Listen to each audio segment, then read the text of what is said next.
The ballot today is double-sided, so don't have to flip it over on the back. Okay? And all the instructions for each section is on the side. Thank you very much.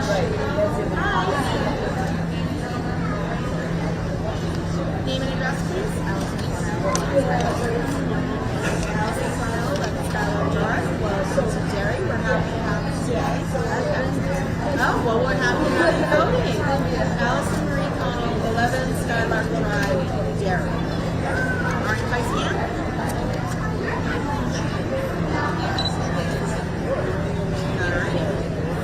You are in fact a brand new voter. Welcome, welcome. The ballot today is double-sided, so make sure that you flip it over. The instructions for each section is down. Thank you. Thank you. Come on up. Hello there. Welcome. Do you have your ID? You got it? Perfect. Can you tell me your name and address?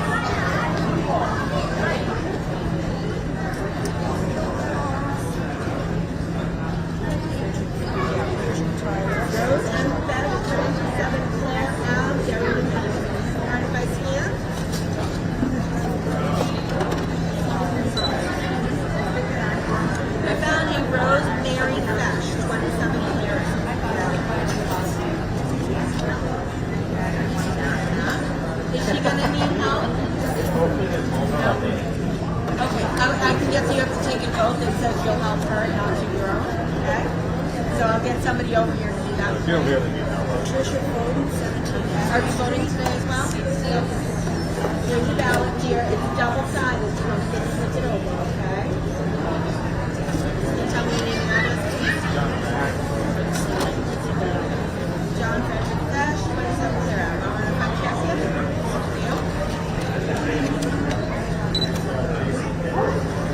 John Frederick Fresh, 27 Sarah. That's you. That's you. If it's easier for her, you can wheel her right up to the table there, and there's a desk there in front of the space. Okay? Thank you very much.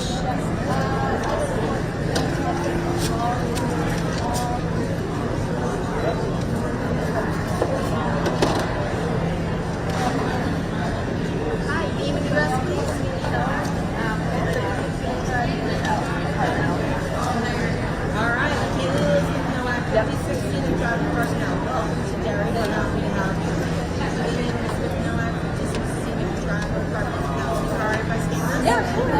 Today it's just going to tell me that you're a new voter, but next time you come in, it'll find you. It's quicker than me typing. I work at baking, so we have to just get it all the time. Alright, Haley Elizabeth Noah, 56 CD Drive. Got you. The ballot is double-sided, so make sure you flip it over. The instructions on the section is double-sided. Give it a second. Hi, come on over. Name and address, please. Angela Langer, 19 Angela Marie Langer, 19 English Street, New Hampshire. Like a bad idea. Sorry if I scan this. Today it's just going to tell me that you're new. But next time it'll find you. Alright, that's perfect. Alright, Angela Langer, 19 English Street. The ballot today is double-sided, so make sure you run the ballot. The instructions for each section is double-sided. Liberals are that way, ballot boxes are name and address, please. Oh, 125 shots. Jordan A. Coulter, 25 Crossroads Avenue. Welcome to New Hampshire. Welcome to Derry. We're happy to have you. So everybody see this? Today it's just going to tell me that you're a new voter, but next time it'll pull you up and wait for a long time. I haven't voted for like a while, so. Well, we're glad to have you back. So Jordan A. Coulter, C-O-L-T, 25 Crossroads. I've got it. The ballot is double-sided, so you need to make sure you flip it over. The instructions for each section is down the side. You can get it in the cell. Thank you. All right. Hello, hello. Registering. this gentleman came today and he lost his license somewhere. Filled out this thing. He also has a photo of his license. He said he was supposed to see what he would say about it. But he's already registered. He's already registered. I can't take this because it's not actually registered. Alright? So they're going to send you a letter in the mail. You send them down and it's done. They just want, they can take a picture of it. So cross-reference it, but I can't do it. Yes, he didn't have a ballot as long as he signs it. Give me 1 second.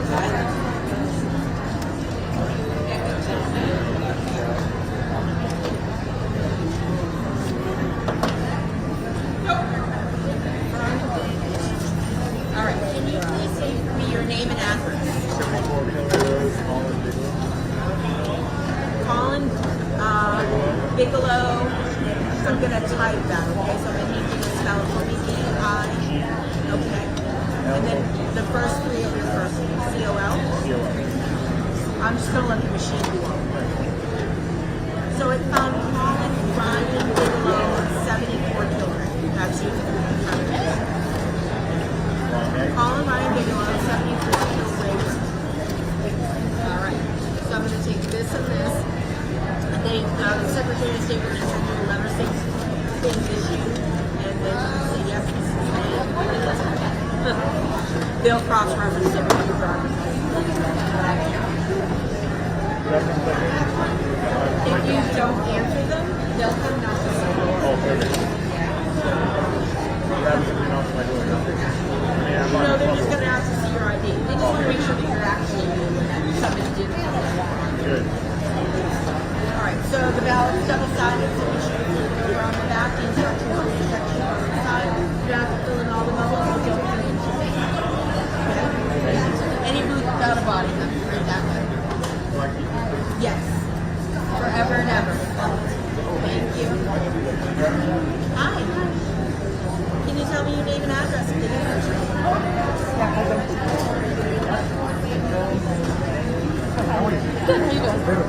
Natalia, so, 65 Ford Way, number 13.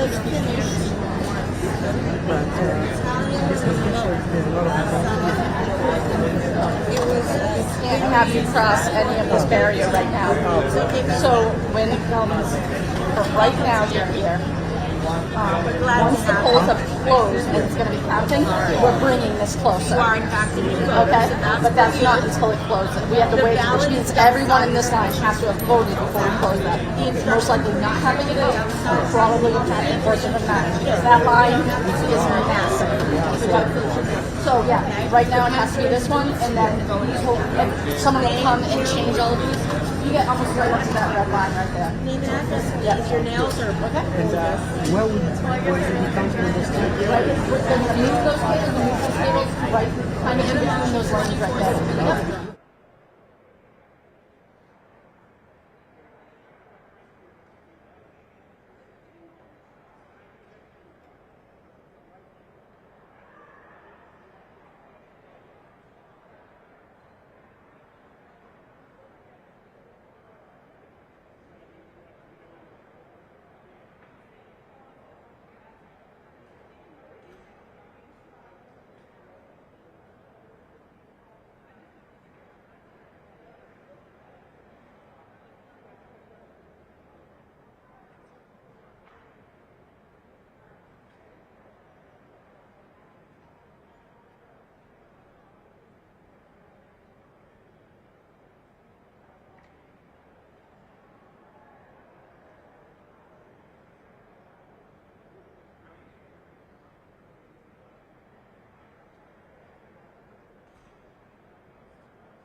Y'all over there, y'all really getting a lot.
have our microphone? That's what I was just asking. Sean, can we use the Sean mic?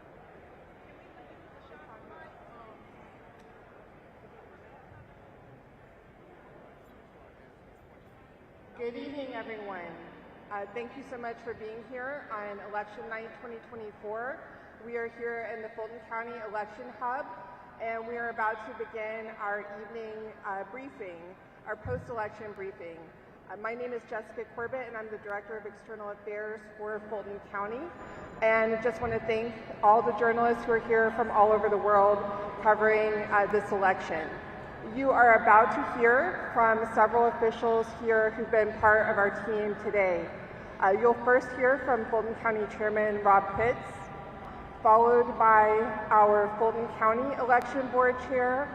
We happen to be joined tonight by our State Election Board Chair.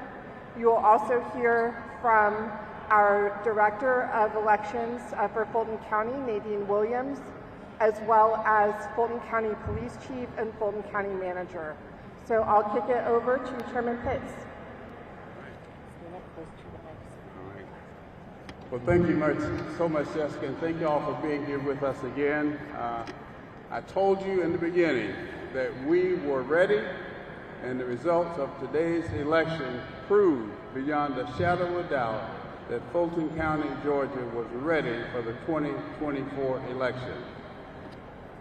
We have had 177 precincts, 1,800 well-trained professional poll workers who did an outstanding job today.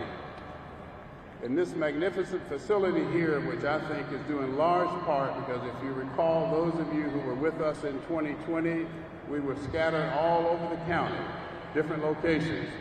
But because of the $30 million investment that the Fulton County Board of Commissioners made, this facility has allowed us to consolidate all of our operations under one roof. And the result of that has been an outstanding 2024 election. I had the privilege of personally visiting 31 of the 177 precincts today, and I can report to you that I saw no unusual problems, no major problems whatsoever. Our workers were courteous, they were professional, and they were well trained and took care of business. Now, we are aware that there were several bomb threats. Those threats were handled professionally by our chief, and you'll hear from him in a few minutes. As a result of that, 5 of the 177 precincts will be staying open a little later, a little later, meaning after 7 p.m., anywhere from 10 minutes to 45 minutes, based upon the time that they were closed. So I am personally well pleased, thrilled with the results of today's election, and I will give Fulton County, Georgia, an A for the great work that we've done. I'd like you to hear from the chair of our Board of Registrations and Elections, Ms. Sherry Allen.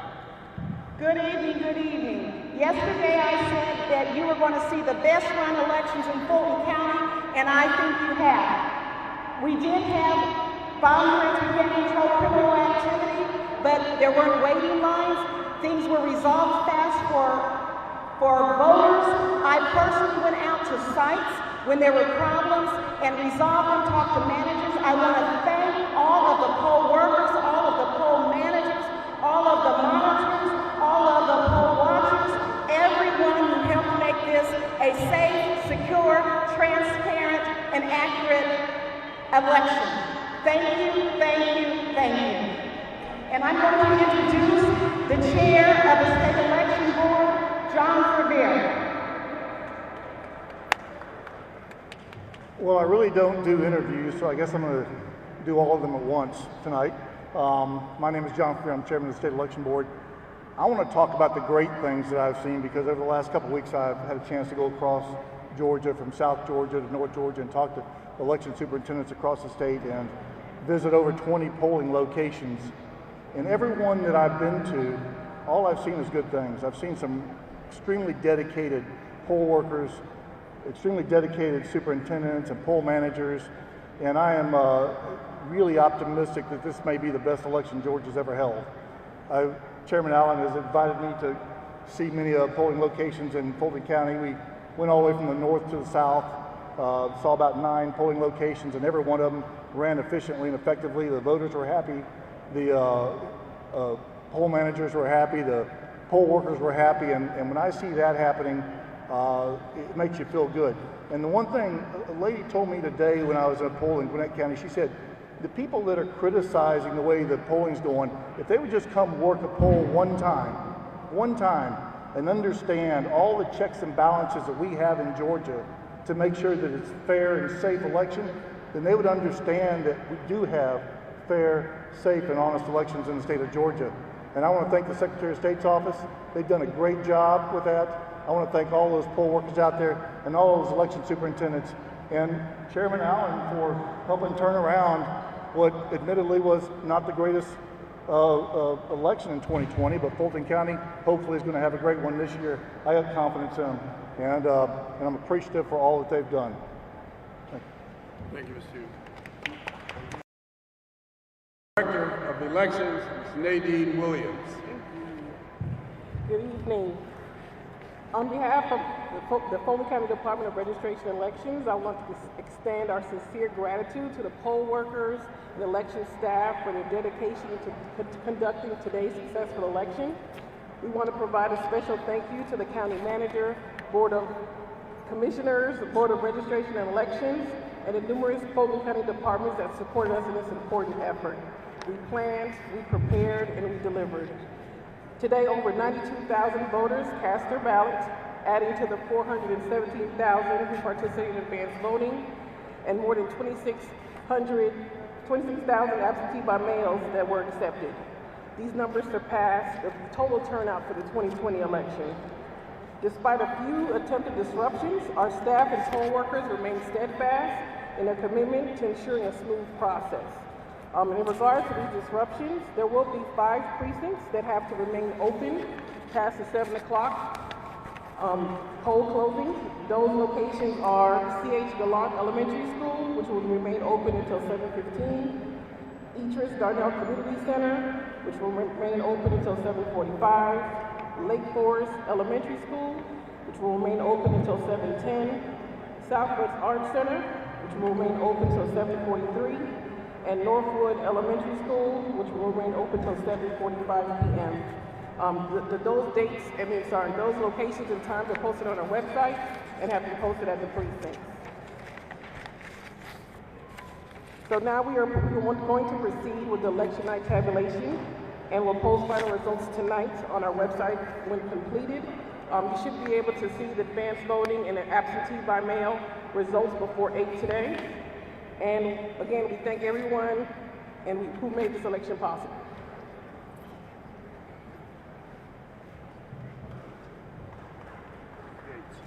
All right, now our police chief of Fulton County, Georgia, Chief Yates.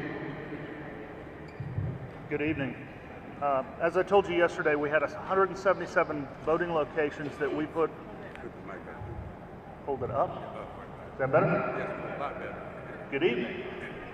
As I told you yesterday, we had 177 polling locations, and we placed an officer at each one.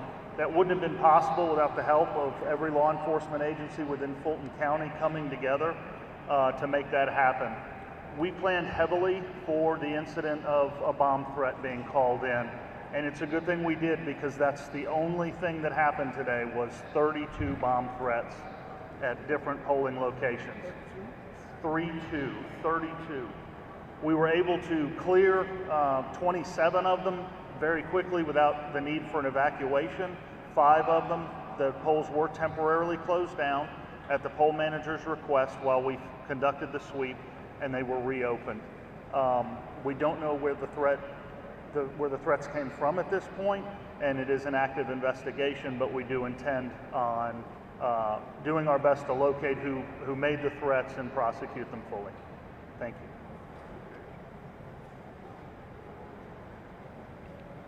Now, County Manager Dick Anderson. Thank you, Mr. Chairman. So I just want to wrap up at least 4 questions by telling you how much preparation went into tonight and today and all of the advanced voting.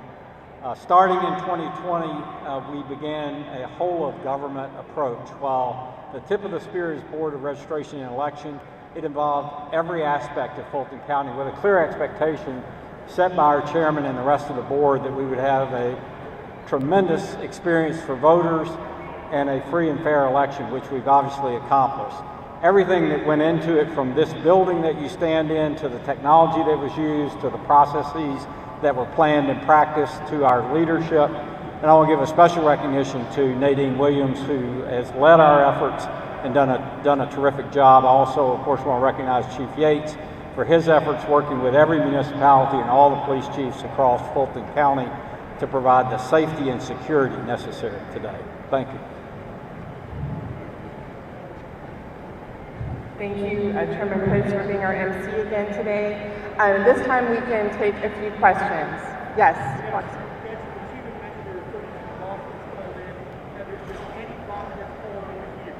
Have there been any bomb threats called into this facility? Say it again. Have there been any threats called in for this facility? Not yet. Very concerned about it. But the good news is I don't have 177 other locations to worry about. Now we just have this location. And I think you saw when you came in a very heavy law enforcement presence here.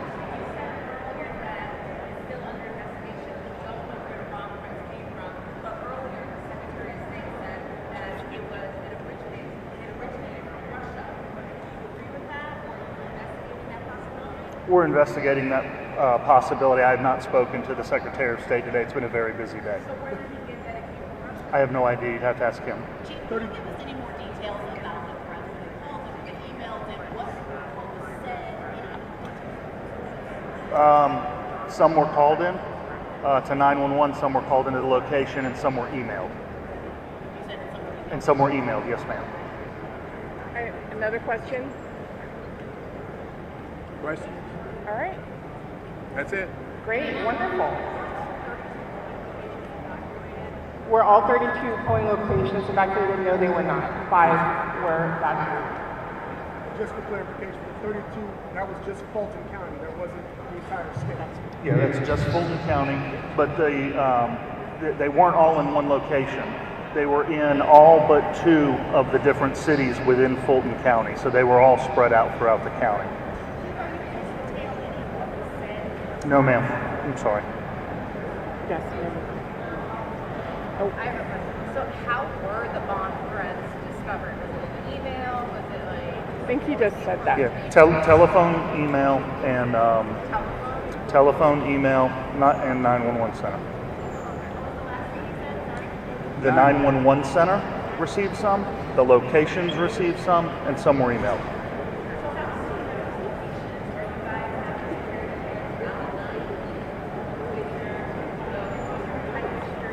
You mean after the election's over?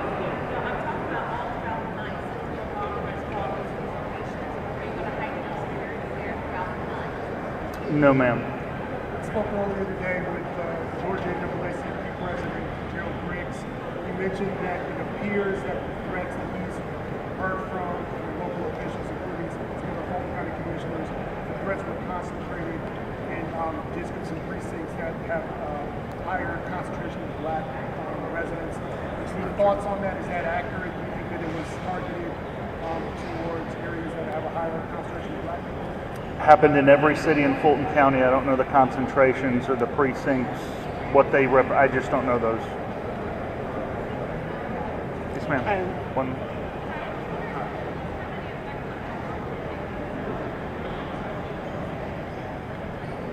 I'm not in. The question was about whether this will delay results. So 5 precincts will be open up to 45 minutes later. So there could be, for those 5 precincts, a slight delay, but we have 177 precincts that were not delayed. CNN, I think you have.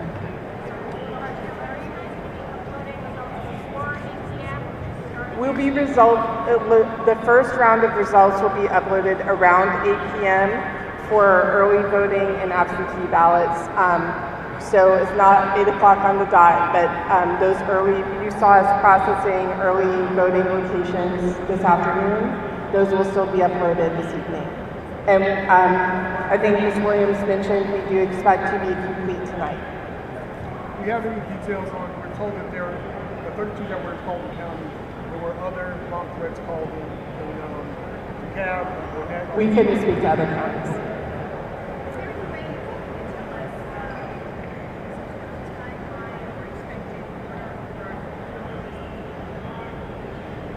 Sure. I don't know if Ms. Williams wants to speak to that, but I'll give you a very quick results timeline. Okay.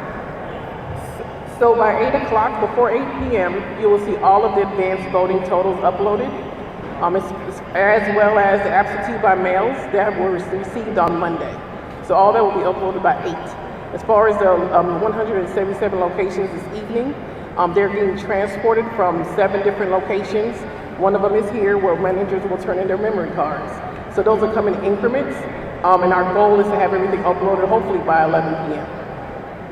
But you'll see it in increments, and we'll display when it's arriving, we will make an announcement. You said just hoping to have them all by 11 p.m. It's really hard to hear. I'm sorry, we're trying to upload all 177 locations by 11 p.m.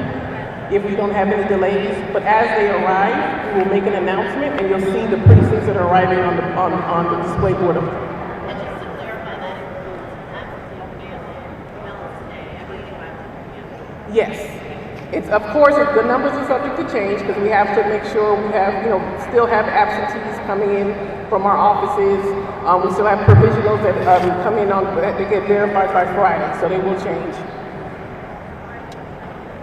When the poll talk closes, are you going to do like an update in terms of like how many numbers came in, including like provisional ballots and things like that? There's a new platform by the Secretary of State called Enhance, so we have to see the details on that to see exactly what it displays, but you'll be able to see exactly what precincts have arrived. Does that distinguish for provisional ballots? No, it does not. So how do we know how many provisional ballots? The provisional is not due to be verified until Friday. Those are Friday by 5 o'clock. So they'll be verified on Friday, but we'll know at least the amount, like how many. No, those are not posted on the election night results. All right. Thank you all very much. Have a great night. We need better sound system.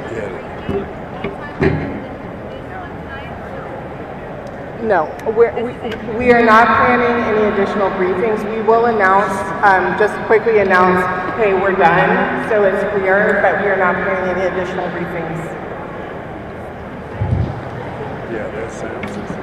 It's got to go. Yeah, but they probably might ask some questions as well. It's terrible. It's worse tonight than it was earlier. I know. I think they used a different one, a different system that was set up. Yeah. I actually need to get this back to you. Okay. Hey, Chairman. Doing okay? I am doing right. Yeah, good.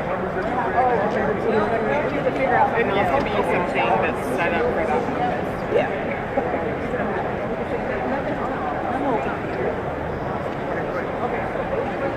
I'm sorry, can you just have something hard?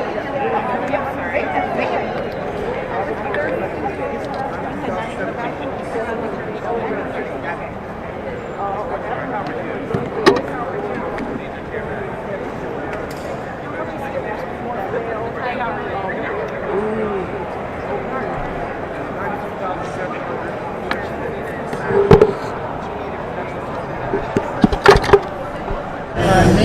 Finish back on the call.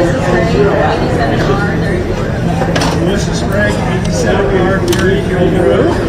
I'm going to go ahead and scan this in.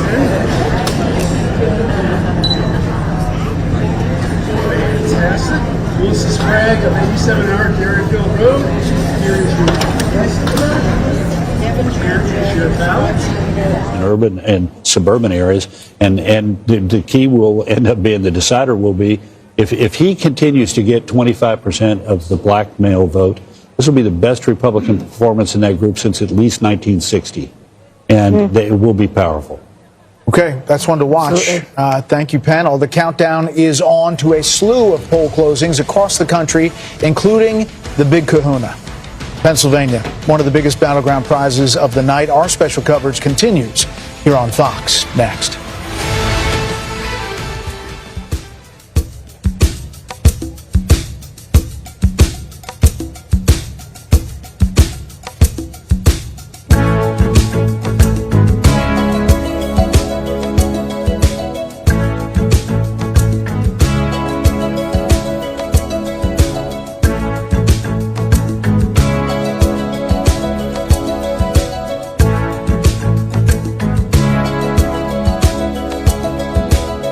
Hear the drums echoing tonight, and she hears only whispers of some quiet conversation.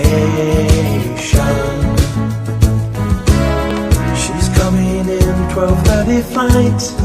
The moonlit wings reflect the stars that guide me towards salvation.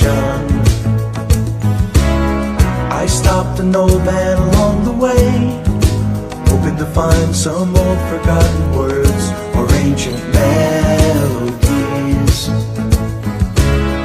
He turned to me as if to say, hurry boy, it's waiting there for you. Gotta take a lot to drag me away from you. There's nothing that 100 men or more could ever do. I bless the rains down in Africa. We're gonna take some time to do the things we never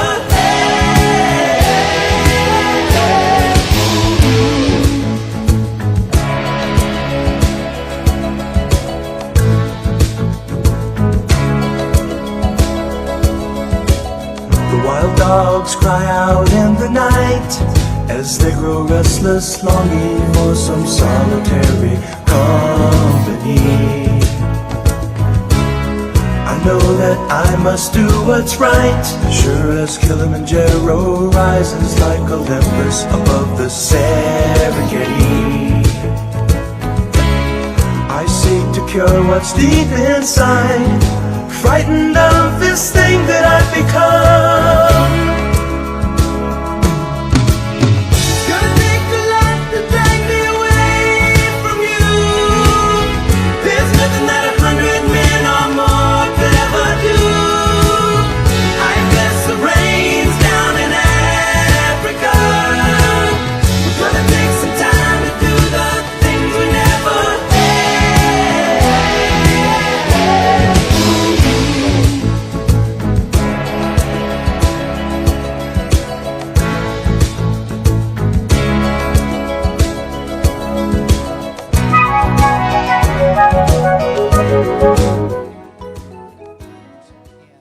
But you see a big lead for former President Trump. If we go to the other battleground state of North Carolina, also too soon to call. It flips there, only 2% in, and obviously waiting on the raw vote total to fill in some of the picture as we look at our Fox News voter analysis and what the raw vote total is coming in. By the way, on your screen, you'll see everything we have coming in, every race that you may be following on the bottom of your screen and sometimes on the side.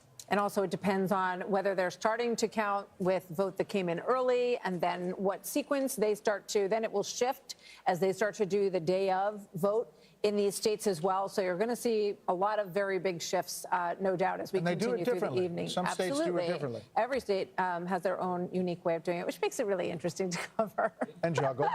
So meanwhile, a Democrat-leaning district in deep red Nebraska, around the Omaha area, could hold the key to the presidential race. Garrett Tenney is live in Omaha, Nebraska, with their very unique story. Hi there, Garrett.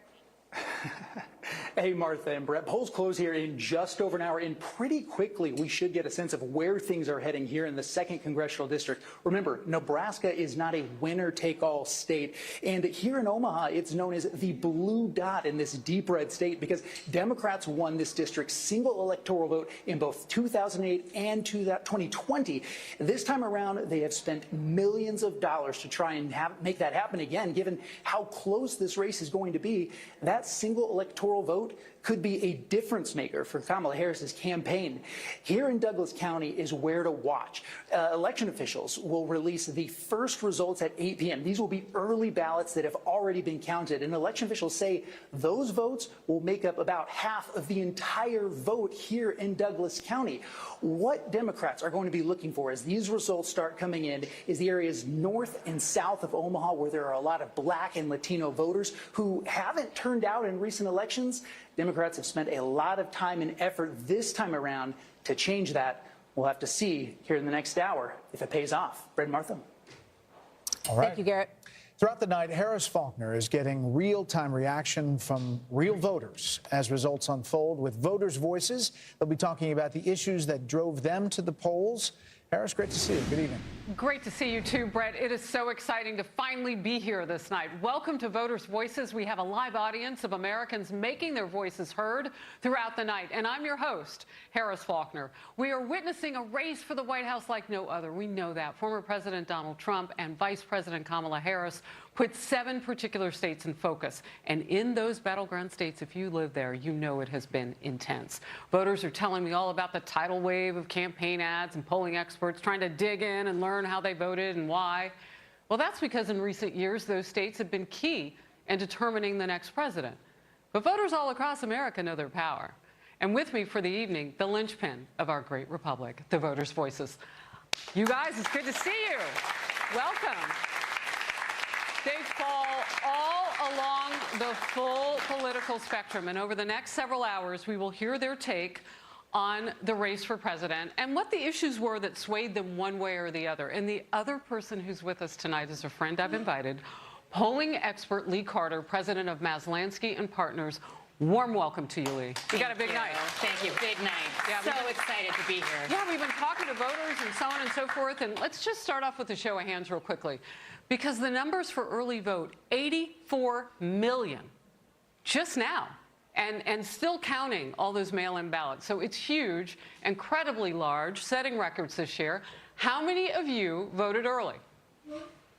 Wow. It's a lot, right? It's a lot. Yeah, and how many of you voted today? Yeah, well, we would expect not as many, right? So how does that compare with what you find in your analysis? Well, what we're looking at right now, they're saying that about half people have early voted. And I think that's and so we could be looking at record turnout. Now, there's some people who say it's going to be more than half have already voted early, but I think we're going to be looking at, the numbers are showing that we're looking for a big night. Yeah, that would be huge if that were the case, because 2020 really was the burst on that. Okay. A quick rundown of what we'll be showing you tonight before we hear from the audience. Our team compiled key moments from the Trump and Harris campaigns, and Lee is showing some of those comments to American voters along the way, and they use their computers to respond to those in real time. The lines on the screen that will show you their reaction: red representing Republicans, blue for Democrats, and gray for independents. And our first topic, we heard a lot of this, fiery rhetoric. This from Vice President Harris.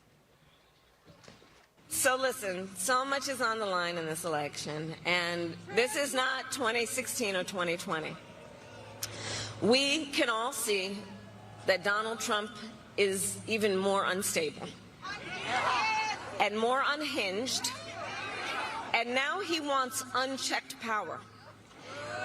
And this time, there will be no one there to stop him, not even the Supreme Court, which months ago told the former president that he is essentially immune no matter what he would do in the White House.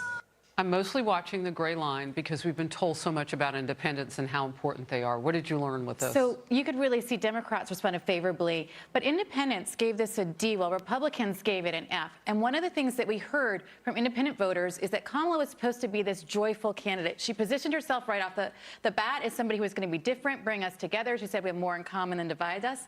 And the more negative she got, the more negative independent voters got towards her. And I think we saw that happen in the polls. She had a surge in the beginning and things sort of flatlined once she sort of turned very negative. All right, here's one from former President Trump. She's running on a campaign of demoralization. It's a campaign of hate. Her lies and her slanders are very shameful and really inexcusable. Today we're going to talk about the real character of Kamala, and a person who has no remorse for the anguish she's inflicted upon families all across America. Kamala intends to conflict and keep this misery going, and she's going to keep it going as long as she can, because that's the only way she can get elected. Now, you can see very different reaction here than we had with the other voters. Democrats, not surprisingly, gave this an F. Independents kind of flatlined it, gave it a C. Republicans gave it an A. I think this kind of rhetoric is priced into Donald Trump. They want to see him be tough. They want to see him be a fighter. And a lot of the things that he talked about were things that people agreed with. So I think people give him more of a pass on the tough rhetoric than they do on Kamala. All right, let's talk to some voters. I can't wait for this part. Okay, so Steve, you are a Democrat, and I understand you voted for Trump, and you live in the all-important battleground of Pennsylvania. So tell me about your journey and what it's been like and why you made that decision as a Democrat. Well, Harris, for me, it was very simple. The issues for me are fighting anti-Semitism, being strong on our greatest ally, Israel, economic strength, fighting the border, and peace through strength. And Donald Trump, we have a 4-year history of Donald Trump as president, and he demonstrated all of that. And it was a no-brainer. It was been a very interesting reaction for people to see me demonstrably promote my rapport for Donald Trump, but I also have supported Dave McCormick. So that was sort of a double-edged whammy for me, but it was a no-brainer. And supporting Donald Trump was an easy decision. Yeah, as a Democrat, you said, you know, people were reacting to that. I appreciate your answer. I appreciate everybody's time. We will hear more from our voters' voices throughout the night. Let's go back to Brett and Martha. All right, Harris. Thank you, Harris. Thanks, Lee. So the clock is ticking down to one of the biggest poll closings of the night. Pennsylvania is about to finish the voting process. Our special coverage continues with Jesse Waters and Sean Hannity coming up.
270, ticking up on the former president's side at 32, 3 for Vice President Harris as the states are called. We will continue to see that, and obviously 270 is the magic number. We got a long way to go. A lot of filling in of this board and these states, but some places are getting very interesting as we get closer to our next round of poll closings, which are coming up in just a little while. And that will include Florida, where the Trump campaign is watching the results tonight. Let's go to Steve Harrigan. He is at Senator Rick Scott's campaign headquarters in Bonita Springs, Florida, which has tightened up a little bit.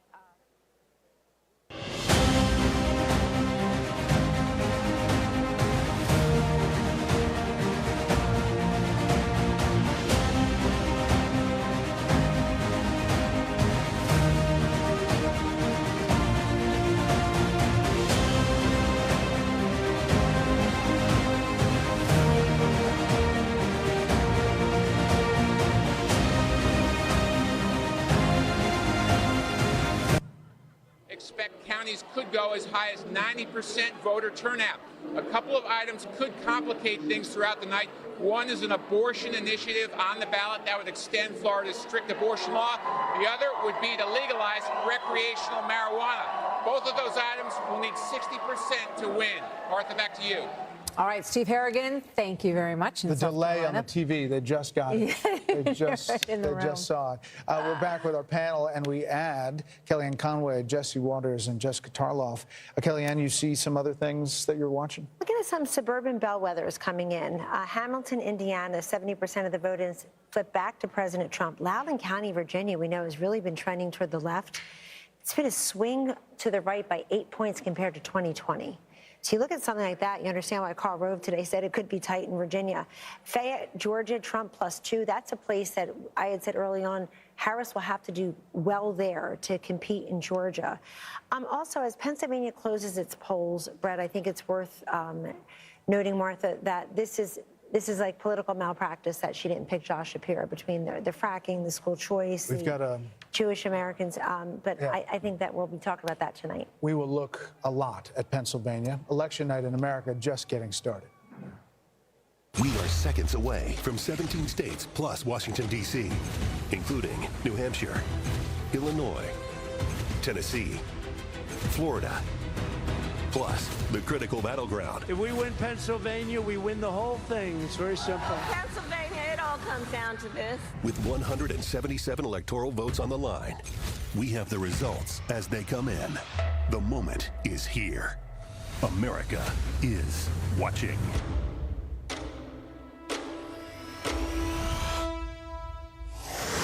And it is now 8 o'clock in New York. Polls have just closed in over a dozen states. All eyes, of course, are on Pennsylvania, which could be the deciding state in this race. 19 electoral votes at stake.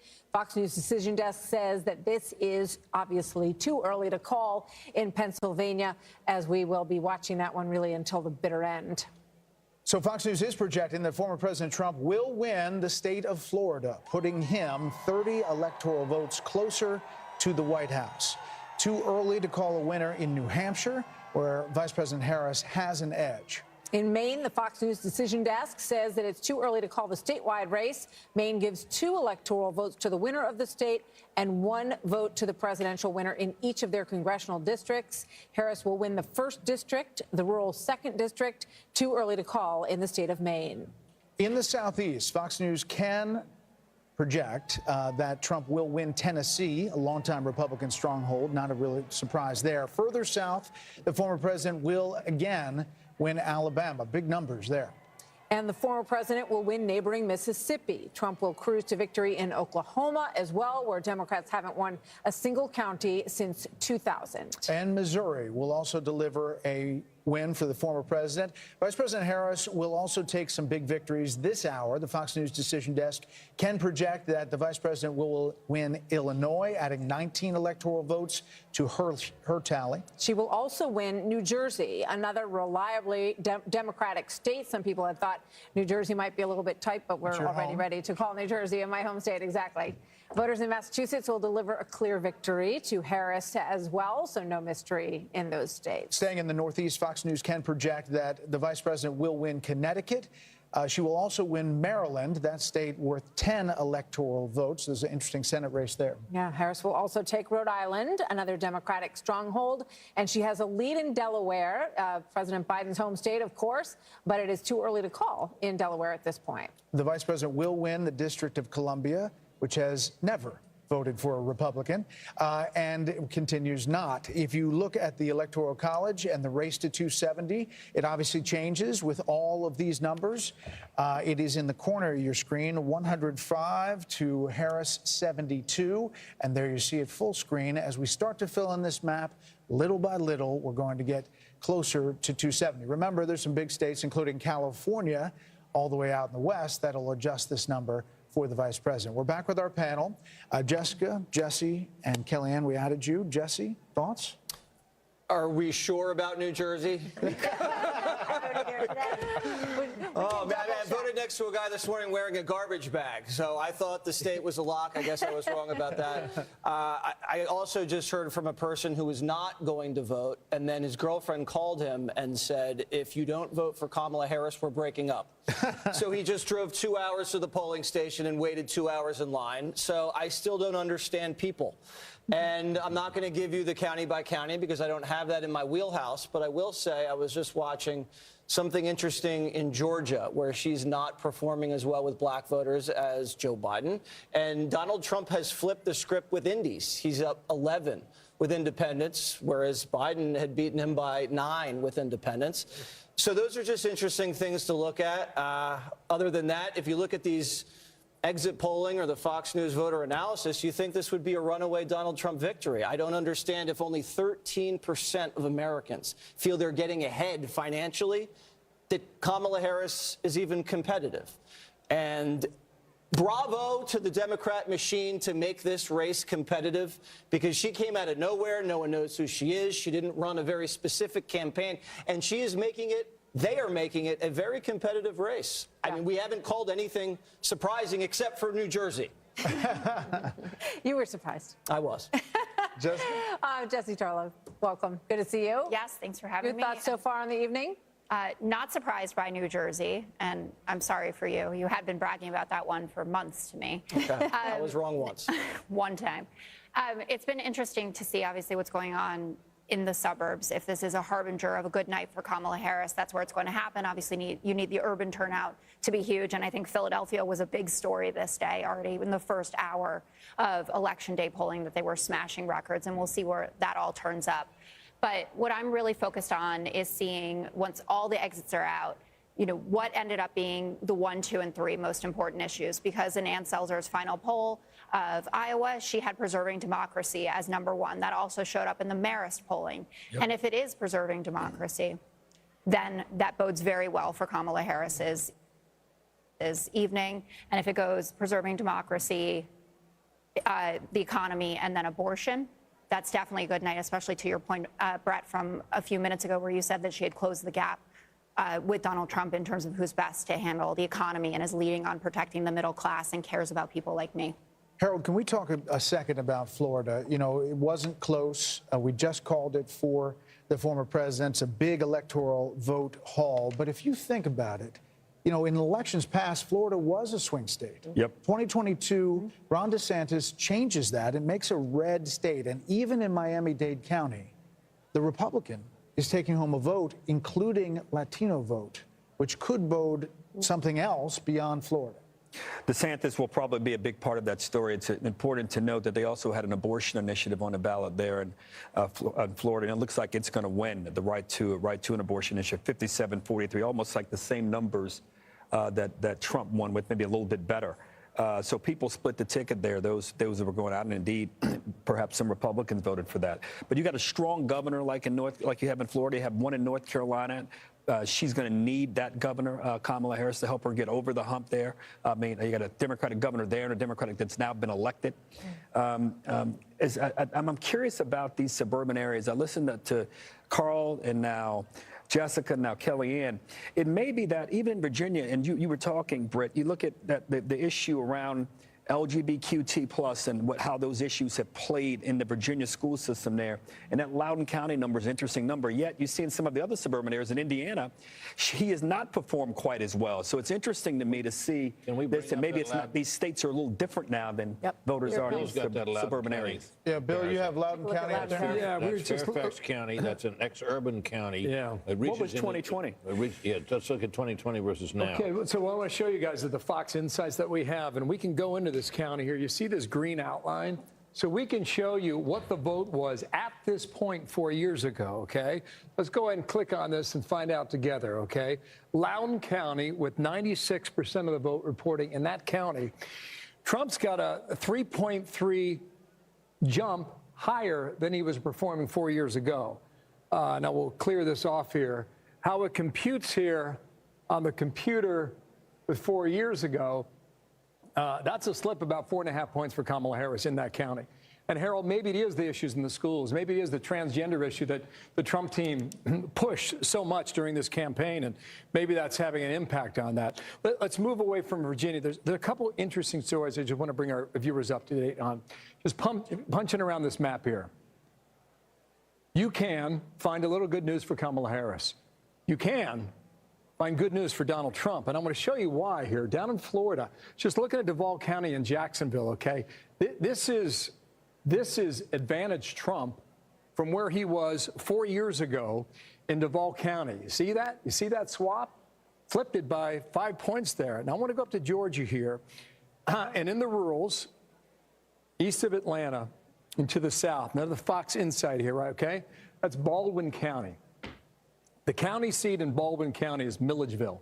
It was the Confederate capital of Georgia during the Civil War. Now, our Fox Insights tell us right now, look at this, okay? It has 2 colleges in this county. The African-American population is about 44% countywide. Trump right now, at this moment, with 84% of the vote reported in Baldwin County, he's up 7.5 points from where he was in 2020. You know, the Trump team's going to take that. Likewise, okay, the metro area of Atlanta, let me pop out here. You got 26 counties to concentrate on. But the Harris folks are telling us in Douglas County is that she's performing better than Biden did 4 years ago, okay? These are suburban voters all over the Atlanta metro area. So she's a net gain of 18,267 right now. All right, you got about a quarter of the vote still out there. Biden finished in Douglas County with a net gain of 17,360. That would be good news for the Harris campaign if this number holds there in Douglas County. Let me pop out here a moment and show you another thing here that we were looking at. Wait, can you stay in Georgia for 1 second? I can. Just before we leave there, Yes. the Fox News voter analysis and the network's exit polls, we're being told, show the former president doubling his percentage of black men in Georgia. He was at 11% in 2020 and now at 25%, according to these 2 surveys today. So that may sync up with what... It's starting to match the raw vote. That may sync up with what we're seeing now in Fulton County.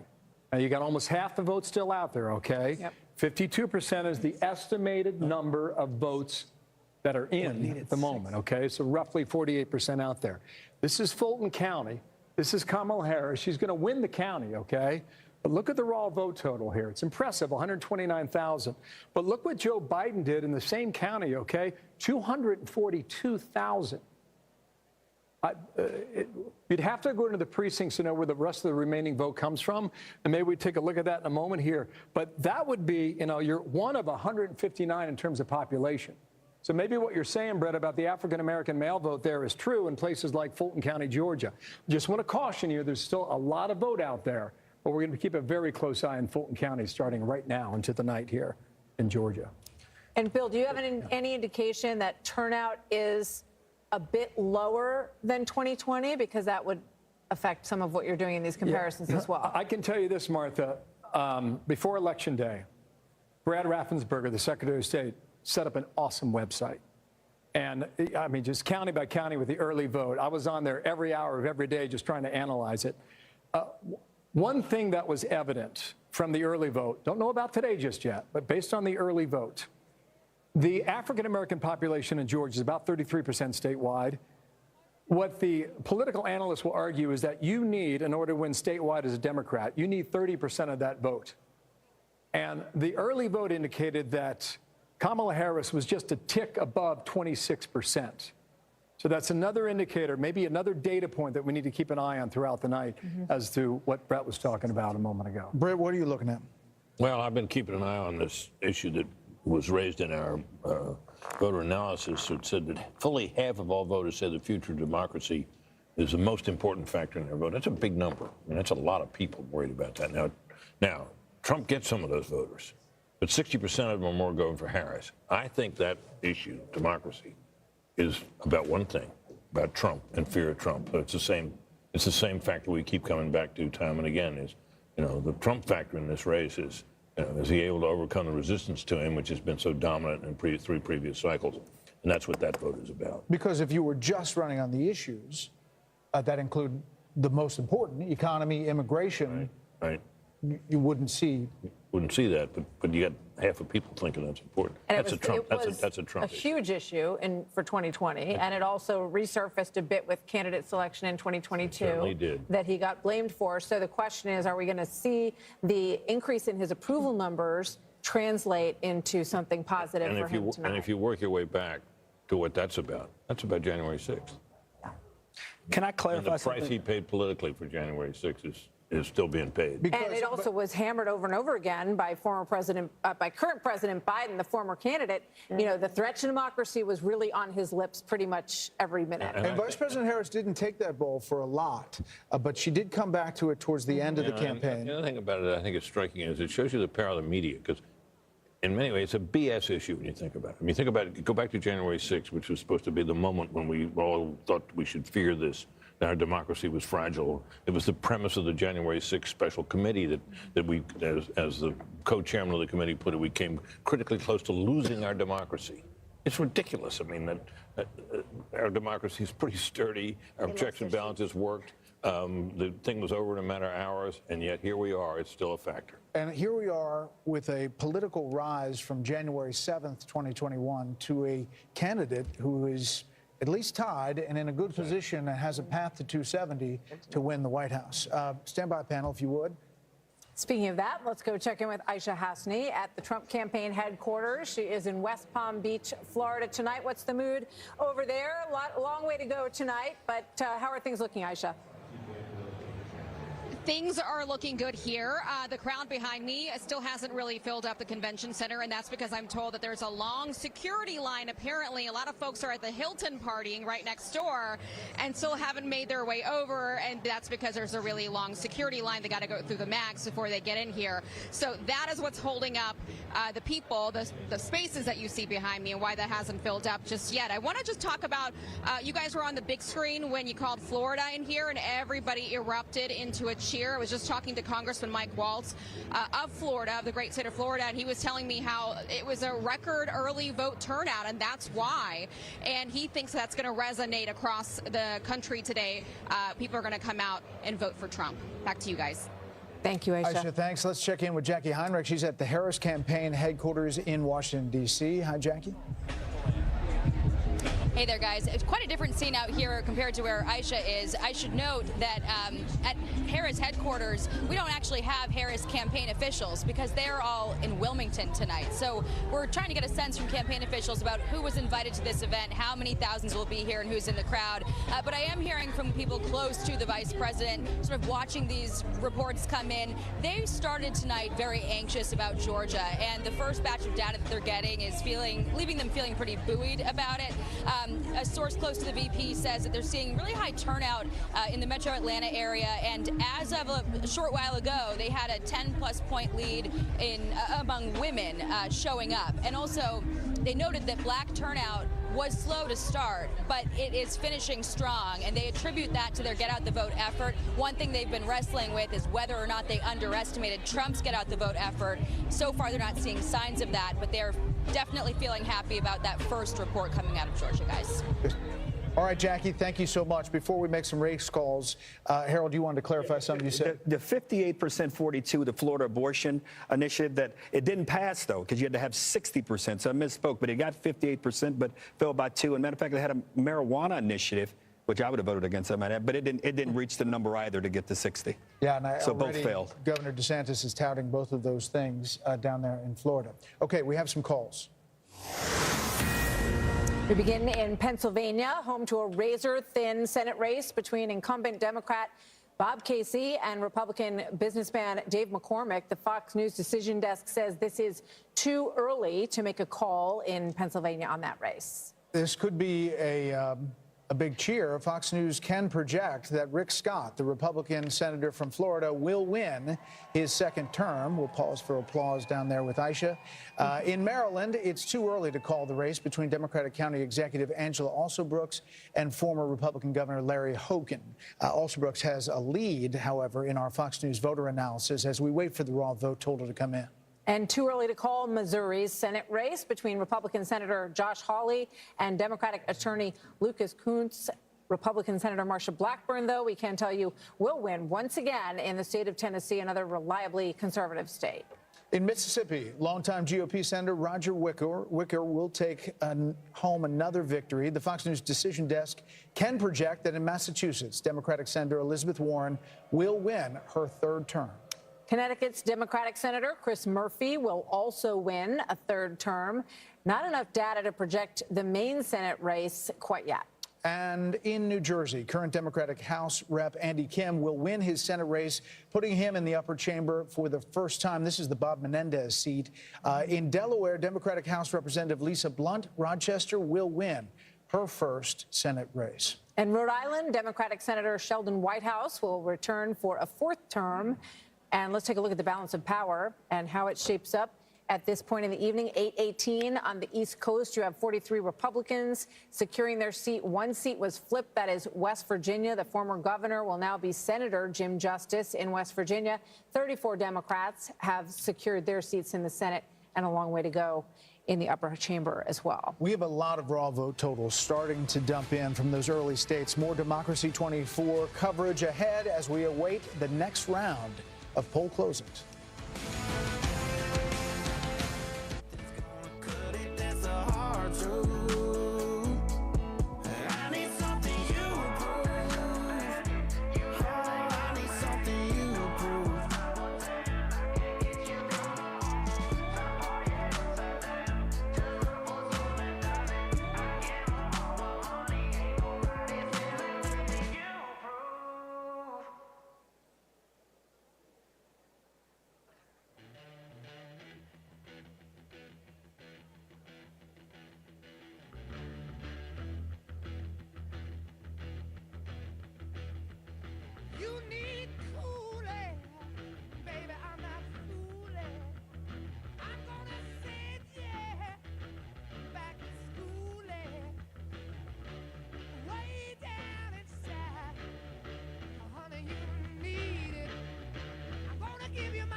and investors are worried about her economic policy. Of course, Trump has talked about a 15% corporate tax rate if you're doing business in America. Also, you want to expect issues and differences on energy policy, and probably the sleeper of them all is regulation.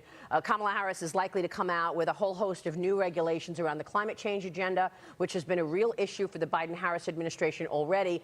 Things like a company has to evaluate and assess the impact from emissions from their companies and that company's customers.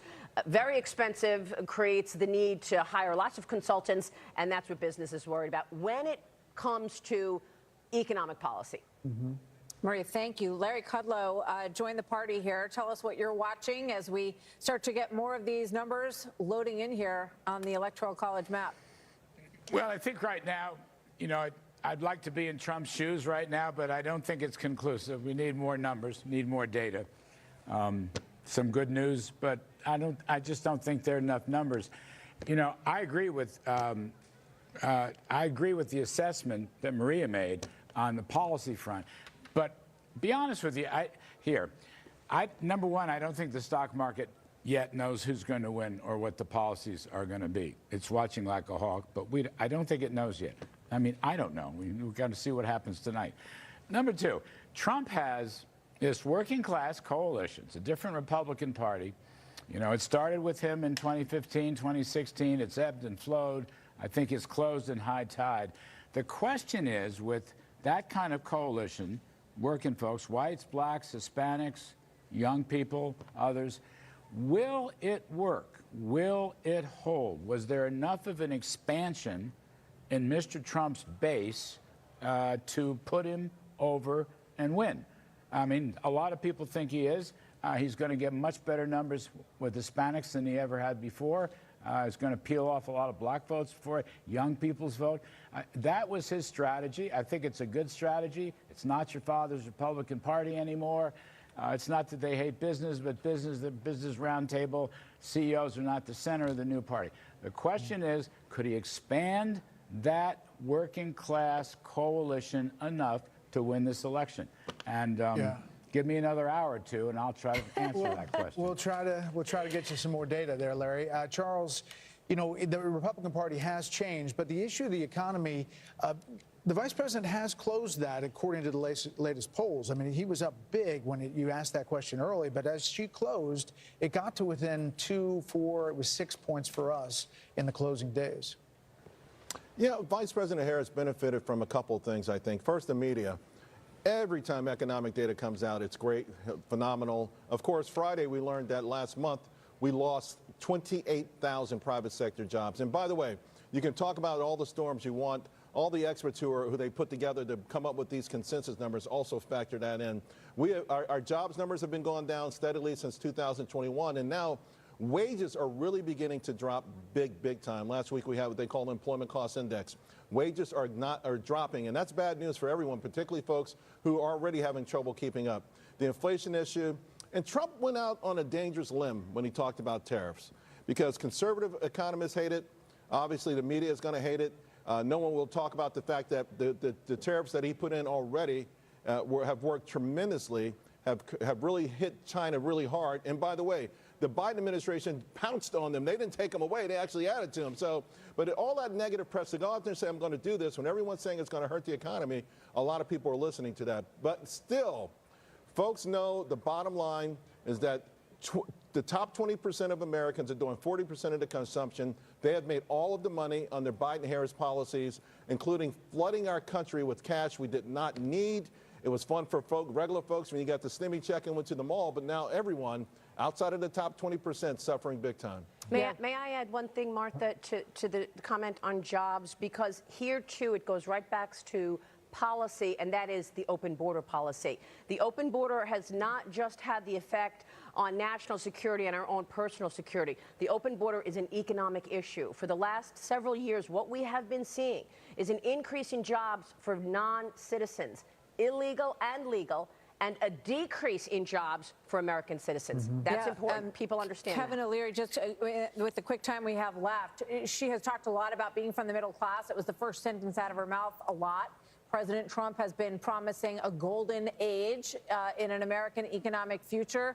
What do you see winning these voters over tonight? Well, I was disciplined when I was listening to both parties and disappointed we didn't get into policy enough because it got crazy towards the end last few weeks.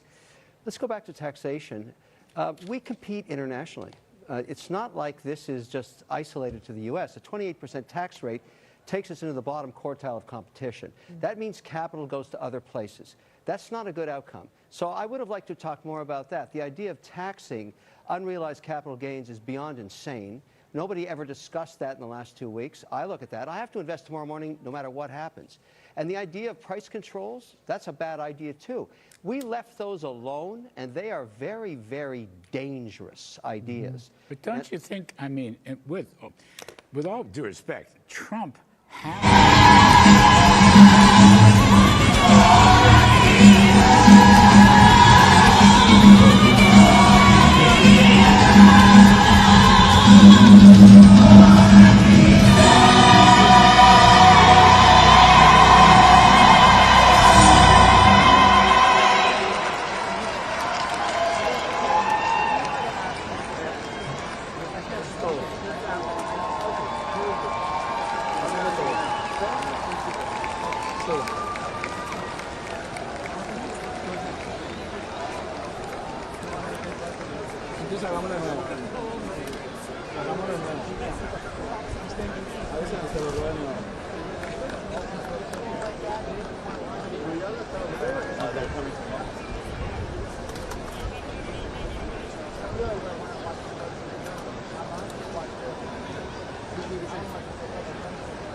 Please welcome the President of Howard University, Dr. Ben Vincent.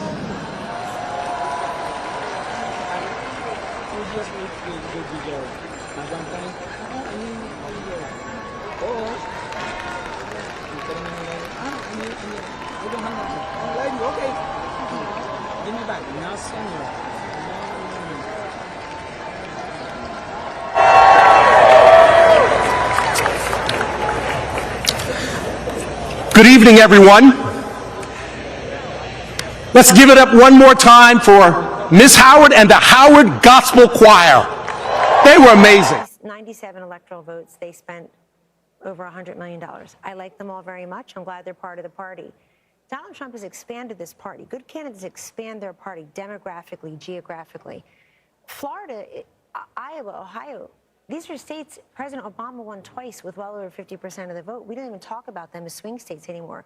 He's going to get 1 million extra votes in Florida potentially tonight.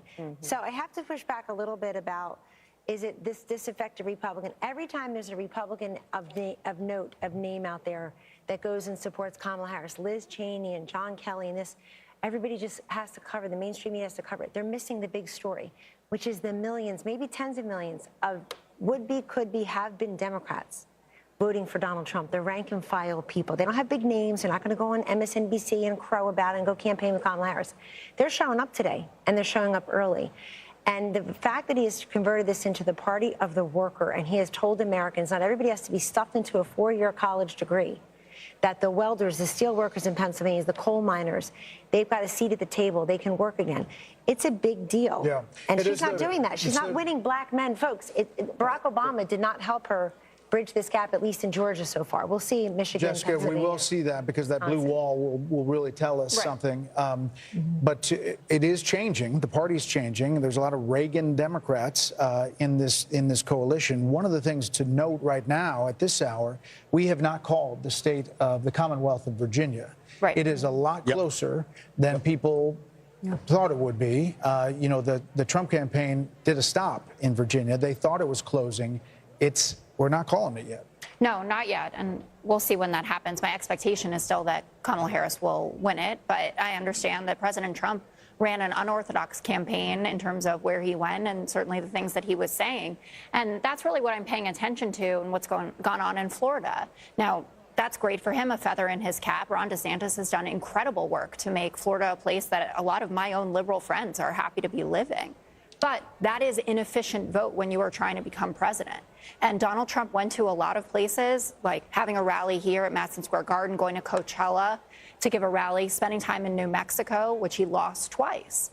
And I think that if Kamala Harris is victorious tonight, there should be some examination of why those campaign stops happened and if his time would have been better spent parked in North Carolina, in Georgia, in Arizona, and one of the blue wall states that he has to pick up, Pennsylvania, for sure. We've got to go ahead. Yeah, we'll see how that inefficient vote is. It's a real issue, and we have to see whether or not it actually pans out. And one of the reasons he went to New York and New Mexico and were these House races. I mean, there are House races in all of those places. So. And she did the same thing in places as well. Hold on. We're going to take a quick break. We're going to be right back with the panel, and we're going to dig into a lot of these numbers. Major poll closings coming up. We'll get our first look at Arizona. Remember Arizona? Michigan, Wisconsin. This is Fox News Democracy 24 marches on.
Let's take our time tonight, girl.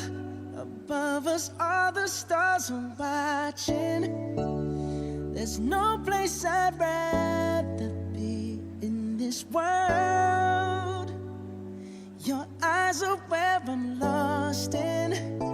Underneath the chandelier, we're dancing all alone. There's no reason to hide what we're feeling inside right now. So baby, let's just turn down the lights and close the door. Ooh, I love that dress, but you won't need it anymore. No, you won't need it no more. Let's just kiss till we're naked, baby. Versace on the floor. Ooh, take it off for me, for me, for me, for me now, girl. Versace on the floor. En los Estados Unidos, especialmente la Florida. Ha sido un honor viajar por el estado, construyendo increíbles coaliciones de América Latina durante todo el año. Los votantes hispanos son republicanos. Ganamos en grande hoy. God bless you. God bless this great country. And guys, what do we say? Let's get to work!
warming up. Can you feel it, baby? Oh, seems like you're ready for more, more, more. Let's just kiss till we're naked. Ooh, Versace on the floor. Hey, baby, take it off for me, for me, for me, for me now, girl. Versace on the floor. Oh, oh, take it off for me, for me, for me, for me now, girl. Versace on the floor. Floor.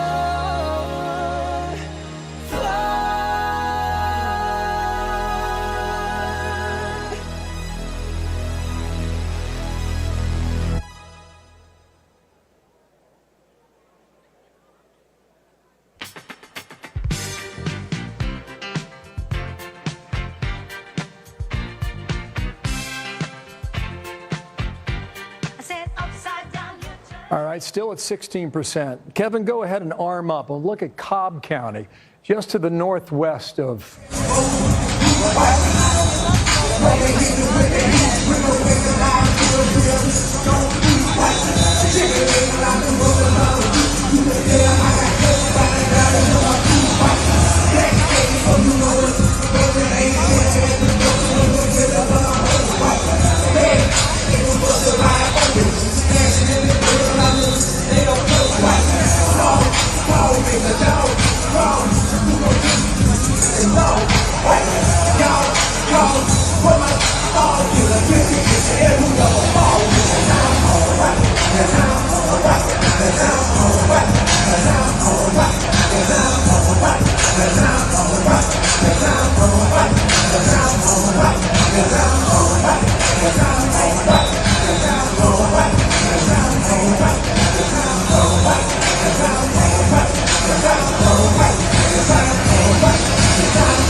For those of you that think that gospel music has gone too far, you think we've gotten too radical with our message.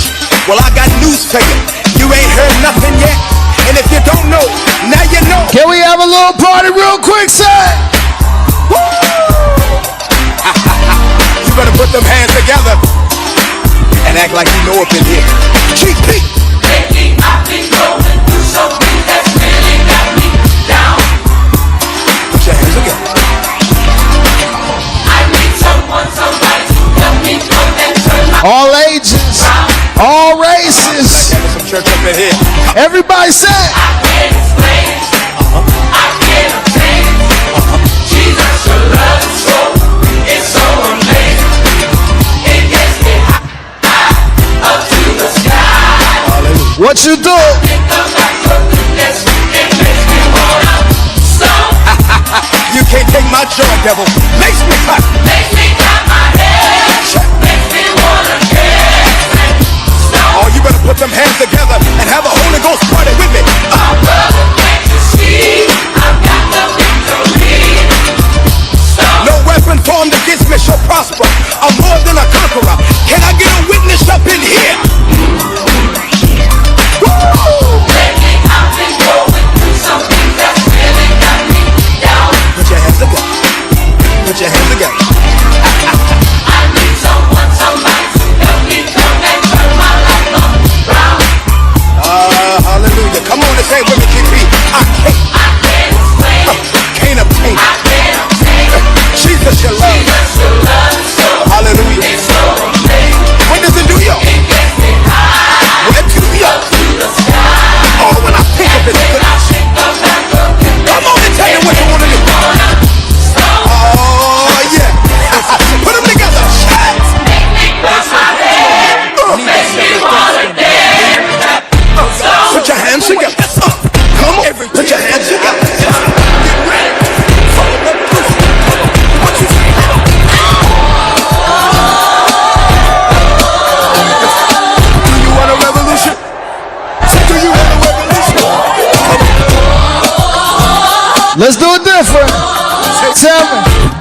to see Kamala? Come on. Do you want to see Kamala? Sick and tired of my brothers killing each other. Sick and tired of daddies leaving babies with their mamas. Swearing that they wanna lay around and play around. Reason funny if you're mad enough to stay around. Sick and tired of the church talking religion. We only talk about each other. Make a decision. No more racism. No. To racism. No. No pollution. No. No solution. No revolution. Come on. Yes, sir. Listen. Do you want a revolution? I say, do you want a revolution? Come on. Yes, sir. Yes, sir. Listen. Do you want a revolution? I say, do you want a revolution? No crime, no dying. Politicians lying. Everybody's trying. That's right.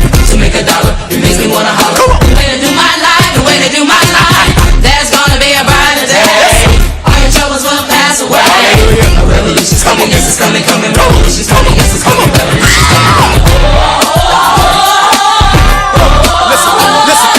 Do you want a revolution? I say, do you want a revolution? Come on. Yes, sir.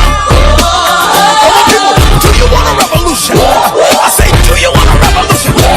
Say, what you feeling, what you want, son? Who you calling to, son? You know Jesus is the true son. The second in the Trinity, I know you feeling him. 500 days left into the new millennium. You hearing them trumpets on the sky, Christ the last, the first, the last, it won't pass. So don't be caught slipping, brother, don't be tripping, brother. Cause when I see him, I'm giving really well. They say we move too much, you do too much. You step against us, then you lose too much. Ain't stopping what we doing when the spirit is moving. Don't be hating what I'm doing, I'm the vessel he's using. Everywhere I be, they try to judge me, they try to shake me, they try to buzz me, but they can't break me cause I'm down with Christ. Dark child, a new nation, they we still alright. Well, alright. Yes, sir. Come on. Detroit say so. Come on. Dallas say so. Chi-Town say so. Come on. ATL say so.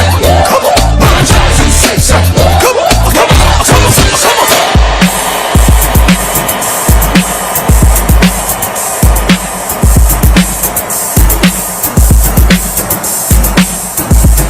This is a special shout out to a special group. I need to see some special moves. Hold on.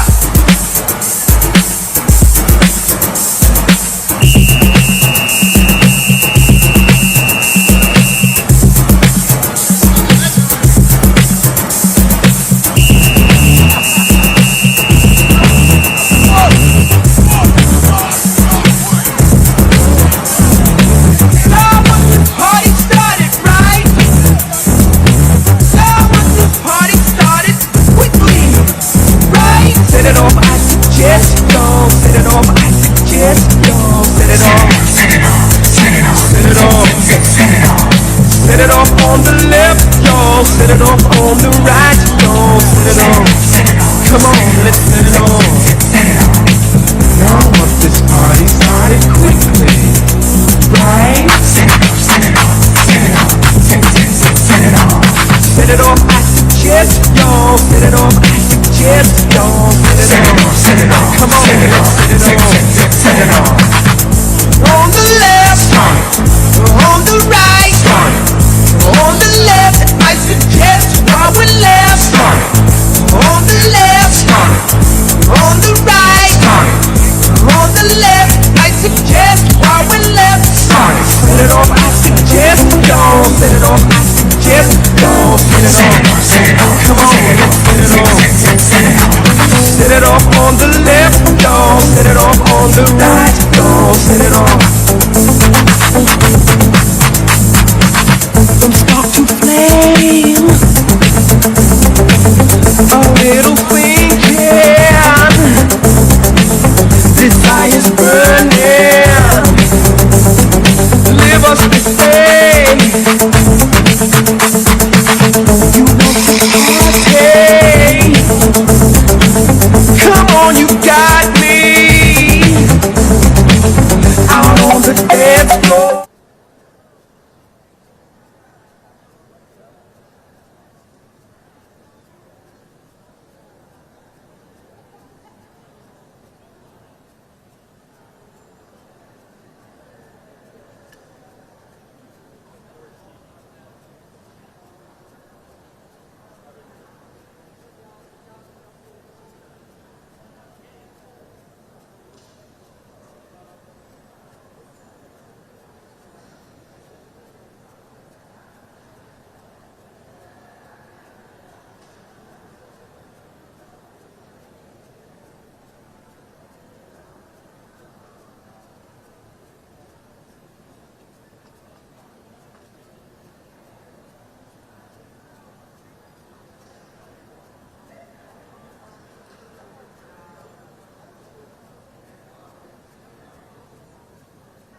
Keep doing it.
Too. I don't want to miss it again. You got it?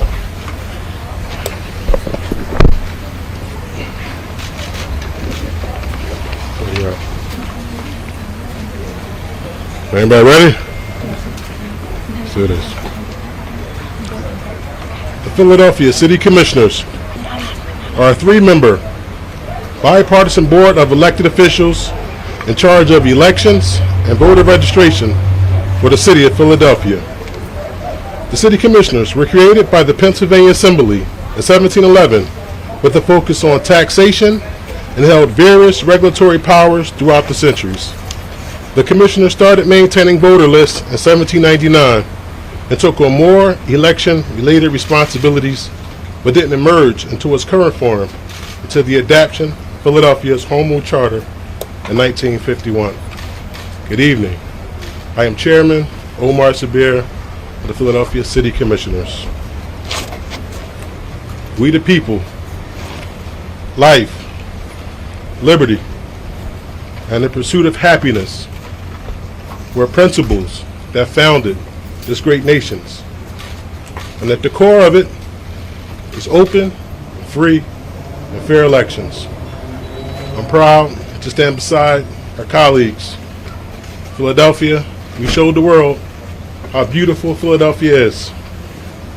We had over 701 polling locations open that covered 1,700 precincts.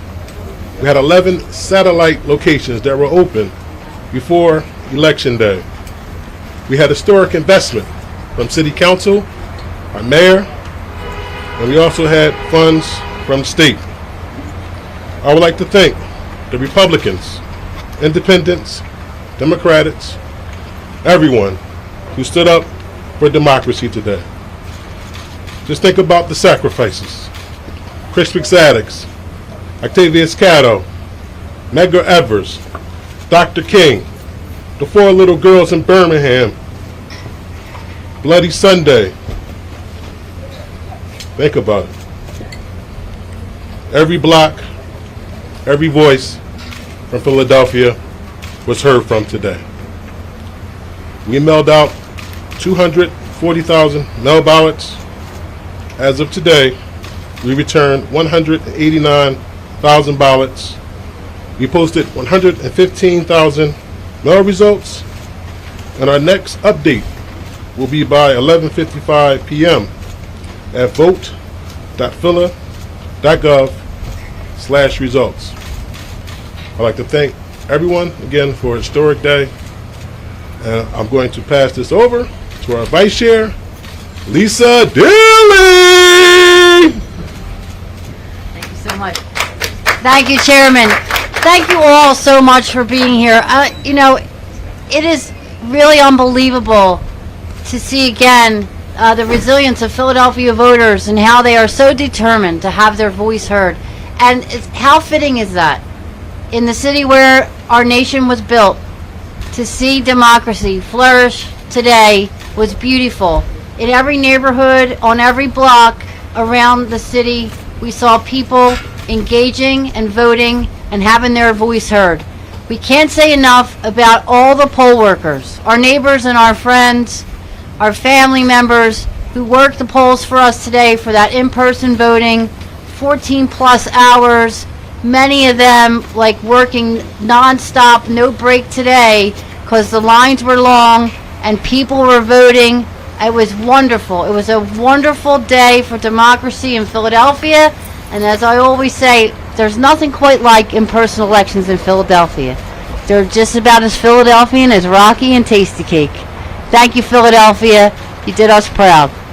I will now turn the mic over to Commissioner Seth Bluestein. Thank you. I'm City Commissioner Seth Bluestein. Just want to echo my colleagues in thanking all of Philadelphia for coming out and participating in this election, for law enforcement for keeping everyone safe, and all of our election workers and poll workers who are working hard to count the votes. We did our first mail ballot release right after the polls closed at 8 o'clock. We are continuing to receive in-person votes, and those are going to be updated periodically over the next few hours, the first batch of which has already been posted to our website. And then, as the chairman said, our next batch of mail ballot results will be posted before midnight.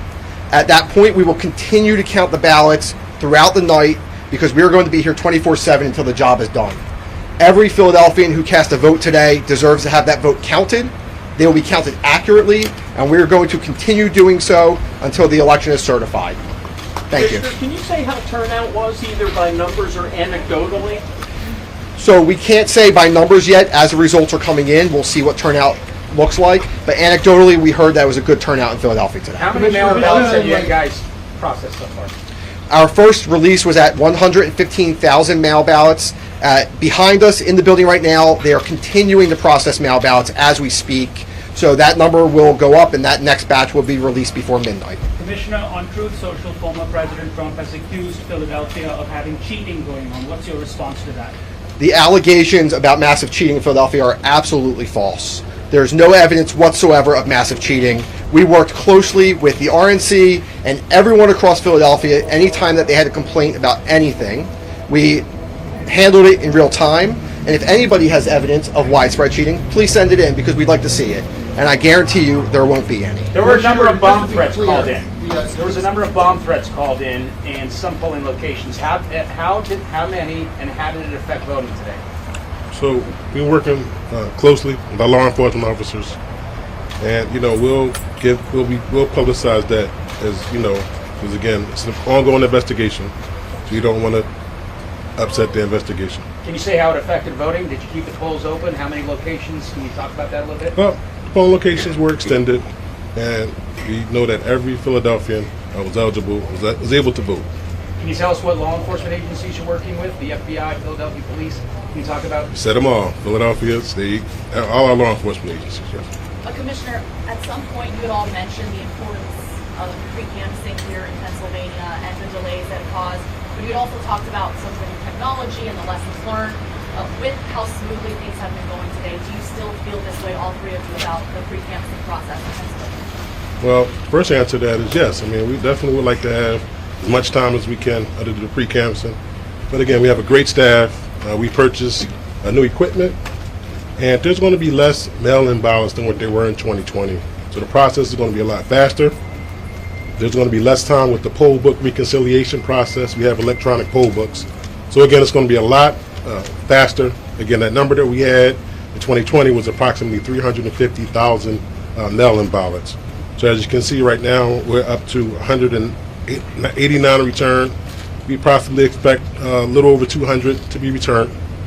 And everything's going to be done faster. When do you think that process will be completed? We'll let you know. We're going to give our updates. Is it safe to say Commissioner, law? is it safe to say that by the end of the night you'll have all of the mail-in ballots already done? Well, we're still receiving mail-in ballots. So again, we have Eagles Green drop box locations located all across the city of Philadelphia. So we have to collect those, and we have to, do our process. Commissioner, you said, I heard your colleague say that he thought the turnout was good. How good is good? Good compared to what? 2016, 2020? So we'll have that number at midnight. Commissioner, It'll be right on our website at vote.phila.gov/results. sorry, just in regards to the post on Truth Social, has that made you concerned for the safety of anyone in your staff or poll workers or anyone like that? I mean, sure. I mean, whenever anybody is saying misinformation or disinformation, of course, but that's the whole goal. Earlier I spoke about Octavius Catto. We talked about the 4 little girls. Misinformation, disinformation is nothing new. They're trying to intimidate people so that they won't want to vote. Well, we saw the resilience in Philadelphia, our fighting city, that people still came out to vote. Commissioner, we heard reports that there were hours-long lines at Temple University. Can you confirm whether there's a legal challenge that could possibly keep those lines, those polls open later tonight? Well, I haven't heard of any legal challenge, but I can tell you this, that our Vice Chair, Lisa Daly, went down there. You want to talk about that? Yeah, so we did see a lot of activity at Temple, which isn't out of the ordinary in a presidential election.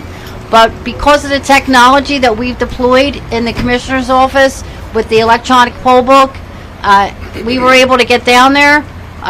We added some technology, we added some voting machines, we added some electronic poll books, and the short time I was there, we got through that line. So it did close in a reasonable time.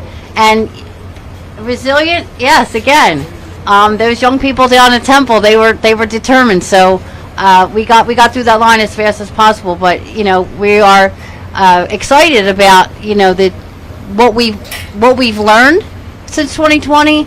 The technology we brought in, and just our ability to get through problems like that in a different manner. Just talking about high voter turnout. Can you expound on that? So the turnout seemed to be, a little higher when we were outside on the street. You could see there was a lot of activity, a lot more people. You can recall the last presidential election that we had some suppression due to COVID, right? So a lot of people weren't going out to vote. So it was good to see again. It was good to see people outside, reveling and talking to their neighbors and just being there and being part of the process. Commissioner, could you talk a little bit, just some of the nitty-gritty of how we're going to be counting? Like, I'm just noticing that in-person ballots are now at about 20,000, and from before it was about 115 that cast by mail. So how exactly is it working? Is it like you had a bunch of mail-ins and now you're going to the in-person? Is there any description of how that happens? So here's the basic process. We're basically counting up all the ballots that we received previously. And as the polls close, our hardworking poll workers, they turn the results in. And then we're just uploading them on a rolling basis. So what you'll see on the website, as the results come in, we'll post them up. You want to add something to that, Secretary? Yes, thank you. I was just going to add, so when the polls close, the police officers go around and pick up the results in Philadelphia from the polling places. They bring them to regional transmission centers so we can update those results as quickly as possible on a rolling basis. Right. No, we're good. I mean, so just to be clear so everybody understands, the mail that we put up are the mail ballots that we received up until like a couple days ago, right? So that's the mail we're counting now. That's the number of mail that you saw up. That's the result. and we're going to continue through the balance of that. And then what we're going to see come in tonight is the mail that it was in our drop boxes today, and the mail that the United States Postal Service delivers today. That also has to be counted. In between that, as the polls close and our poll workers are turning in their results, you'll start to see the in-person results start to come in. So that'll start to be more simultaneous as the in-person closed polls start to show up. So the first number was the mail that we got before today.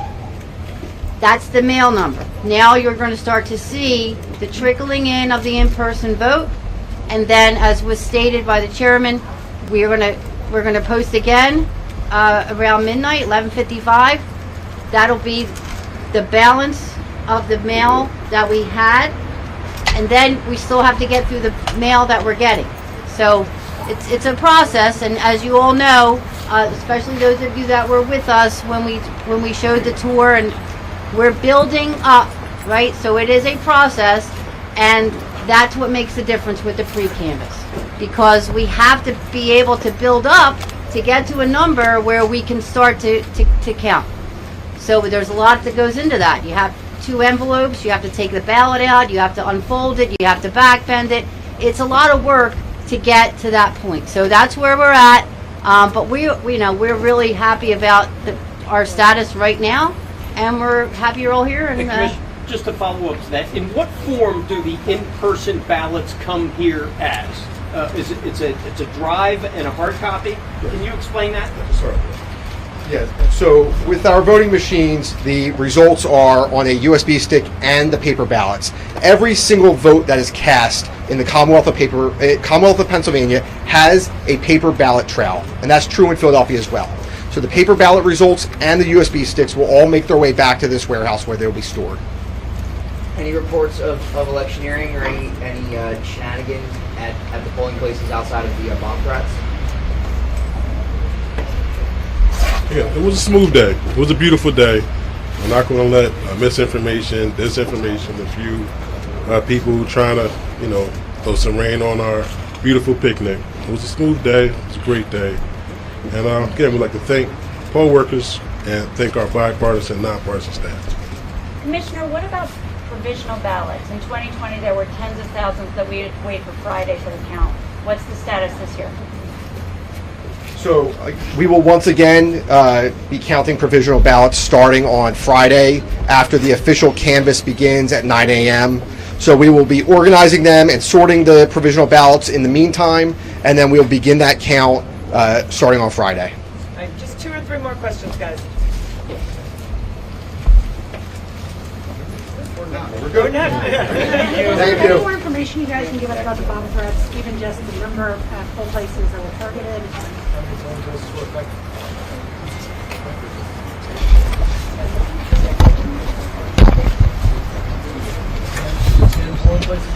There were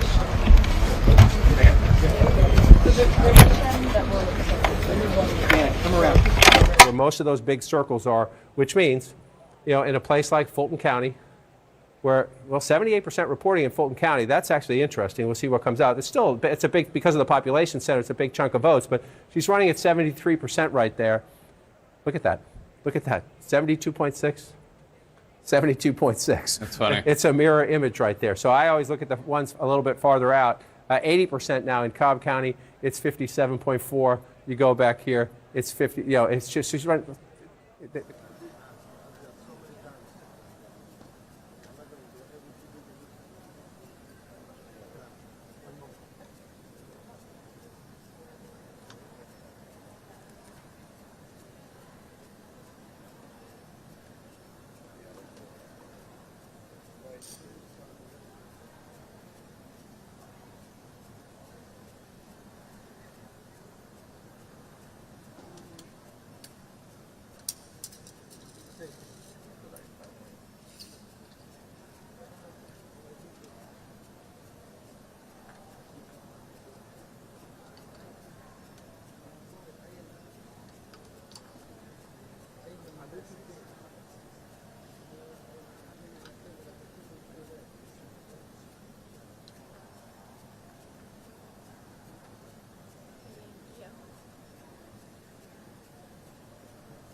In the write-in column for president, specifically for that race, and there appears to be a problem with that system. So right now there are from Gwinnett County about 72,000 votes, still about 250,000 of the early in-person votes and those mail-in absentee votes that were supposed to be in more than an hour ago.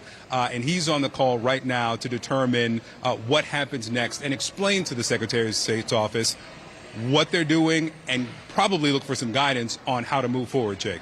All right, Victor Blackwell in Gwinnett County. And John King, as happens every election, human beings are fallible, machines all the more so. Right, which is why you want trusted officials to deal with the problem when it arises. And we know from 2020, Georgia happens to be a Republican Secretary of State, and these local county officials, they know what they're doing. And they have a problem, then they make a plan, right? They have a problem, you try to find it a solution. So where is Victor Blackwell? He is right here. He's in Gwinnett County, one of the most important suburbs in the Atlanta area, to the northeast of Atlanta. And as we noted, only 16% of the vote reported in this county right now. And so a long way to go in the count, Jake. And this is a place where, again, with Donald Trump with a pretty healthy lead statewide right now.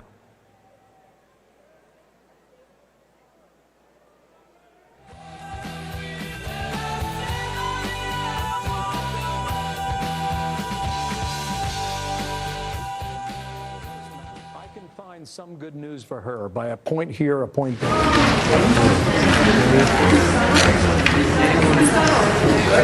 trying to make it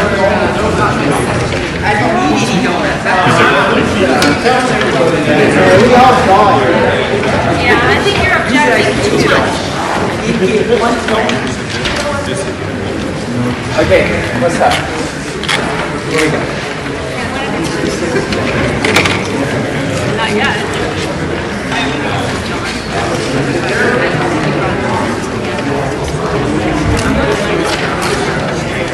John and Doreen.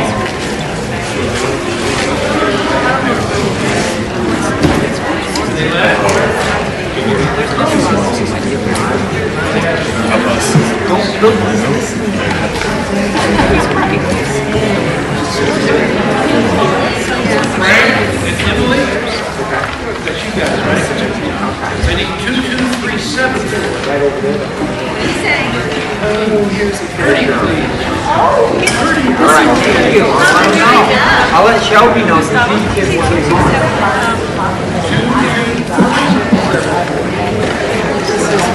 That's bad.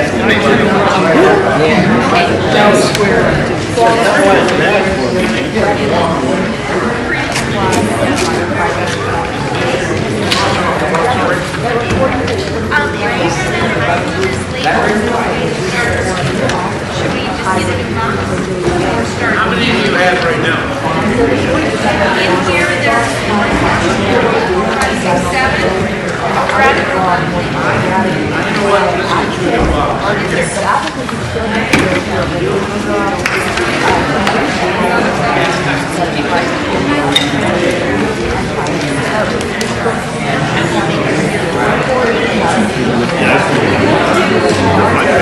I don't know.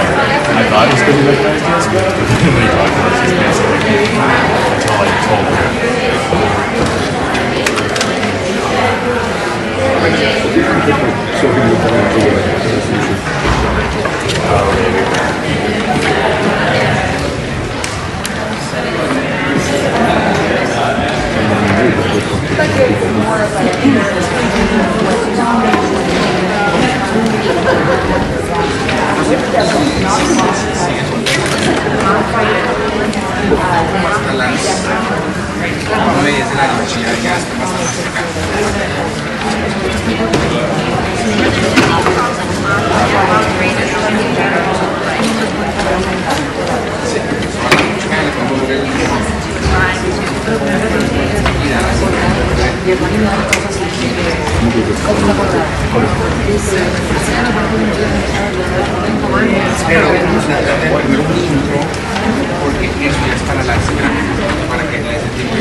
When in doubt.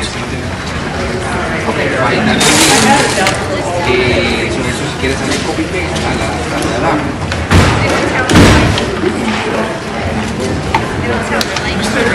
En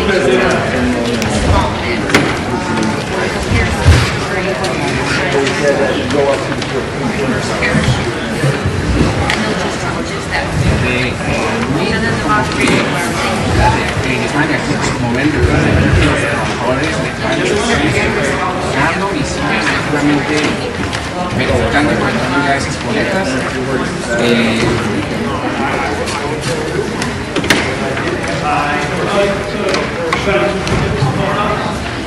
Robert and Martha.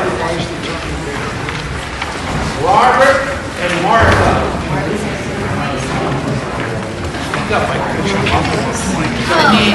22368.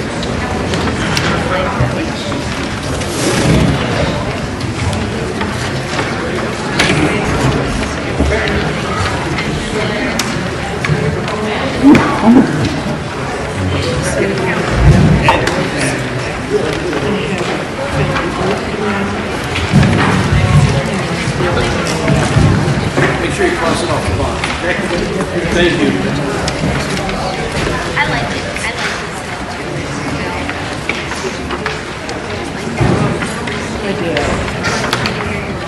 Yeah, no, it's starting to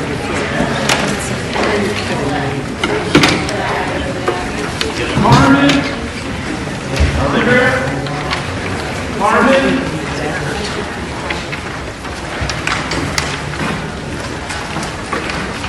Yeah. You've bombed it. Here's when you get it.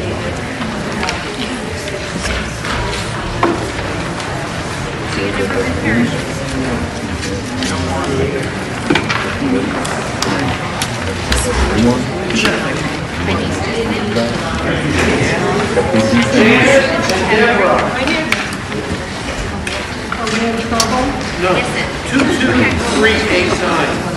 Okay. Thank you.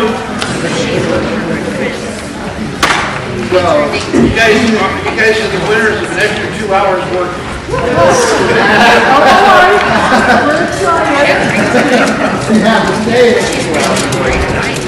Do me a favor and cross that off the box, please.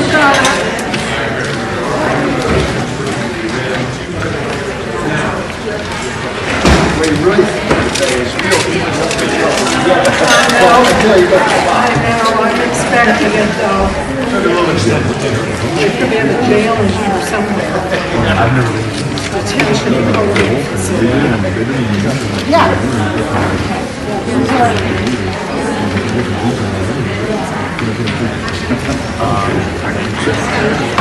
Me too.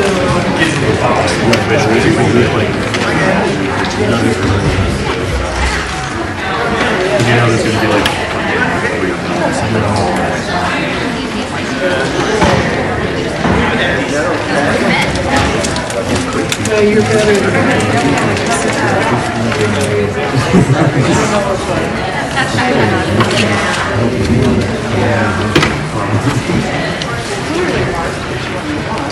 Oh, that's what you did there. Okay, I just made it. That's it.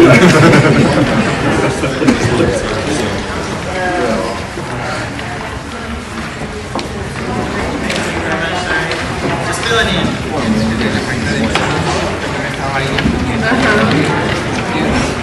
Y sí, la Secretaría de Trabajo.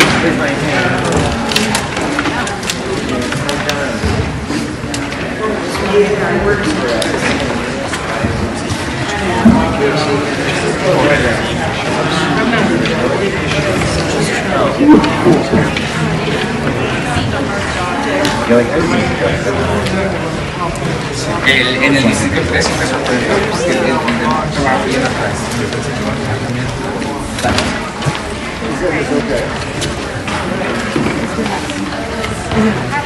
No, sí.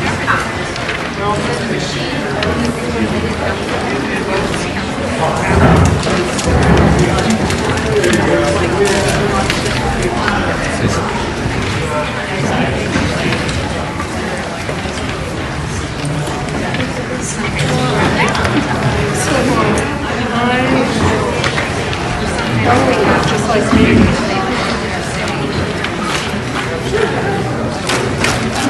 Claro.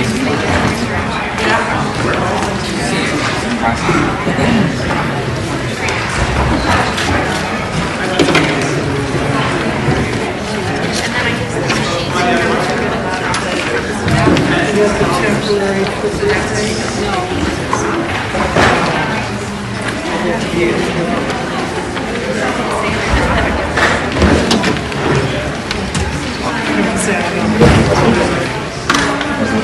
It should be fine.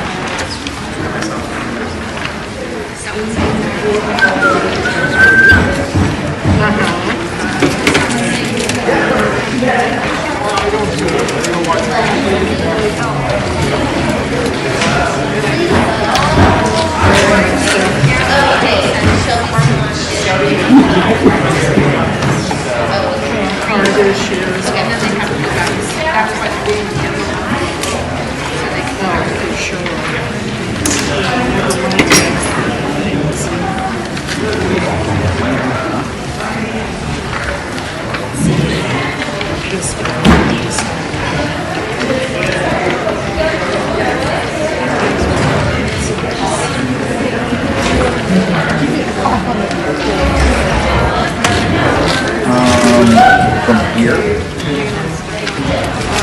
there's just an update how long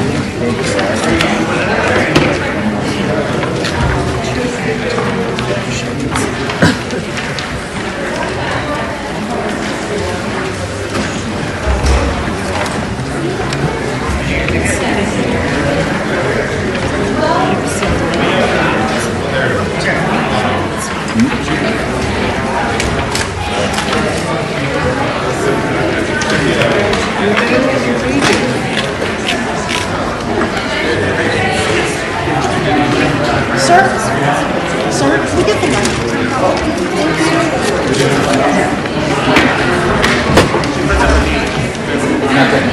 Thank you.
Take this for a while. Let's just go through and see what happens as we go. It's 11% of the statewide population. The vice president's at 60% right now. So you go back in time. Again, this is, if you're the vice president's camp, he lost. Joe Biden lost North Carolina, getting 67% of the vote in Mecklenburg County. She, at the moment, is getting 60% of the vote. Is that meaningful? We don't know yet. We don't know yet. It would be meaningful if we end up there, but it's only 14% of the vote right now. So then you come back out here, and again, that would be Donald Trump doing better in the suburbs. If he gets her number down from Joe Biden, that would mean Donald Trump was doing better with black voters and in the suburbs. But we watch that. We still have a long time to go. Wake County is Raleigh, number 2. Mecklenburg, number 1 population-wise. Wake County is number 2. She's at 64% right there. Trump's at 35. You go back in time. Trump's at 36. She's at 62. roughly the same. Roughly the same. Won't make a big deal about that now. Sometimes roughly, you start looking into the margins of roughly if we get to 80, 90% of the vote. Move over here to Durham, your 6th largest county now, right? So Raleigh, Durham, the Research Triangle, young voters, some black voters, some college-educated suburban voters in the healthcare industry and the other industries in the Research Triangle there. 81% of the vote right now with 85% in. So this is where you can make a comparison. You're at 85% of the vote. You can say, okay, where are we? Where was Joe Biden? 80%. So she's matching Joe Biden here in a key place. Trump's at 18% in 2020. We see him at 18% now, a little bit below that. So this, if you're the vice president, you're matching the president. The question is that good enough, right? He lost the state by 74,000 votes. So we come back out. Where else do you want to look? You look for the other Democratic pockets, right? Cumberland County. This is Fayetteville. We're just starting, right? We're just starting. This is the 5th largest county in the state. So that's, if you're the vice president, you think there's some room for growth there because we're not there yet. And again, I just want to show you, you see the blue in the urban areas. North Carolina along here has the belt here. These are black voters here for the most part in these Democratic counties. Absolutely essential to the vice president's math. And then you come down to Georgia. Again, in these states, you just see all that red. Not a lot of people live in those, but if you do county after county after county after county, you run it up. And Jake, as I toss back to you, just one more check. No, Fulton County still at 80%. So the Georgia math, we still have the biggest population center where we're waiting to see some key results. All right, John, as we stand by for the next poll closings at the top of the hour, here's an update on the race to 270. Donald Trump has 154 electoral votes. Kamala Harris has 81 electoral votes. Obviously, 270 electoral votes are needed to win. Now, another key race alert. Let's go to the states where we have not called. Kamala Harris in the lead in Pennsylvania, 51.4% of the vote. Donald Trump has 47.7% of the vote. Kamala Harris has 88,000 plus votes of a lead, but it's about 35% of the vote that's been counted in Pennsylvania, about a third. Still a lot of vote to count in Pennsylvania. Michigan. Kamala Harris has 52% of the vote. Donald Trump has 46.1% of the vote. Kamala Harris with a 49,000 plus vote lead. That's with only an estimated 15% of the vote counted in the battleground of Michigan. In Wisconsin, another battleground, Kamala Harris 52.2% of the vote. Donald Trump 46.1% of the vote. Harris with a 52,000 plus vote lead, but only 27% of the vote counted in Wisconsin, still very early in Wisconsin. Battleground North Carolina, Donald.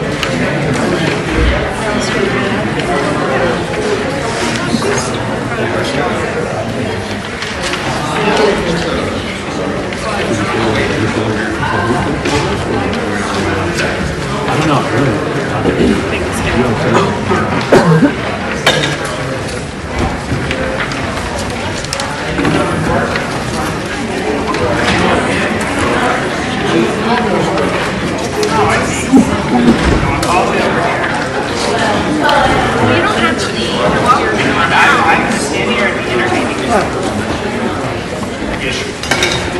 How hard is it snowing yesterday?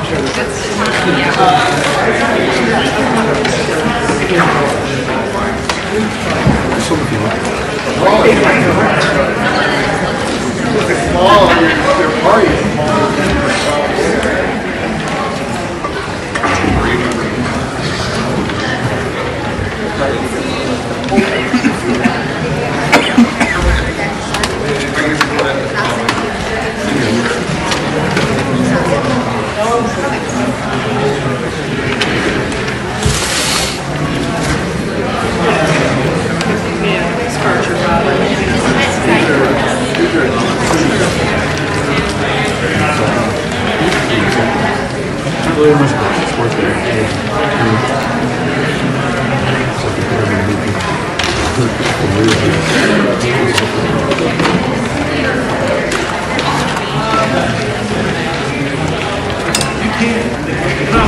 This might be the first time we're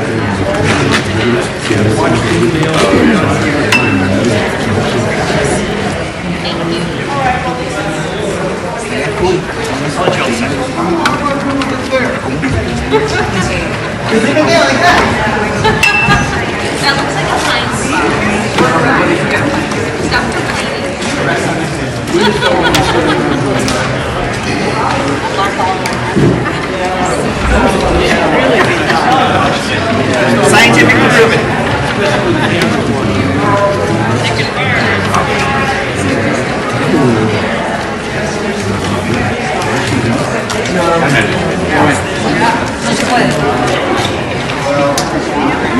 No,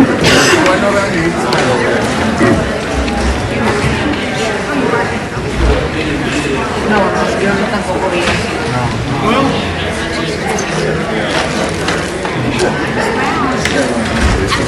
Nada más.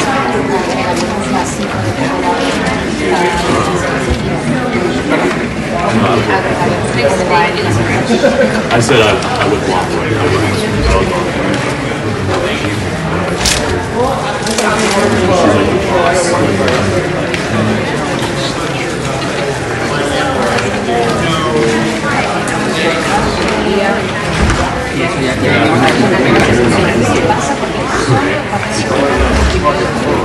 I really think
Instead of like choosing one candidate.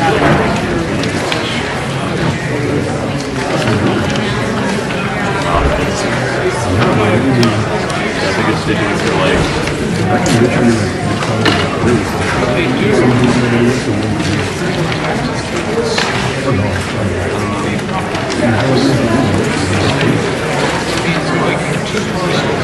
I don't think it would go towards like president. And that's really smaller races. So like maybe like judges and stuff like that.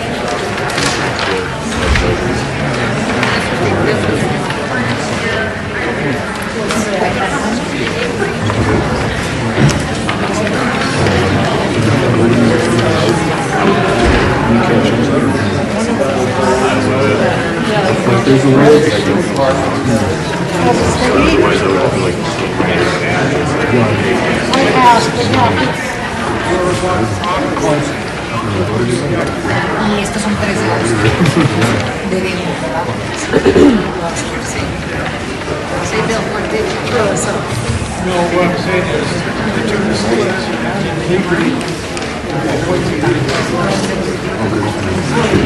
My need for two Well, the other side, I think it's 6.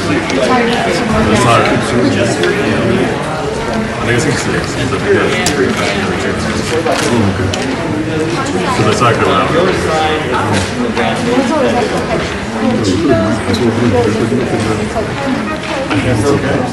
Has been counted. In battleground Wisconsin, Harris is at 49.8% of the vote. Donald Trump is at 48.4% of the vote. She has a 15,000 plus vote lead. That's with more than a third, 35% of the vote counted in Wisconsin. In battleground North Carolina, Donald Trump maintaining his lead. He has 52% of the vote. Kamala Harris has 46.8% of the vote. Donald Trump with a 196,000 plus vote lead.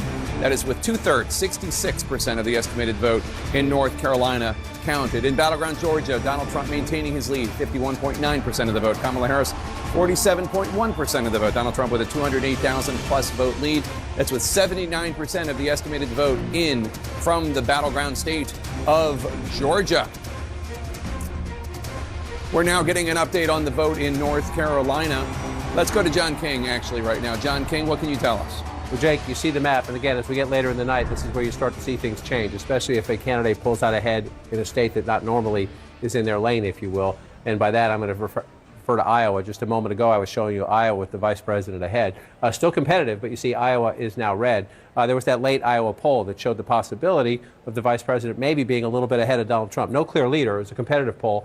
And this is a competitive race at the moment, 36%. This would be a surprise, right? We said Virginia's a surprise at how close it is. We'll see if it ends close, but it's a surprise at the moment. This is a surprise as well. Donald Trump just 3,800 votes ahead in battleground Iowa, a state he carried quite comfortably by 8 points 4 years ago. So you keep an eye on it and you watch and you see what happens there, but it's interesting on this night. Now let's move over to the battlegrounds that matter at the moment. The blue wall states still being held by the vice president. The Sun Belt states, as we start to move west, North Carolina and Georgia are the two battlegrounds we care most about. They are at the moment held by the former president of the United States. Again, this was his closest battleground win in terms of Biden was the closest to him back in 2020. It was 74,000 votes. He's just under 200,000 votes right now, 66% reporting. The former president at 52% of the vote. And again, Jake, as you come over and join me here, just let's remind our viewers, still votes to be counted. We know that. So then we want to use our technology to say, where are they? All right, where are they? And you see the bigger the circle means the more live outstanding votes. And the color tells you what's happening there. And at the moment, doesn't mean it will continue to be that way. You see Mecklenburg County, that's Charlotte and the suburbs. You see over here in the Raleigh-Durham area, Winston-Salem area, a little bit out of Nashville. So more votes to be counted out there. But Donald Trump at the moment with a pretty healthy lead. And you know, we have one of our excellent journalists is in Charlotte, is in the Mecklenburg County, Brianna Keeler, as the Board of Elections in Charlotte. Brianna, what can you tell us? Yeah, that's right. So at this point, Jake, about 100,000 ballots are in out of several hundreds of thousands of ballots. And that really could change any moment because we are expecting about 420 to 430,000 votes, which would have been early in-person votes to have been closed out and posted here to the State Board of Elections. So we could be seeing that literally any moment. But what we see right now is a picture of a fraction of this key county. It's about 34,000 absentee ballots that were received before 5 p.m. yesterday. And it's also an upload of about 70,000 Election Day ballots from today. And you see right behind me, you see that red satchel right there. That is really the key here. These are being delivered by car. We're almost in sort of what is a drive-through situation here. I gotta have it on. Oh, we're up. So she's gonna take this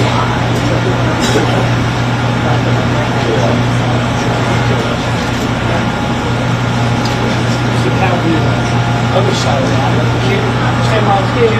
and then they leave it in your ear while you're talking so that you get the mix minus and the reverb and the, yeah, get out of my ear, please. Yeah, I don't know where it's going. You're cueing everyone else. They just don't like you. Yeah, all first cues now.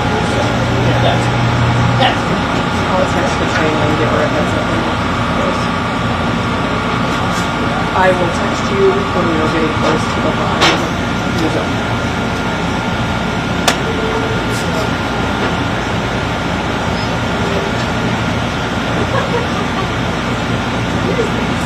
Alright, where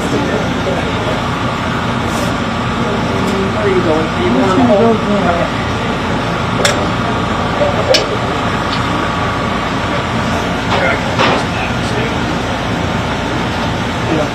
If you want to, you can also do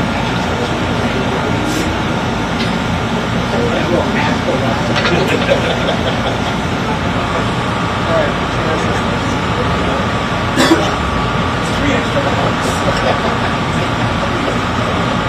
Oh my goodness.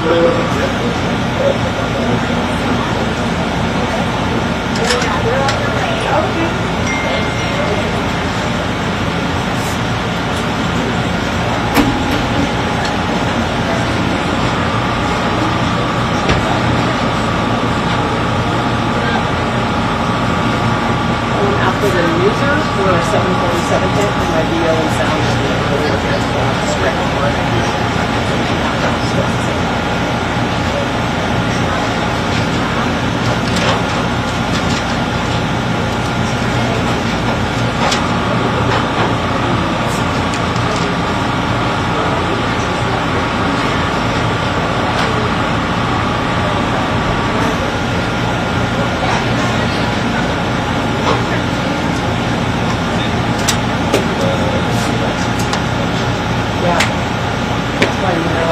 I'm like, there's nothing. We got nothing.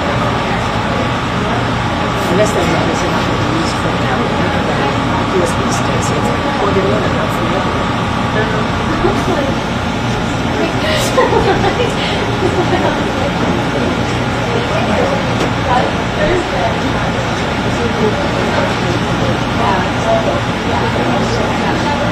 There's some ballots. It would. Yes, so they're looking at this. So this is what the pirate.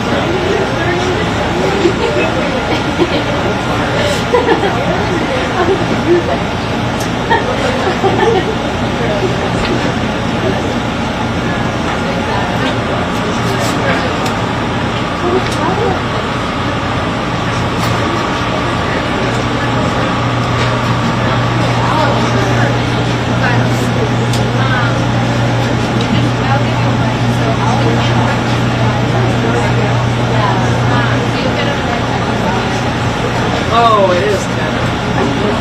It's not as grizzly as it normally is. Now I can see.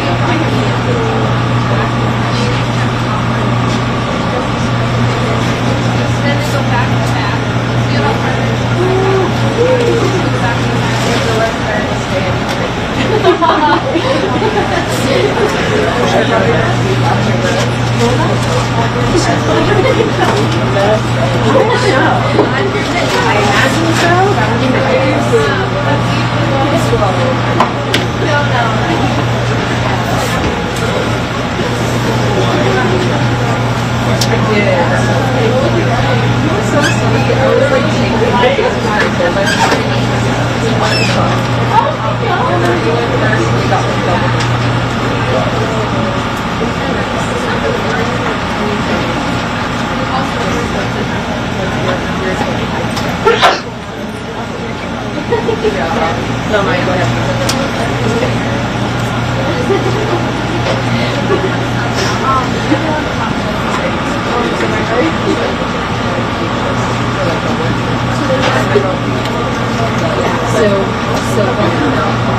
That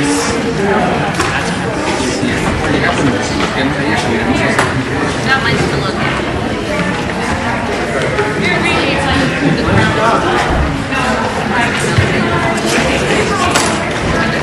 We're a team, you know. Okay. Haven't heard that term, but. I'm easy. Okay. Break. What we got? It's just an analogy of course the skies. I thought you were talking about the little break. That's true.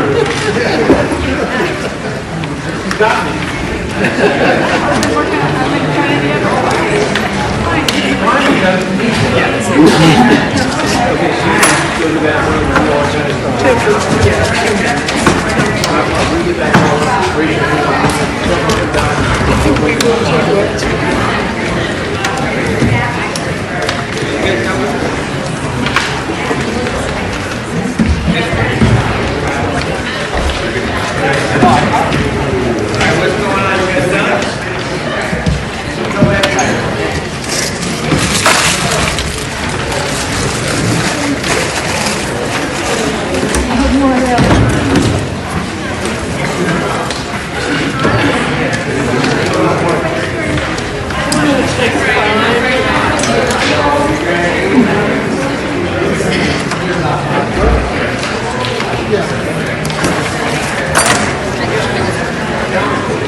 Get good? See what we got here. Don't burn ones for me, huh?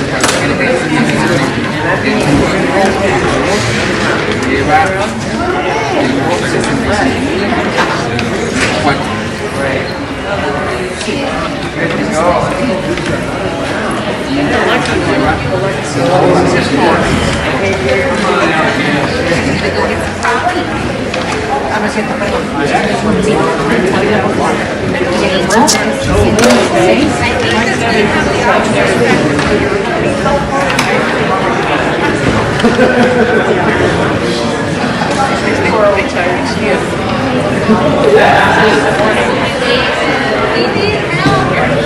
Somebody else is a problem.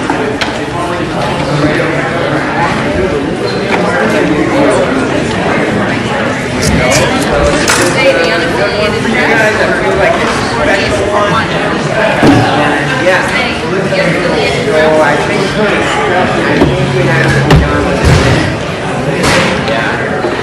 Yeah, unless it's actually called the unaffiliated Oh, not you. press. You take your time. Yeah.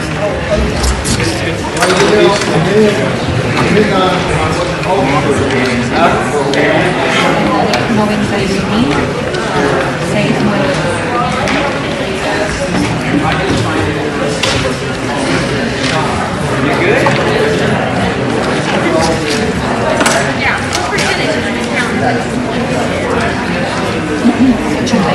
And they're already calling it. Did they learn nothing in 2000?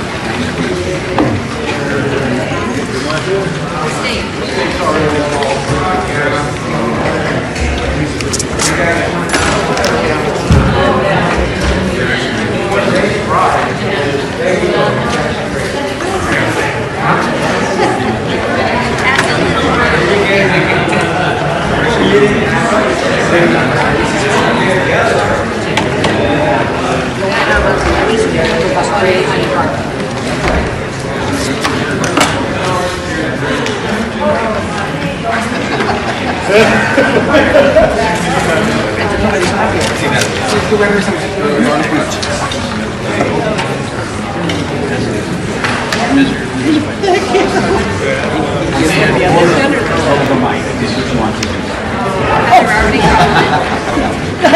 stepped out of the way.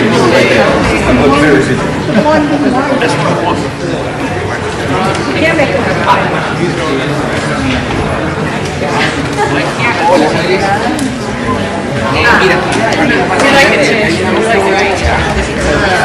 Para la parte de la artes,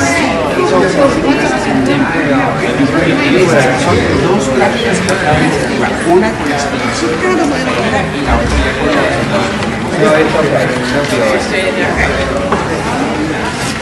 creo que la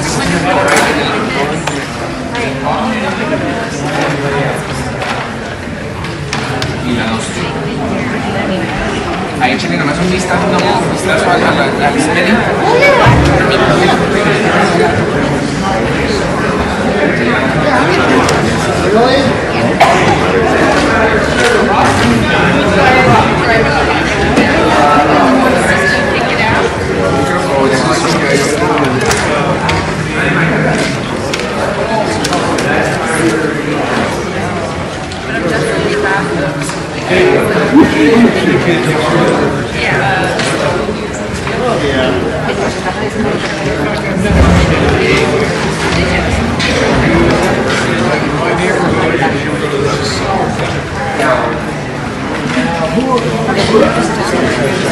I know that.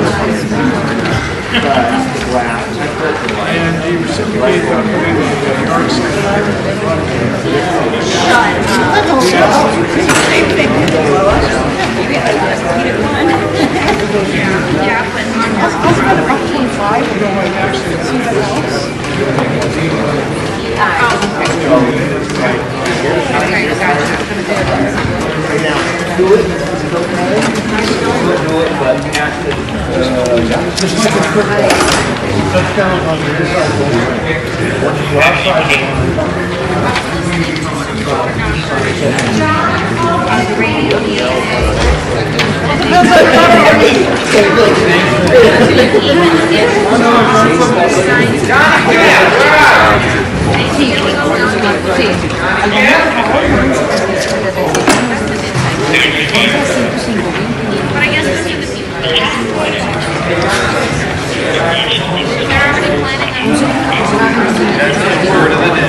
Yes, I know.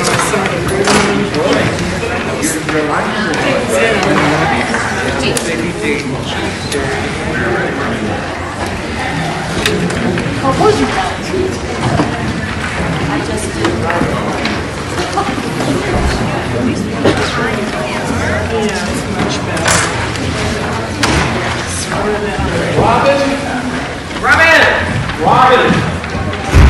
Robin Hood. Hey, Robin.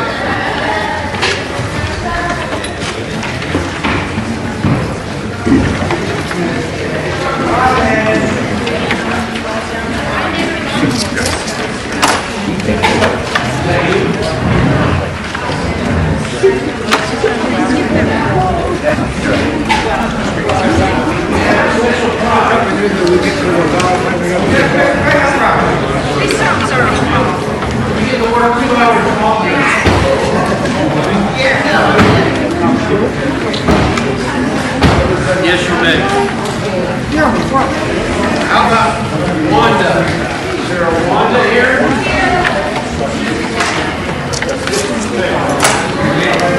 What's the last name? I think they were trying to underline the business is going on. And they don't realize.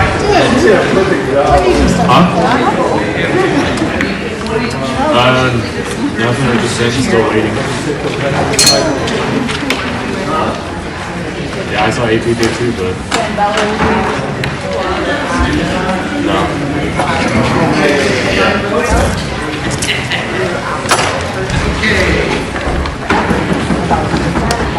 Jennifer?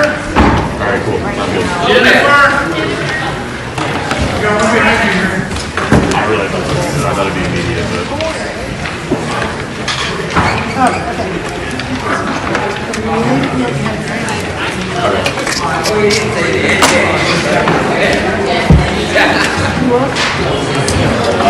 not sure. We're driving over there at South so we're just wet roads. I'm not sure. I haven't been out there in a couple hours, so. No, he's right here with me. I had that turned down. I got it.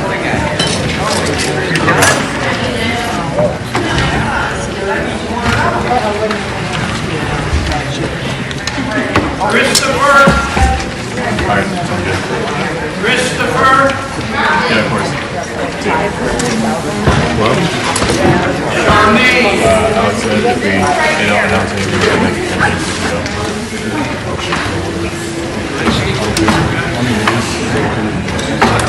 Yeah, because he's like me and Nate anyway, said that it's almost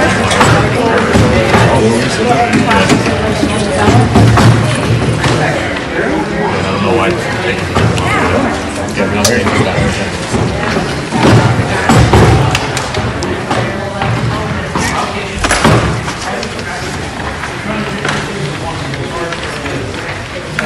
Just because we don't know how bad the conditions are out there right now, so don't want to get extended. That's crazy.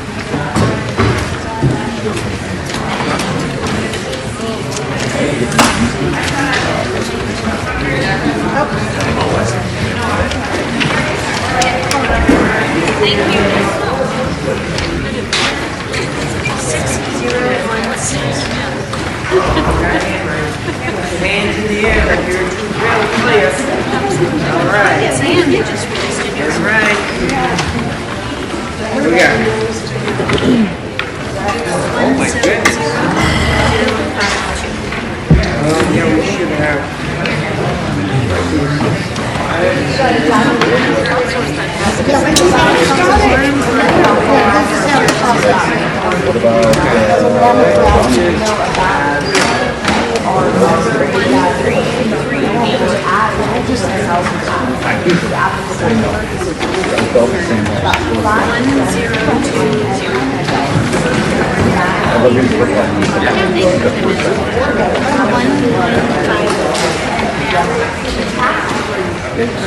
What is estimated to bring in about $100 million off of So, I put it in open sign in days. most of the health and human below 80% of Denver's income level. Renters don't run out of food. Okay, about 50% of people the tax and the government for the item would expire after 4 years. That's required to know and what as a Getting your best.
For a yes, I have 16993.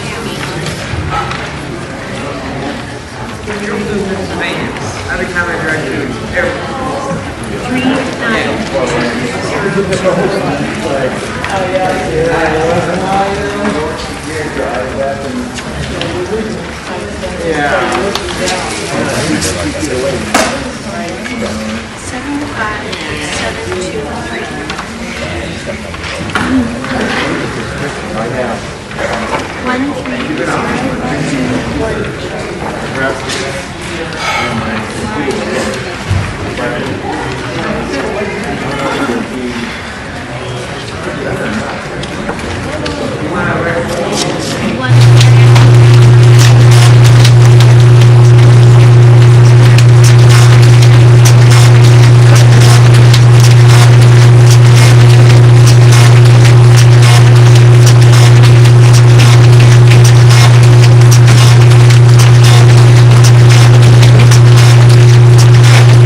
Just like in 2020 and 2022, Georgia had a successful election because you work every day to protect every legal vote.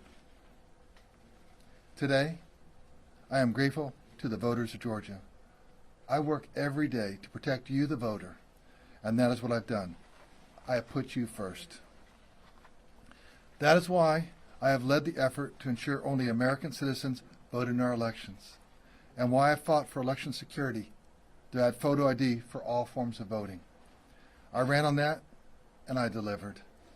I've also led the effort to clean and create the cleanest voter rolls in the entire country by joining a multi-state partnership to ensure voters only vote once. And to those who try to interfere in our elections today, I have a message for you. You messed with the wrong Georgian. Your attempt to sow discord and strife didn't work. We'll meet you and beat you next time as well. Counties around Georgia received 60 bomb threats, and yet we still had record turnout. That is because I have led the creation of strong partnerships with law enforcement from the national level down to the local level.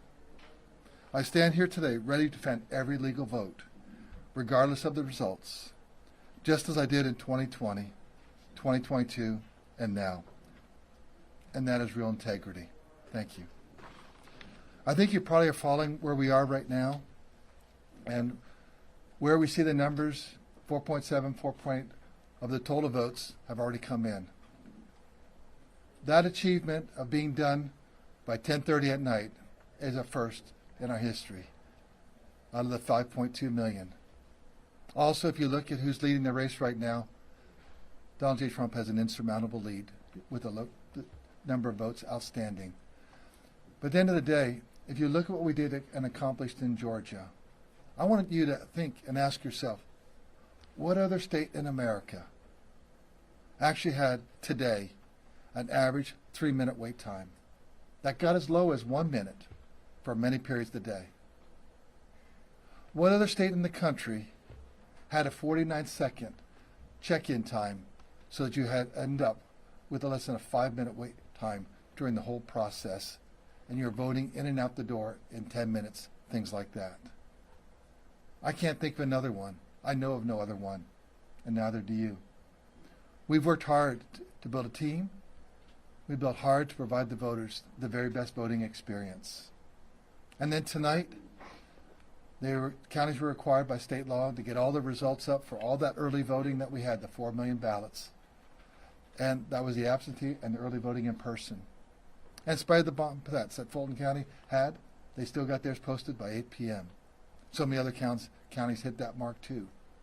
And so right now, we're at 4.8 million out of the 5.2. I think that's pretty darn amazing.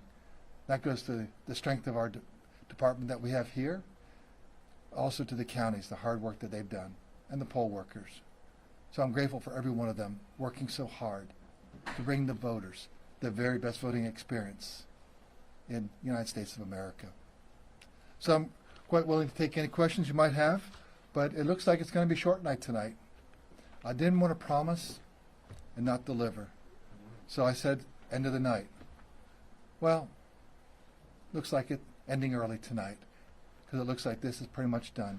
Oh yes, we'll have to wait for that final 400,000 to come in, and that's what our job is. We'll stay here. But I think the results are pretty well baked in based on where the leads are right now. But there'll be other races there that you can look down ballot. I know that that's really of a lot of interest for folks. Where are we from my local state rep? Where are we from my local state senator, and things like that? And we may even have a runoff or two. But that can wait till later this evening, or you can come back tomorrow morning at my press conference at 10 a.m. I'll be there, and perhaps you will be too. Do we have a few questions before we head out? Yes, sir. Part of the credit for these quick results, of course, should go to the fact that the state was able to start counting early votes at the start of the day. There were some concerns early on that there might be leaks or something of those results. The fact that that didn't happen, does that put those concerns to bed? I think we put just about every concern voters put. I don't think the voters had a concern. We had some detractors that have been out there. I think we kind of showed them that it's never been safer, more secure anywhere in America than here in Georgia. And yes, those votes were secured, no information got out, and they were reported quickly. And I think it really improved the process. So Patricia. Donald Trump in the past has called you a disgrace. He said that you should be jailed, and now here you are saying that he has an insurmountable lead. How does it feel to have overseen this election that looks like it will go to President Trump? I did my job. I followed the law, followed the Constitution, and I'm going to continue to do that because I work for the people of Georgia. They're the ones that put me in office, and they're the ones in 2022 overwhelmingly reelected. I think people are looking for integrity. People just do their job, and so we've done our job, and I'm good enough for that. Thanks. You said insurmountable lead. Looking at that 400,000 or so votes outstanding, the math, it looks like this is done. Yeah, it looks like it's done. So, don't want to say the word, I know it's done, but run the numbers. We did. Well, and no other questions? Yes. Those remaining roughly 400,000 votes, where are those, or in what types of votes? Votes by people. But they're virtually in probably more of the larger counties. Many of the small counties are already done. They got those posted quickly. But you can just kind of look at, where those counties, how they're going right now with the percentage that they have out, and you can kind of look at where they will be at the end of the day or the end of the night. So that's why we're here. Save you some time. Yes, sir, in the back. Real quick, I know there was about 156 as well investigated for non-citizenship a couple weeks ago. We talked about that. Did we ever hear anything about that? What's that? Investigated the non-citizenship. Where are we on that? We're still building the case files and reaching out to them. We've really been focused on getting set up for this election. And so, but we'll obviously finish our case file and, find out exactly every one of those. Well, thank you very much. See you in the morning.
Yeah, I'll just make sure.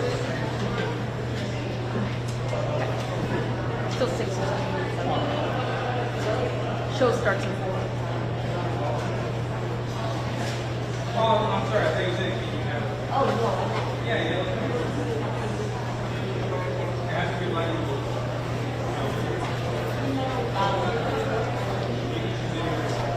You already have your balance. Oh, you have to go.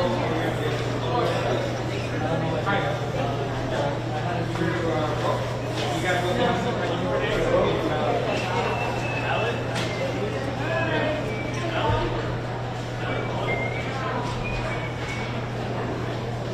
District 5. She's in District 5?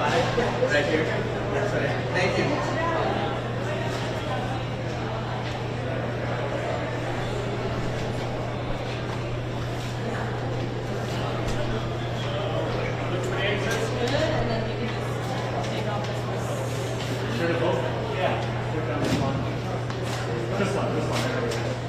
That all sign it too? Yep. So you can just submit it right there. Yeah, thank you.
Bill.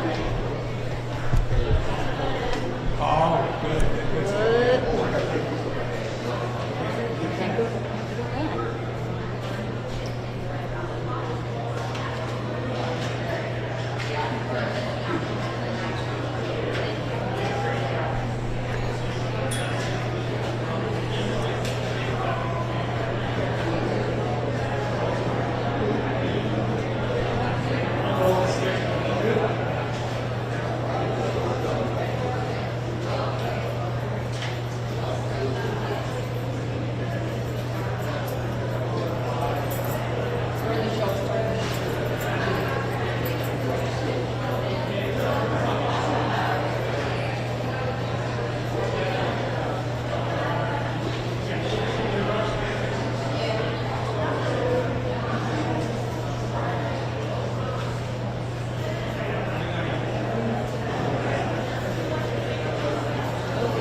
Now, 4 hours.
I'm going to have to take down tables. What is supposed to be doing?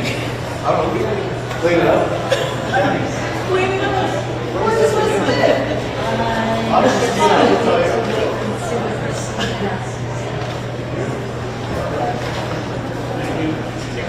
What time do you start? Well, I can't get off yet, so I think they got to shut down.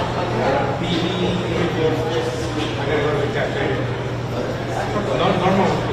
Did any of them do anything? Yeah. Did they say anything? What's that? Did they say anything about what?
It's like when you're in a restaurant and they start time. There's a bin on the bottom.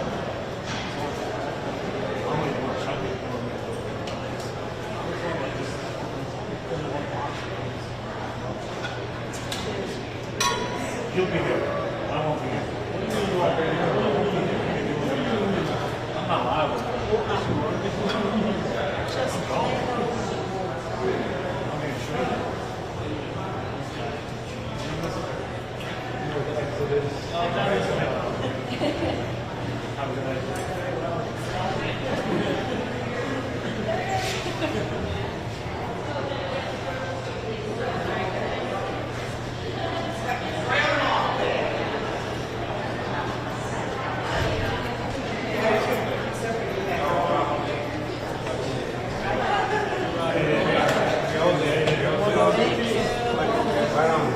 Yes, just straight down this hallway and then through the line. Straight down the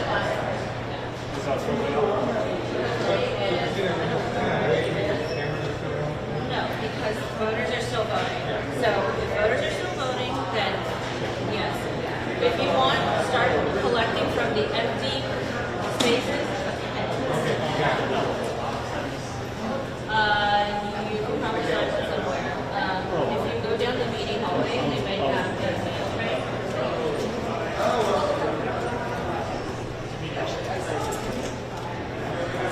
Make it right, I'll go down.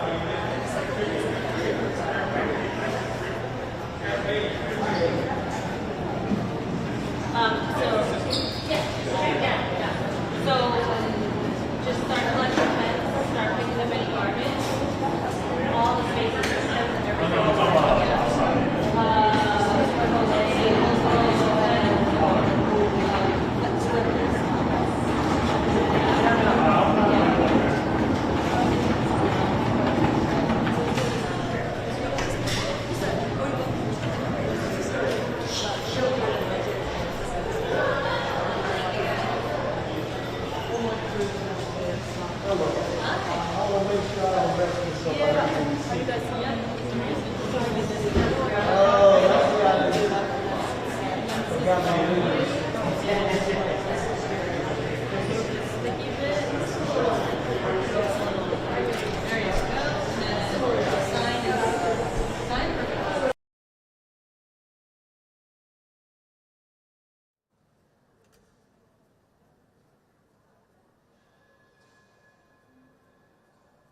He's from Delaware now, but he was born in Pennsylvania. And that was one of the things that helped him, is because he was, as he liked to call himself, the scrappy kid from Scranton. So where are we now in 2024? I was just looking here. This is Lackawanna County. This is where Joe Biden was born, Scranton, Pennsylvania. You say, well, the vice president's winning it with 51%, but Donald Trump's at 48, right? So again, in a close battleground state, margins within some of these counties can matter. She's at 51. Joe Biden, 4 years ago, was at 54. That's a big deal. That's a big deal. You look at the margin there, you say, oh, that's only 9,000 votes, right? You know, but if you're trying now, you're trying to make up this lead, right? That's 3,000 votes, a little less than that, a little more than that, maybe 3,000 votes. The reason it matters is you're trying to make up 173,000 votes, right? So when you're losing ground in each of these counties, it hurts. And so let's just come over here. This is Luzerne County. This is Trump country, Pennsylvania. Harris getting 42%, 43 if you want to round that up. Trump at 57. Again, 43 for the vice president, 42. So there she's competing, not so bad. There. So you're just looking for the pieces as you come through. Carbon County, 65 for Trump. 4 years ago, 72% for Trump now.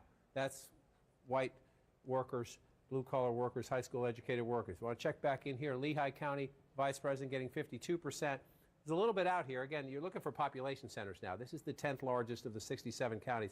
If you're the Harris campaign, you're looking at population centers trying to say what's left in the places where there are a lot of people, modest amount of people in Lehigh Valley, but you see it right there. At 52, just want to come back. Joe Biden's at 53. You see the pattern that continues, right? You know, I was saying Donald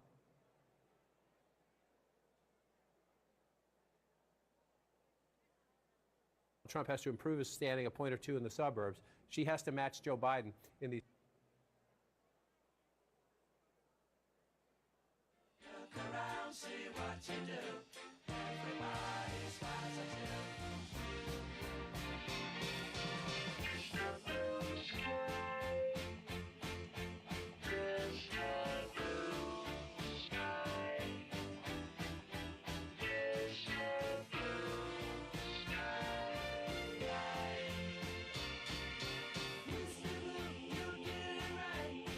But some comes Mr.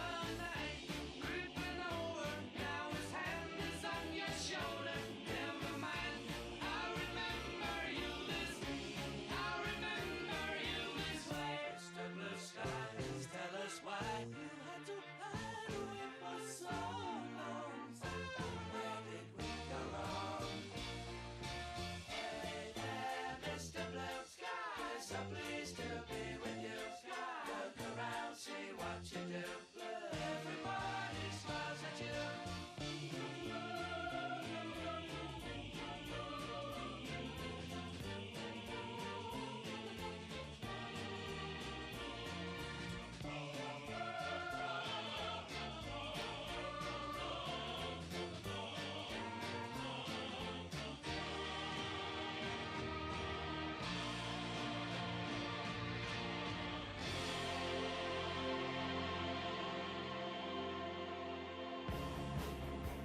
up and down, counting out, smiling through the taste of blood in my own mouth. I got bruises and broken bones, but they don't know I ain't in this ring alone. I'm a fighter, no one can say that I'm a running hider. I was born to be a do or dyer, a make it righter. Don't throw that towel just yet, don't cash in that last bet, 'cause I hit harder when I'm tired. I'm a fighter.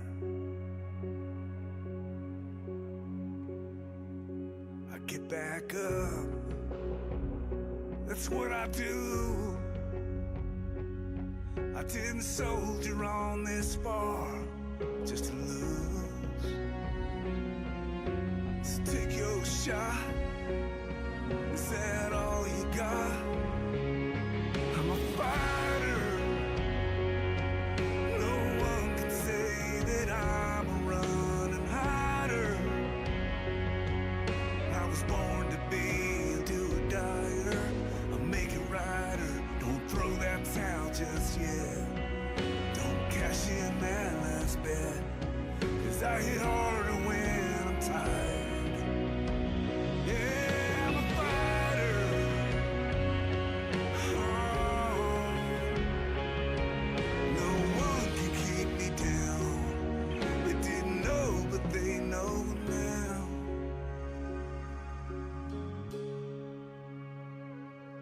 That I'm a fighter. No one can say that I'm a running hider. Don't cash in that last bet, don't throw that towel just yet. I'm a fighter.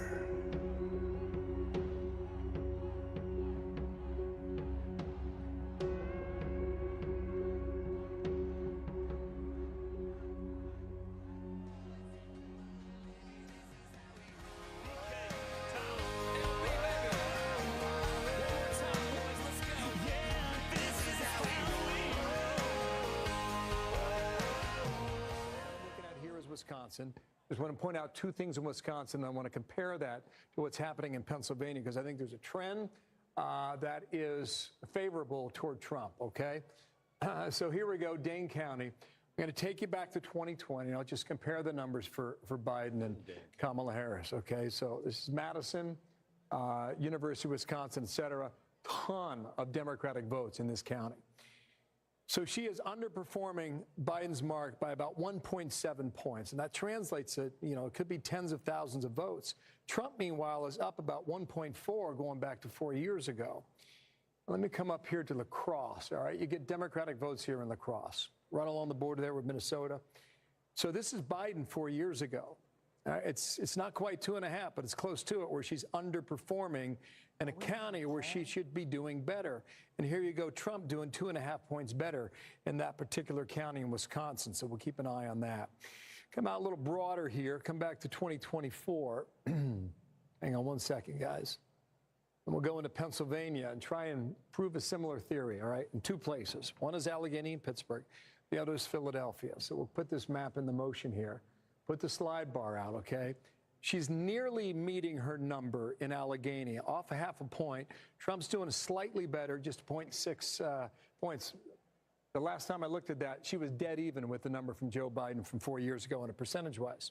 Come over here to Philadelphia, because this is really where, if you're a Democrat and you want to win the state, you got to run your numbers up in Philadelphia. And this kind of matches what I just read from, America's big cities. In Philadelphia, she's underperforming Biden's mark from 4 years ago.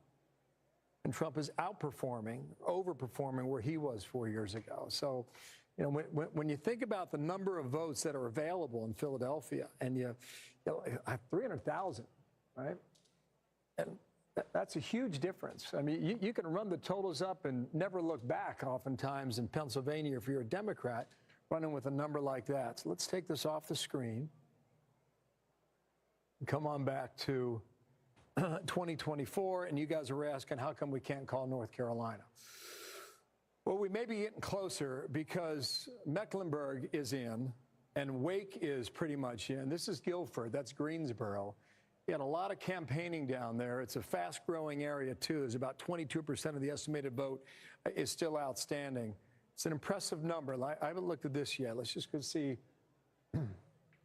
Joe Biden. Okay, so pretty close to where Biden was. The raw number is lower, but on a percentage basis. Mr. Hague made at the end is instructive to me in the sense that if you come to here, you're down, you're the vice president, you're losing by just shy of 60,000 votes. This is the #1 county. It is 17%, 16, 17% of the state population. You're getting 66%, so you say, okay, there's still 40% of the vote to come in. But Mr. Hague just made a point. He said he didn't think turnout was great. Well, let's see what these final numbers are, because if you look at that number right there and look at 176,000, right? When Joe Biden carried Wisconsin 4 years ago, he's at 317,000, and it's 69% of the vote, right? So 317,000 and 69% of the vote. She's at 66% of the vote, and the raw math, right? You need the higher percentage, but you need that raw math to overcome what is happening in all this red, right? Especially, one more check and I'll get you to your wows. Dane County is 95% in, right? This is Madison, this is the University of Wisconsin. Young voters, college area, tends to be more liberal. 74% for her, 242,000.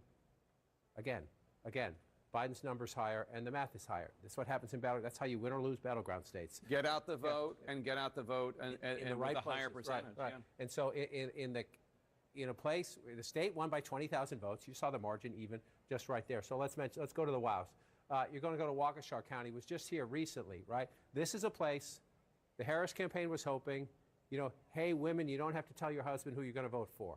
If you believe in reproductive freedom in a conservative county, vote Harris, just don't tell your husband about it. This is one of the places they thought the Dobbs decision, reproductive freedom, abortion rights, would help them cut into the margins. Well, they're at 91%, we'll see, but 40% is her number if you round that up. We'll go back in time.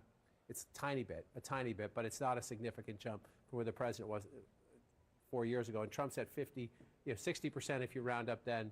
He's at 59. So a little bit, maybe a tiny inroads there for her. So you're moving around up here. You go up to Washington County. This is a big 70% of the vote here for Trump. Let's just double check it and come back. He improved. Up a little bit. He improved a little bit. And then you come over here to the O. I did wow backwards for you there. I put the O at the end. Yeah. But you come over to Ozaki here, and the former president is at 55% of the vote in 2020, and he's at 56, roughly the same, but a little bit, So Trump is not underperforming.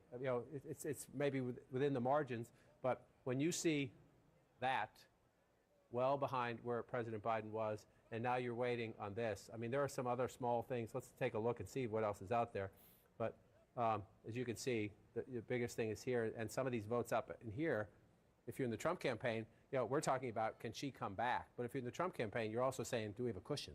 Is there more coming in for us? And the answer is yes. They got all that Green Bay vote. The answer is yes when you look up there. So the next thing we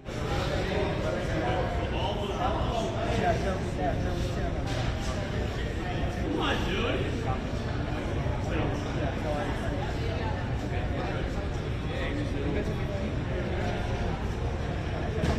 Harris?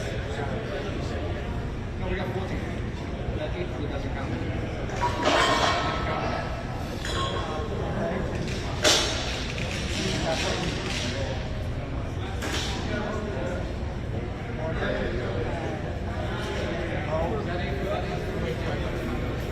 State representative.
concept that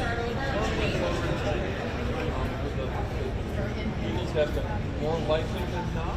The machine can't do that. It's got the humans can. Right. Yeah. So we did it on purpose. And these were, a lot of them were absentee voters. They wanted to make sure, because they weren't here to put their ballot on the machine. They wanted to make sure it picked. Yes, there's a lot of child issues. Yes, the machine would have come to that ballot. Flying that quickly. Yeah, I know.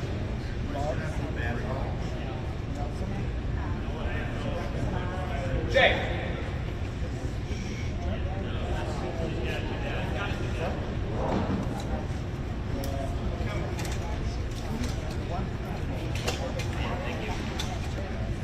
Sorry, yeah, I didn't know it was going to go so quick. I was checking the trash.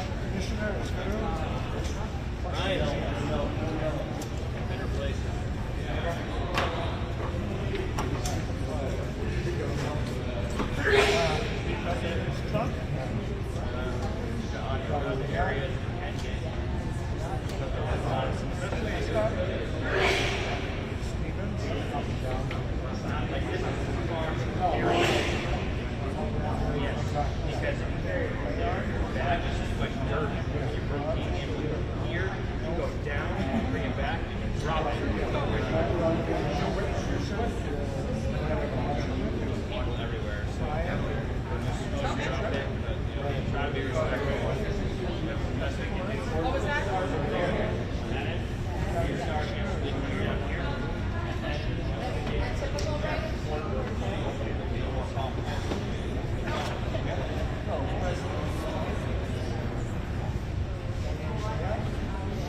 You wanted a fresh sheet?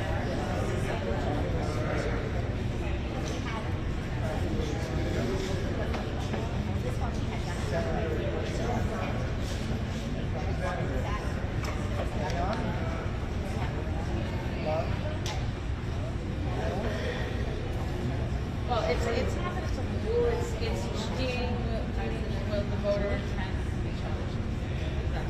Brian?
And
I don't know.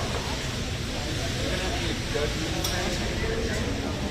whether that's really meant what?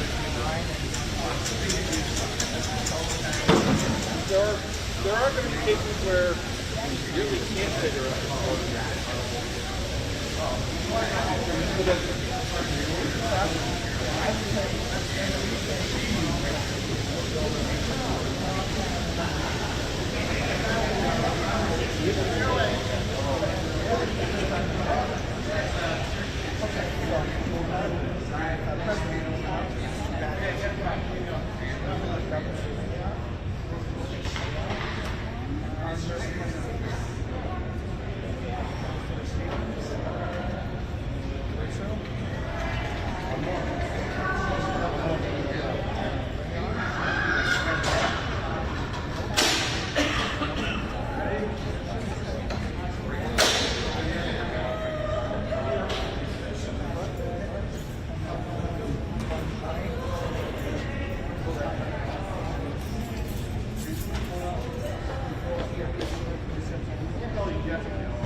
I'm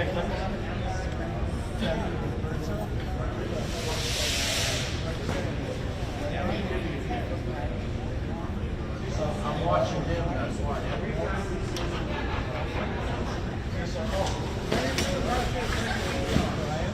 If I tell you to ride your bike backwards, how do you do it? Yes. Yes, up here.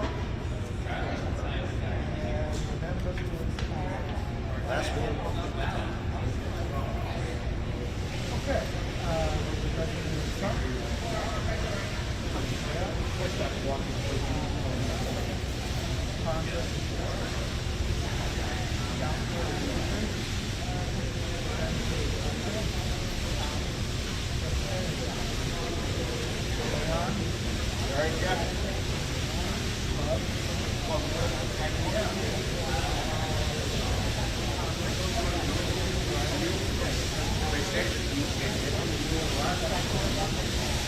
Into CNN. We start with the state of Wisconsin. There, the CEO of California-based SunWest Bank, Eric Hovde, is 29,000 votes ahead of Democratic incumbent Senator Tammy Baldwin, who's seeking her third term in office. 70% of the vote in. We just got an update. The lead pretty much the same in Wisconsin for Hovde. In Pennsylvania, this has been going back and forth all night, but right now, the former CEO of one of the largest hedge funds in the world, Dave McCormick, currently leads incumbent Democratic Senator Bob Casey by about 120,000 votes. Still a very close race. This one also a very expensive one. 81% of the vote in the Commonwealth of Pennsylvania. Now, a key race alert from the state of Michigan. This one has been close all night as well. Former Republican Congressman Mike Rogers currently leading current Democratic Congresswoman Alyssa Slotkin, 48,000 votes. Rogers ahead of Slotkin, 40% of the vote in the Wolverine state. So let's take a look at the balance of power in the U.S. Senate, the raw numbers. What does this mean? Democrats hold 40 seats. Republicans, with those two pickups, hold 49, 11 seats remaining to be determined. Jake, obviously you need 51 for control of the chamber. All right, Boris, thanks so much. And CNN can make a projection. CNN projects that Washington State, as expected, will go to Kamala Harris. Washington State, with its 12 electoral votes, to the Democrat, Vice President Kamala Harris. Let's look at the electoral map right now. Donald Trump has 227 electoral votes. Kamala Harris has 165 electoral votes. 270 are needed to win. We are waiting for more votes in the big three blue wall battlegrounds of Pennsylvania and Michigan and Wisconsin that both campaigns are watching very closely right now. A total of 6 top battlegrounds remain undecided as we get later into this election night. Stay right here for the next big rollout of votes. Right now, we're going to squeeze in a quick break. Stay with us. Election night in America. You never even get me out on the floor. In 10 minutes I'll be late for the door. I like that old time of rock and roll. Still like that old time of rock and roll. That kind of music just soothes my soul. I reminisce about the days of old with that old time of rock and roll.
What does that mean for the electoral map? Donald Trump has 230 electoral votes. He is 40 electoral votes away from winning. Kamala Harris has 165 electoral votes. She is 105 electoral votes away from winning. Let's see what the states that we have not called, where their vote counts are. Pennsylvania. Donald Trump is in the lead there with 51.2% of the vote. Kamala Harris has 47.7% of the vote. Donald Trump is ahead of her by more than 206,000 votes. That's with 83% of the estimated vote in. That's Pennsylvania. Battleground Michigan, Donald Trump up 51.3% of the vote. Kamala Harris has 46.9% of the vote. Donald Trump with a more than 111,000 vote lead with an estimated 44% of the vote in from Michigan. Wisconsin now, Donald Trump in the lead there too. 50.8% of the vote. Kamala Harris has 47.6% of the vote. Donald Trump almost 80,000 votes ahead of her with 3/4 of the vote, 74% of the estimated vote from the Badger State in. Battleground Georgia, Donald Trump is up 50.7%. Kamala Harris is 48.4%. Donald Trump more than 118,000 votes ahead of her with an estimated 93% of the estimated vote in. Arizona, Donald Trump ahead there too with 49.8% of the vote. Kamala Harris has 49.3% of the vote. He is more than 7,500 votes ahead of her right now, but they still have about 48% of the vote to count, 52% of the estimated vote in. In Nevada, Donald Trump is in the lead with 73% of the vote. Kamala Harris has 26.2% of the vote. Donald Trump has a more than 10,000 vote, almost 11,000 vote lead. That is with only 2% of the estimated vote in. As we follow these crucial undecided races, we are already also getting closer to another poll closing. 4 more electoral votes are at stake in the next hour in the heat of the battle to reach 270. So every electoral vote counts. We're just minutes away from voting ending in the reliably blue state of Hawaii. Over to John King now at the Magic Wall. John. So, Jake, a quick look. You just went through the numbers. Just want to look very quickly. These 3 states, Wisconsin, Michigan, and Pennsylvania, will determine the fate of the Harris campaign, whether there's any chance she can come back. As we wait to see those results, I just want to show you something. Bring it up. Remember January 6th? Donald Trump was finished. Even Republicans were running away from Donald Trump. Donald Trump is done as a national politician. I want to show you something. This is Trump overperforming his 2020 performance by 3% or more. Right? This is a statewide look. We're not done with some of these counts out here, so this will change a little bit. But Donald Trump overperforming 2020 after January 6, 2021. That's the statewide look. Look at this. Just look at this when you go to full counties. Look at how many counties across America, 994 of the 4,000 plus, 4,600 plus counties and townships, especially up this way, part of the country, they don't call them counties, they call them townships, but in nearly 1,000, 993 right now. This will change as we go through, but Donald Trump is overperforming, and look at where they are. He's mostly performing in red areas. His vote is getting higher in the areas where he wins elections. Yes, there are some blue places where he's overperforming, but just look at Battleground Pennsylvania.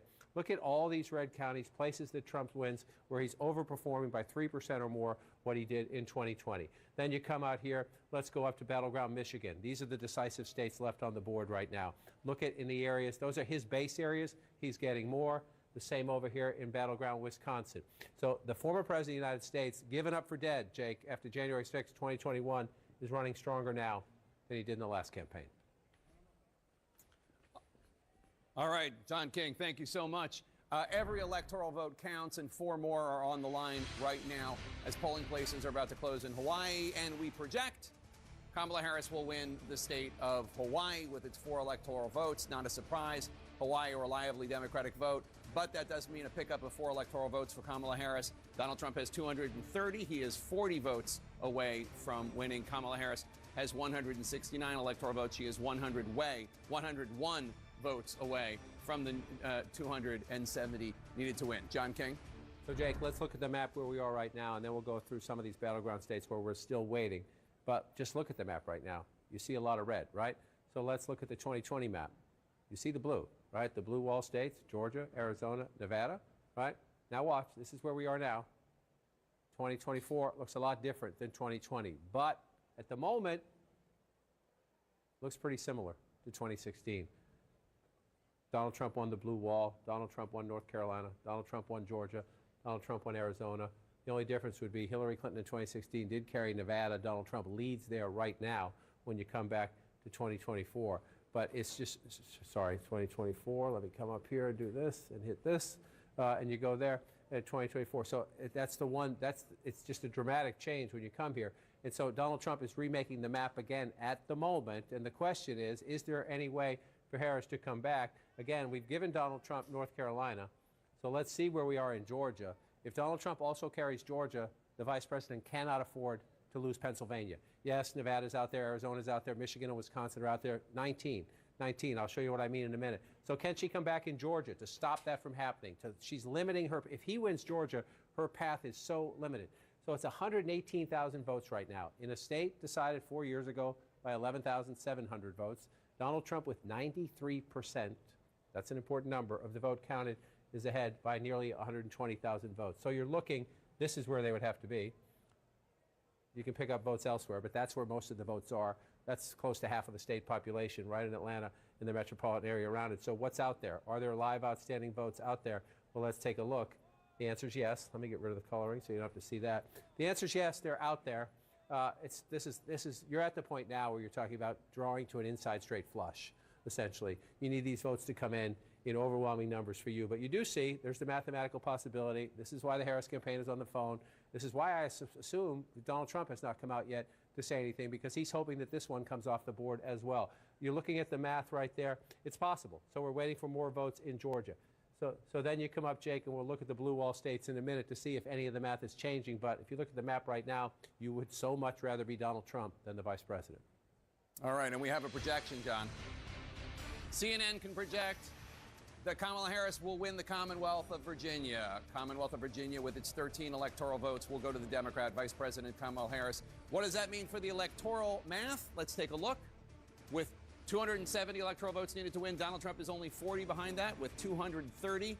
Kamala Harris has 182 electoral votes. Let's bring you a key race alert. Where are we with all the states that we have not projected yet? Pennsylvania, Donald Trump in the lead. 51.3% of the vote. Kamala Harris, 47.6% of the vote. Donald Trump has a more than 213,000 vote lead over her with 84% of the estimated vote in from Pennsylvania. In battleground Michigan, Donald Trump up there, 51.2% of the vote. Kamala Harris has 47% of the vote. Donald Trump with a 107,294 vote lead over Harris. But there's still about 55% of the vote that has not been counted in Michigan. A lot of votes to count in Michigan. Wisconsin now, Donald Trump 51% of the vote, Kamala Harris 47.4%. Donald Trump with a more than 92,000 vote lead over Harris. That's with more than 3/4 of the votes counted in Wisconsin, 77% of the vote. In battleground Georgia, Donald Trump up 50.7% to Harris's 48.4%. Donald Trump with a 118,838 vote lead over Harris with 93% of the estimated vote in. In battleground Arizona, Donald Trump up 49.8% to Harris's 49.3%. Donald Trump with a 9,600 plus vote lead. That's with slightly more than half of the vote counted in Arizona, 52%. In Nevada, Donald Trump up 73% to Harris's 26.2% of the vote. Donald Trump with an almost 11,000 vote lead. But that is, again, with only 2% of the estimated vote in Nevada counted. Still a lot of votes to count in Nevada. John? So, Jake, let's look at, right now you're looking at the big map and you're seeing all that red. Yes, Virginia, we just projected for the vice president. That one's blue. I'll take a closer look in a minute at that one. They want from me, like the more money we come across, the more problems we see. I don't know what they want from me, like the more money we come across, the more problems we see. B-I-G-P-O-P-P-A, no info for the DEA. Federal agents mad cause I'm flagrant. Tap myself and the phone in the basement. My team supreme, stay clean. Triple beam, lyrical dream. I'll be that. Catch a seat at all events bent. Gats in holsters, girls on shoulders. Playboy, I told ya, me and Mike's to me. Lose too much, I lose too much. Step on stage, girls boo too much. I get special with lame dudes too much. Me lose my touch, never that. If I did, ain't no problem to get the gap where the true players at. Throw your rollies in the sky, waving side to side, and keep your hands high while I give a yellow eye. Play a breeze, lyrically, nigga see, B-I-G-B flossing, jig on the cover of Fortune, 500. Here's my phone number, your man, I got to know, I got to go, get the flow down. Zizak, platinum plus, like Zizak, dangerous on Trizak, leave your ass Zizak.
She'll let you know, just prepare yourself and be ready to go. And I hope this message stays in your mind. You almost lost a girl who was right on time. Here's one more thing that you got to know. Just cool it down and stay in control. Cool it down.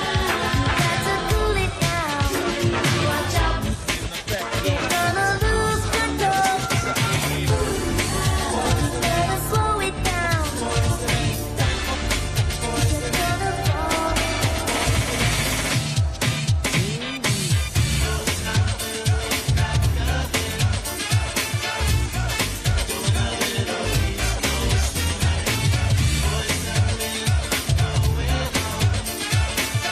Campaign, you're saying, okay, we have almost nothing, or less than 20% from Detroit, right? So she's getting 62%. She has 88,000 votes. And Jake, if you go back to 2020, again, when Donald Trump won Michigan, he's getting 68, and he gets close to 600,000 votes. So that's sort of our test. When Wayne County gives us more votes, do we get a huge number like that, and is the split, right? Donald Trump at 30%, that's Detroit and the suburbs around it.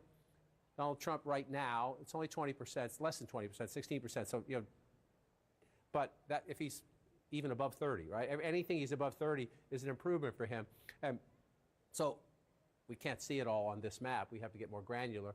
But Detroit, is he doing better? Is Trump doing better with the black vote?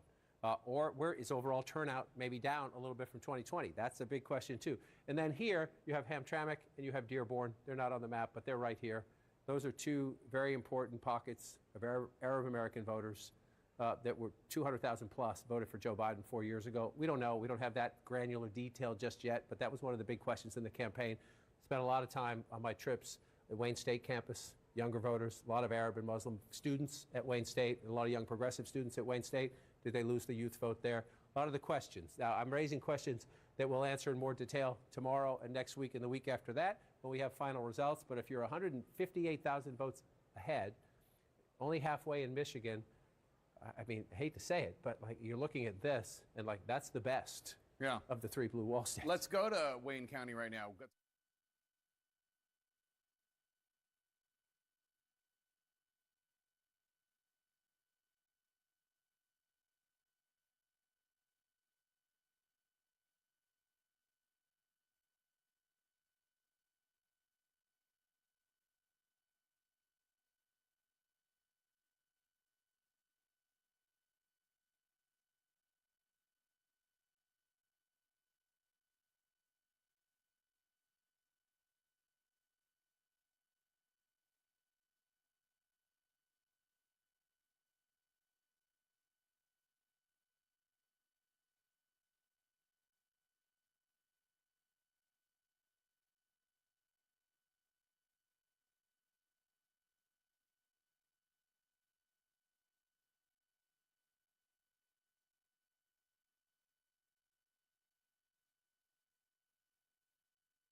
Or Cornell West. I'm not sure if Cornell West is on the ballot in Michigan, but I mean, these numbers don't add up to 100 here, so I'm guessing that there is a better than, my guess would be, educated guess would be there's going to be a better than average showing for Jill Stein in Michigan than in other states. Right, and she worked it hard. She was out there quite a bit. Every trip I was out there, you saw activity. Either she was in the state or had just been in the state.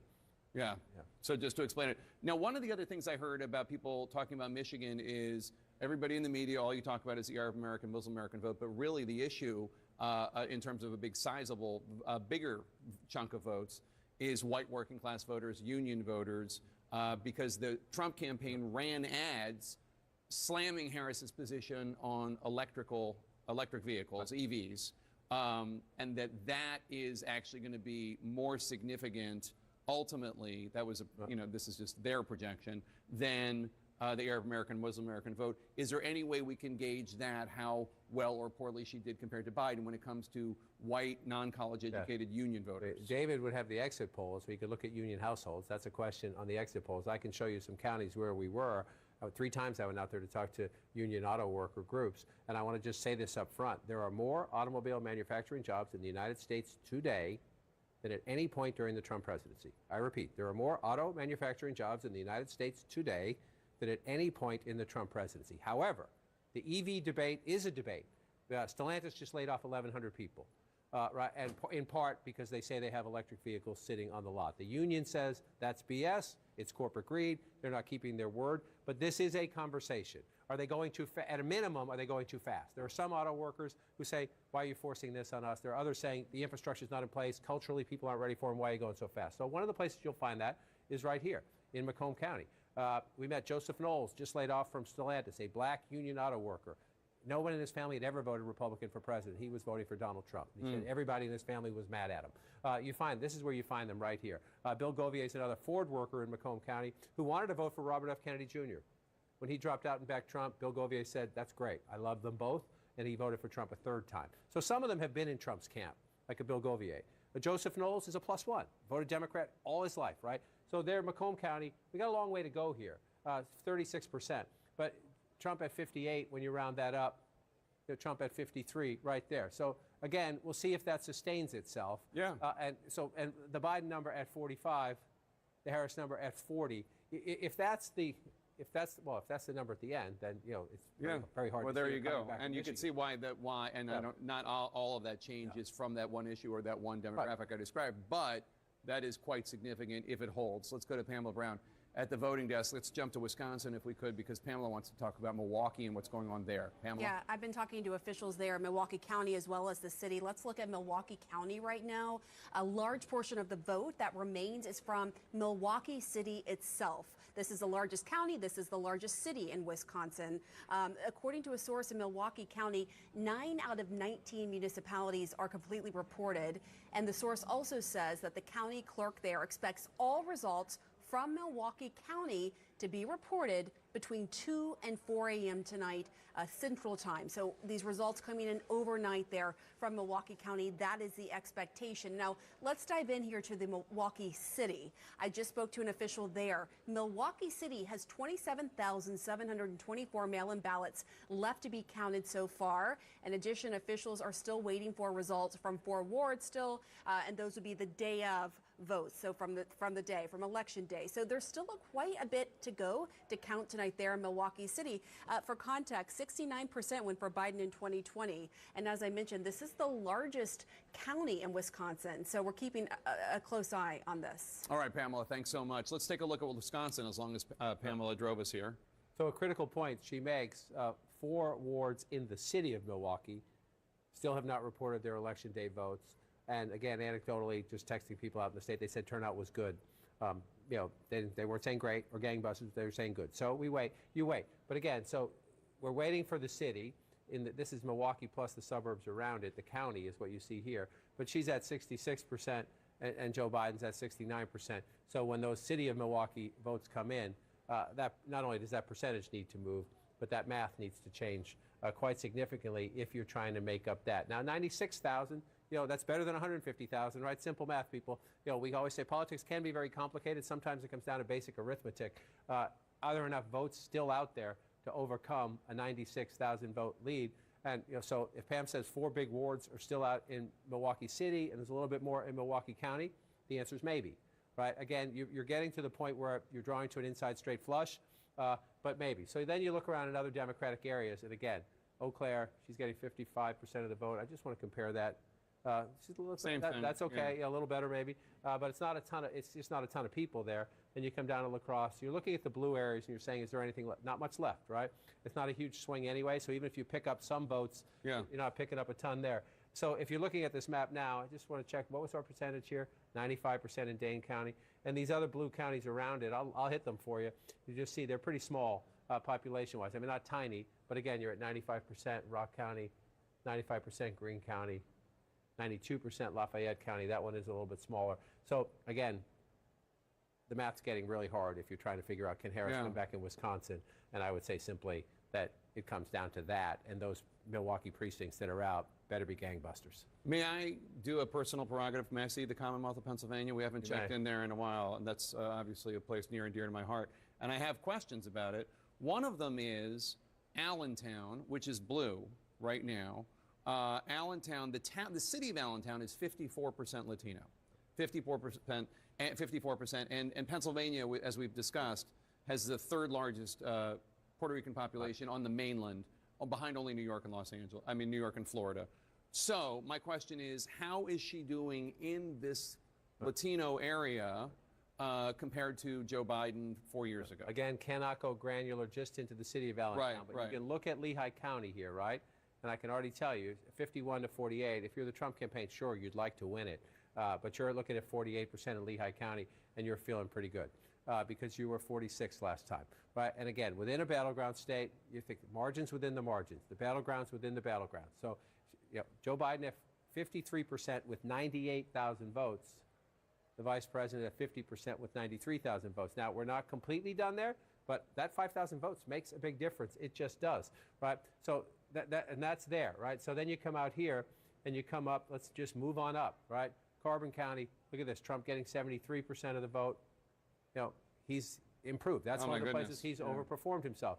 And then you move up here, this is Lackawanna County, Scranton, Pennsylvania, Joe Biden's hometown.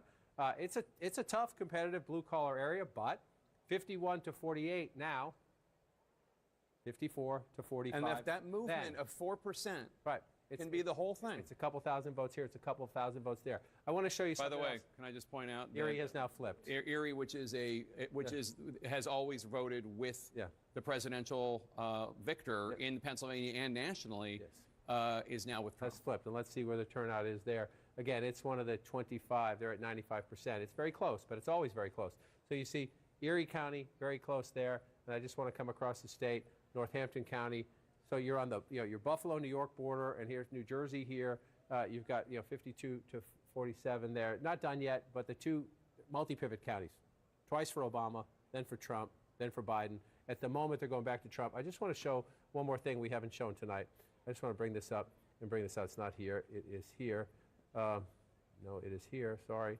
I will figure this out eventually. I promise you. I just have too many gizmos. Just want to come in here. Come on.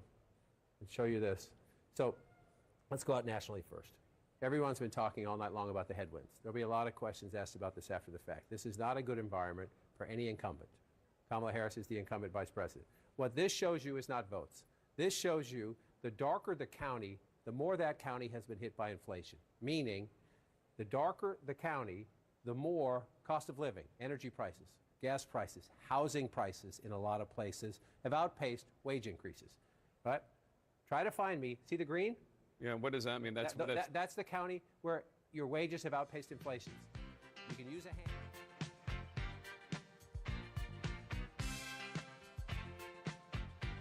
I said upside down, you're turning me. You're giving love instinctively. Round and round, you're turning me. Upside down, boy, you turn me inside out and round and round. Upside down, boy, you turn me inside out.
about Tennessee, which we called a really long time ago? I know everyone's wondering what is happening in Tennessee, but Pete Hegseth can answer that question for us because he is in Nashville. Did you hear, Pete, that we called Tennessee? A while ago. With 0% of precincts reporting, yes, which I very much appreciate. And so did the crowd here. My kind of state. My kind of state. But I'm telling you, we're having a lot of fun. We're at Kid Rock's in downtown Nashville on Broadway. And behind me, I've got a lot of intelligent, independent women behind me who are really fired up about the outcome tonight. I mean, you guys are like John Madden and Pat Summerall calling a football game. Every call you make, this crowd erupts. And when they erupt, it is based on a call you're making. And it's been fascinating to watch the energy in the room increase as the odds have moved in favor of Trump winning. And we've been talking to voters all night. This is what I love about election night. You guys know this. You've got pundits, you've got polls, and on election night, the people speak. And the people here are watching this may be a bright red state where their vote doesn't necessarily matter in the Electoral College, but they're watching their fellow Americans cast ballots on behalf of a candidate they believe in. So a lot of energy, and I think represents a lot of living rooms where maybe families of 4 or 5 are chanting USA as you guys are bringing in the returns. A lot of hope that the former president will be 47. It's just a matter of when it might be called. So thanks for indulging us here on Fox Nation. We just wrapped our coverage, and you guys are doing a phenomenal job. Thank you, Pete. There's probably some good music down there, too. Exactly. Say hi to everybody for us down there. Maybe not New Edition, but some.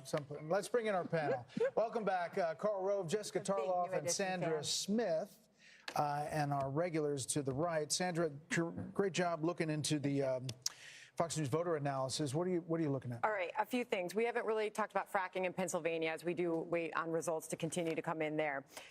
Views on fracking. This is obviously key in this state, and we know that Kamala Harris flip-flopped on this issue. And so we're looking at how voters responded to that. 62% of Pennsylvania voters say that they favor expanding fracking in that state. Those voters backed Trump by more than 2 to 1. That was important to those voters. We'll see how that turns out. Another big difference, Michigan union voters, that vote is looking about the same with our Fox News voter analysis when we compare it to 2020. What might make the difference for Donald Trump in Michigan, white Catholics. Really interesting, he is at 61% of the vote with white Catholics. Harris is at 37%. Trump won white Catholics by 13 points in 2020. He has run that up to 24-point margin. Wow. That's a big difference in Michigan. Major difference. That is a big difference. And you wonder whether she should have gone to that dinner. To the Al Smith dinner. She may be wondering that tonight. He showed up and gave his speech, and he has had a lot of support, mostly based on the pro-life issue. And RFK Jr. was cutting ads for the Catholic vote in particular in battleground states. As far as I was just going to say, I think, when you look at the margins, at least at this moment in Wisconsin and Michigan, I think somewhere in Florida, RFK Jr. may be breathing a sigh of relief because he could have been a spoiler in those, but it looks, at least at this point, like the margin is big enough. I do think we have to bring up the youth vote again. I mean, what a difference we are seeing from 4 years ago. Those voters under the age of 30 going for Harris over Trump by 8 points. 4 years ago, they favored Biden by 25 points.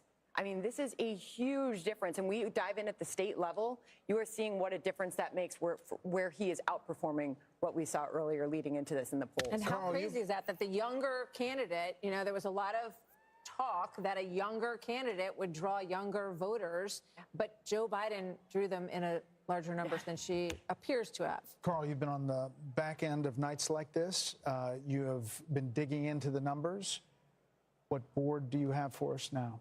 There you go. Where we began. It all comes down to Pennsylvania. Pennsylvania, if it goes for Trump, will settle the contest. It will be mathematically impossible for her to win. So as you looked at tonight, what did you see as it unfolded? As it unfolded, a little bit changed. Earlier in the evening, it looked like he was doing slightly better in the big city urban areas. And in some suburbs, like in Georgia, he was not doing as well. But tonight in Pennsylvania, for example, he's doing better in all 4 of the southeastern suburban counties, as well as doing better in the rural parts of the state. And it is an unusual coalition. It's inner city ethnics, it's Catholics who have been for decades the principal swing vote in America. Increasingly Hispanic voters among them, and he's knit together that coalition tonight, along with working class people in small towns and rural parts of the country. If I could just add one data point from our FNVA on Pennsylvania on the white Catholics, it looks like Trump is running about 1 point, almost exactly the same as 2020. In fact, Trump's actually down 1 point with the white Catholics in Pennsylvania. So that's about the same. But Union voters, he's also seeing a down arrow there, about 3 points. He's running down below his 2020 levels. So there's still hope for the blue wall for the Harris campaign. What are you hearing? That there's still hope. Obviously, I didn't love to see the go take a nap and we'll get back to you in the morning about all of this, but we do have to keep in mind that the race in 2020 wasn't called for days, that Biden won Pennsylvania on Friday of that week and Wisconsin on Thursday, I think that it was. So we'll see. They think it's close, that there's vote coming in. There was, some conversation over how much of a remaining vote in Philadelphia existed, and there was an extra 120,000-ish votes that were out there that could go into Harris's column. Two things, though, that I've been thinking about. One, and Dana knows this well, how much I love to throw out a good door-knocking stat, right? So 2,000 door knocks a minute for the Harris campaign. Does any of that stuff matter anymore? And we'll see how this pans out. She could win with the simple route through. She already, getting Nebraska second. But the Harris campaign ran a conventional campaign, right, where raising money, souls to the polls, that kind of stuff matters. Will that be the path going forward? The second thing is, if this night doesn't end up going in Harris's direction, and barring some big change, she will have underperformed Biden in 2020 in every single demographic except college-educated women. And even with college-educated women, it wasn't the overwhelming win that we thought it was going to be, or that was projected in some of these very prominent surveys. And when you think about the fact that there were some people, I didn't think we were going to win Iowa, but that we had seen surveys where he was only up 5 in Kansas or up 3 in Ohio, it's going to take a lot of refocusing to understand really what happened here. And it doesn't seem like it was one decision that the Harris campaign did. I'm sure if she loses Pennsylvania, there'll be a lot of Josh Shapiro discussion. This feels much bigger than any decision about having him on the ticket or going to the Al Smith dinner. So, Carl, when Jessica just brought up a potential for 150,000 votes in Philadelphia County, I saw your head kind of swing around. Does that not make sense to you? Well, no. I mean, we're pretty good at saying 89% of the vote is in, or 95% of the vote is in, and that not turning out to be, that turns out to be accurate. It's very rare. I can't imagine in one instance where we've said, where we've looked at a number and seen 90% of the vote in or 85% of the vote in, and that turned out to be grossly off. I will say this, though. I do want to follow up on one thing. Think about all that she had to face. This is an abysmal number when it comes to the approval of the sitting president. No party has elected a president when their sitting incumbent had as low.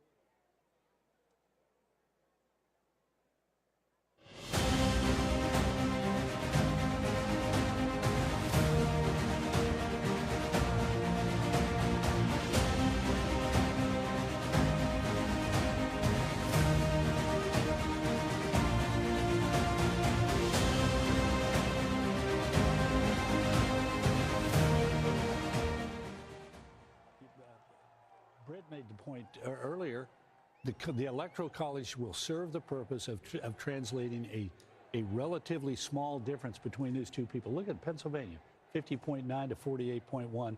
And yet at the end of the day, a series of victories that are 1 and 2 and 3 points are going to generate a commanding number in the Electoral College that will help the new president again, if it all goes like it looks like it's going, to be more effective in office. Harold Ford, are there going to be Biden people that say he could have been better?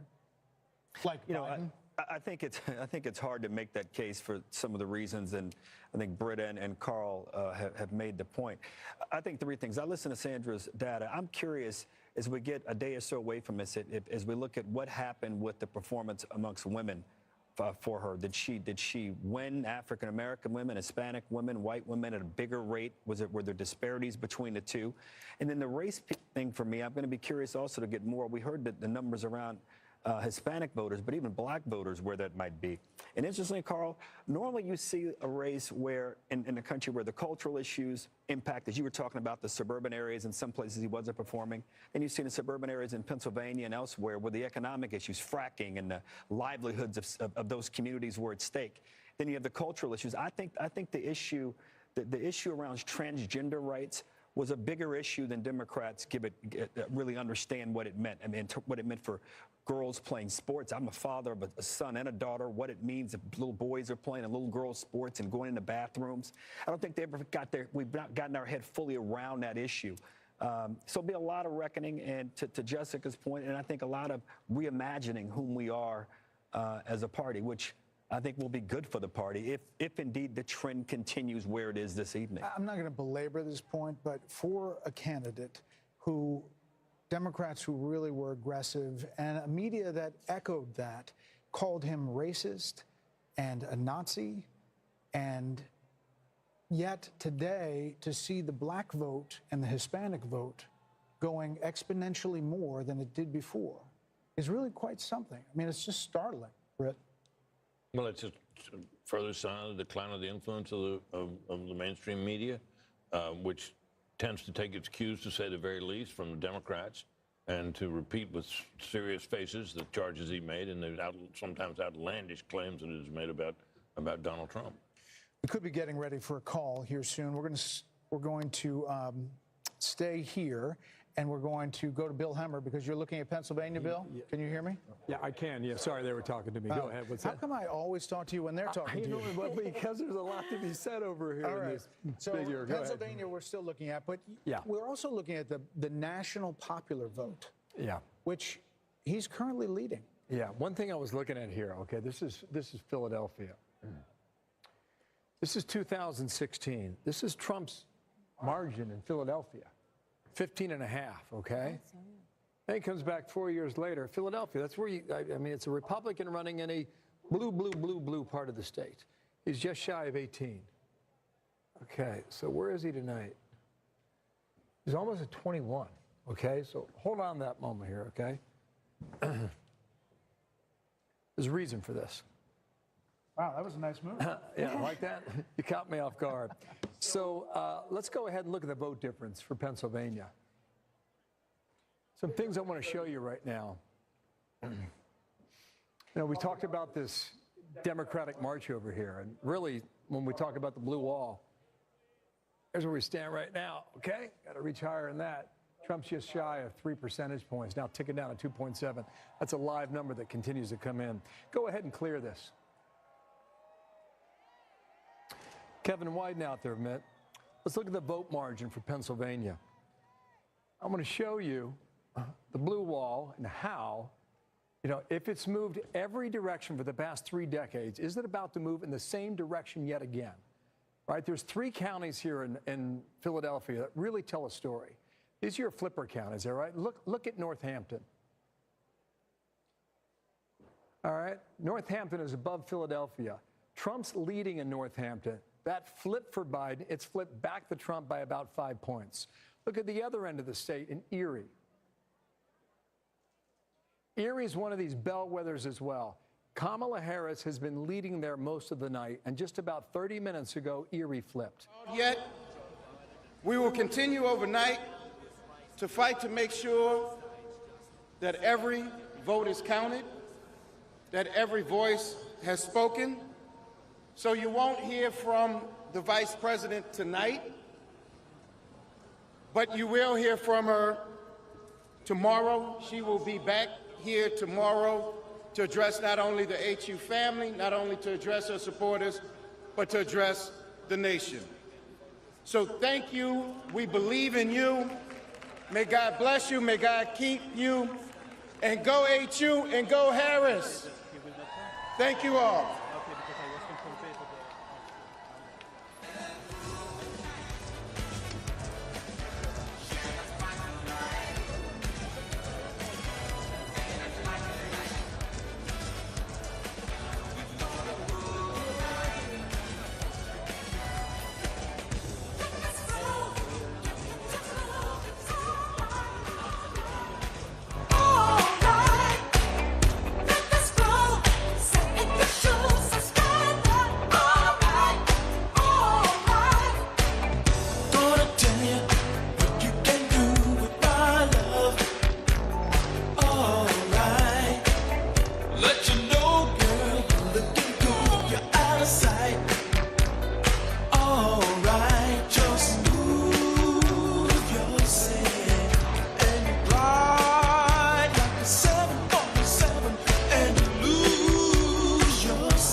including his campaign in Kent County, Grand Rapids. Again, just this past weekend, Monday night at midnight, right? He rolled into, wow. Yeah, he rolled into Florida at 5:30 in the morning. That was yesterday morning. No, it wasn't. It was this morning, wasn't it? Right, because it was Wednesday, right? Okay, you follow me on the calendar? Okay, yeah, okay. But it's been stubborn. It appears that it will stick that way as well. Kent County and Grand Rapids will stay in the blue column. It's a changing area, you know, this west coast of Michigan. But what I'm seeing right now, even though you'll have just about 60% of the vote in, I'm seeing a lot of red lining up and down Lake Michigan. And for a while, you know, that had changed. It seemed to be shifting a little bit. There's a county right here called Muskegon, beautiful part of the world. And that had seemed to be drifting in the Democratic column as well. But Trump's got a firm grip on it now, 16 points. And I'll just go west of Muskegon, or sorry, south of Muskegon, west of Grand Rapids, is Ottawa County there. Like for years, this was like a Republican bastion. Trump kept it that way in 2020, winning by 21.5 points. In 2016, in Ottawa specifically, you ran away with it at 30 points. And so it will stay that way tonight. And let me just come out to real-time data here and let you know where we are statewide. You've got some vote out there, but you see this margin here yet again. Just as I'm talking here, guys, it's ticking higher. 210,967, 6.3 percentage point lead in Michigan. I'm not going to say it because it's not my job, but it looks like the blue wall could stay intact yet again for another year where it votes in unison with the winning party who takes the White House that year. Since 1988, that has held. I think we're getting ready for a call. I think we are too. Are we? Fox News can now project that the state of Georgia will go to former President Donald Trump. This was a really hard-fought battle. If you think about Georgia loses it last time to President Biden by 11,779 votes. For some reason, that number sticks in my mind. And this is a big win. He went there, campaigned there, and so did Vice President Harris numerous times, thinking that Georgia could stay in the Democratic column. You know, he had a difficult relationship with Governor Brian Kemp. If you remember, 4 years ago, after losing Georgia, they tried to salvage 2 Senate races in Georgia. A month later, special elections. That didn't go well either. So this is a very big win for former President Trump to, you know, have this redemption in Georgia tonight. So now we are at Electoral College vote, 248 for Trump and 216 for Harris. We have a panel. We're welcoming in Darren Shaw, a member of the Fox News Decision Desk. Welcome in Juan Williams as well, along with Karl Rove. Darren, we got you out here. We were going to say, what happened? Are we calling Georgia? And then you push the button. Are you here to tell us that we were right when we said you called Georgia? Yeah, that's exactly right. I mean, I thought you were going to come down here to grill me, and we preempted that. What else are we going to call?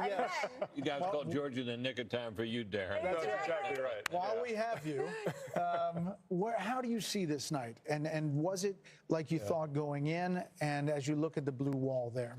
Well, I think 2 things. This is an election. This is unprecedented by my standards because the more data I saw, the more possibilities seemed to unfold. There was stuff a couple weeks ago I didn't think could happen. I didn't think Trump could win, let's say, the national vote. I'm not saying he's going to, but that was something that nobody thought could happen. They thought he was capped at 47, 48%. That's a possibility.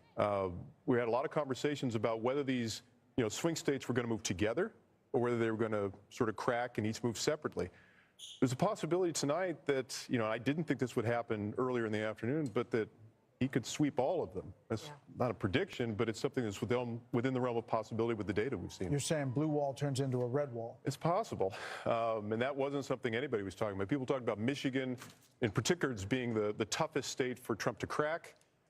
Now, Bill's shown the data recently. We've been looking at it for hours. Michigan's looking very difficult for her right now. All these toss-up states had been within a point or 2. So is there any way to look at what you see now and say this could be a win in a larger percentage than that? I mean, a lot of these states are still close, but... Right. What we're looking at right now, we have sort of model data, and we're looking to reach a certain level of statistical significance to make a call. We're also looking at what we call the outstanding vote. And so, for instance, in the case of Georgia, we were modeling about 835,000 outstanding votes. A lion's share of them were coming from suburban Atlanta. You know, she needed to hit about 55, 56%. She was getting about 45%. And at a certain level, that becomes a statistical impossibility. You know, the more data you get, the less room she has to actually grow or do better than she's been performing. And so that sort of triggered the call in Georgia.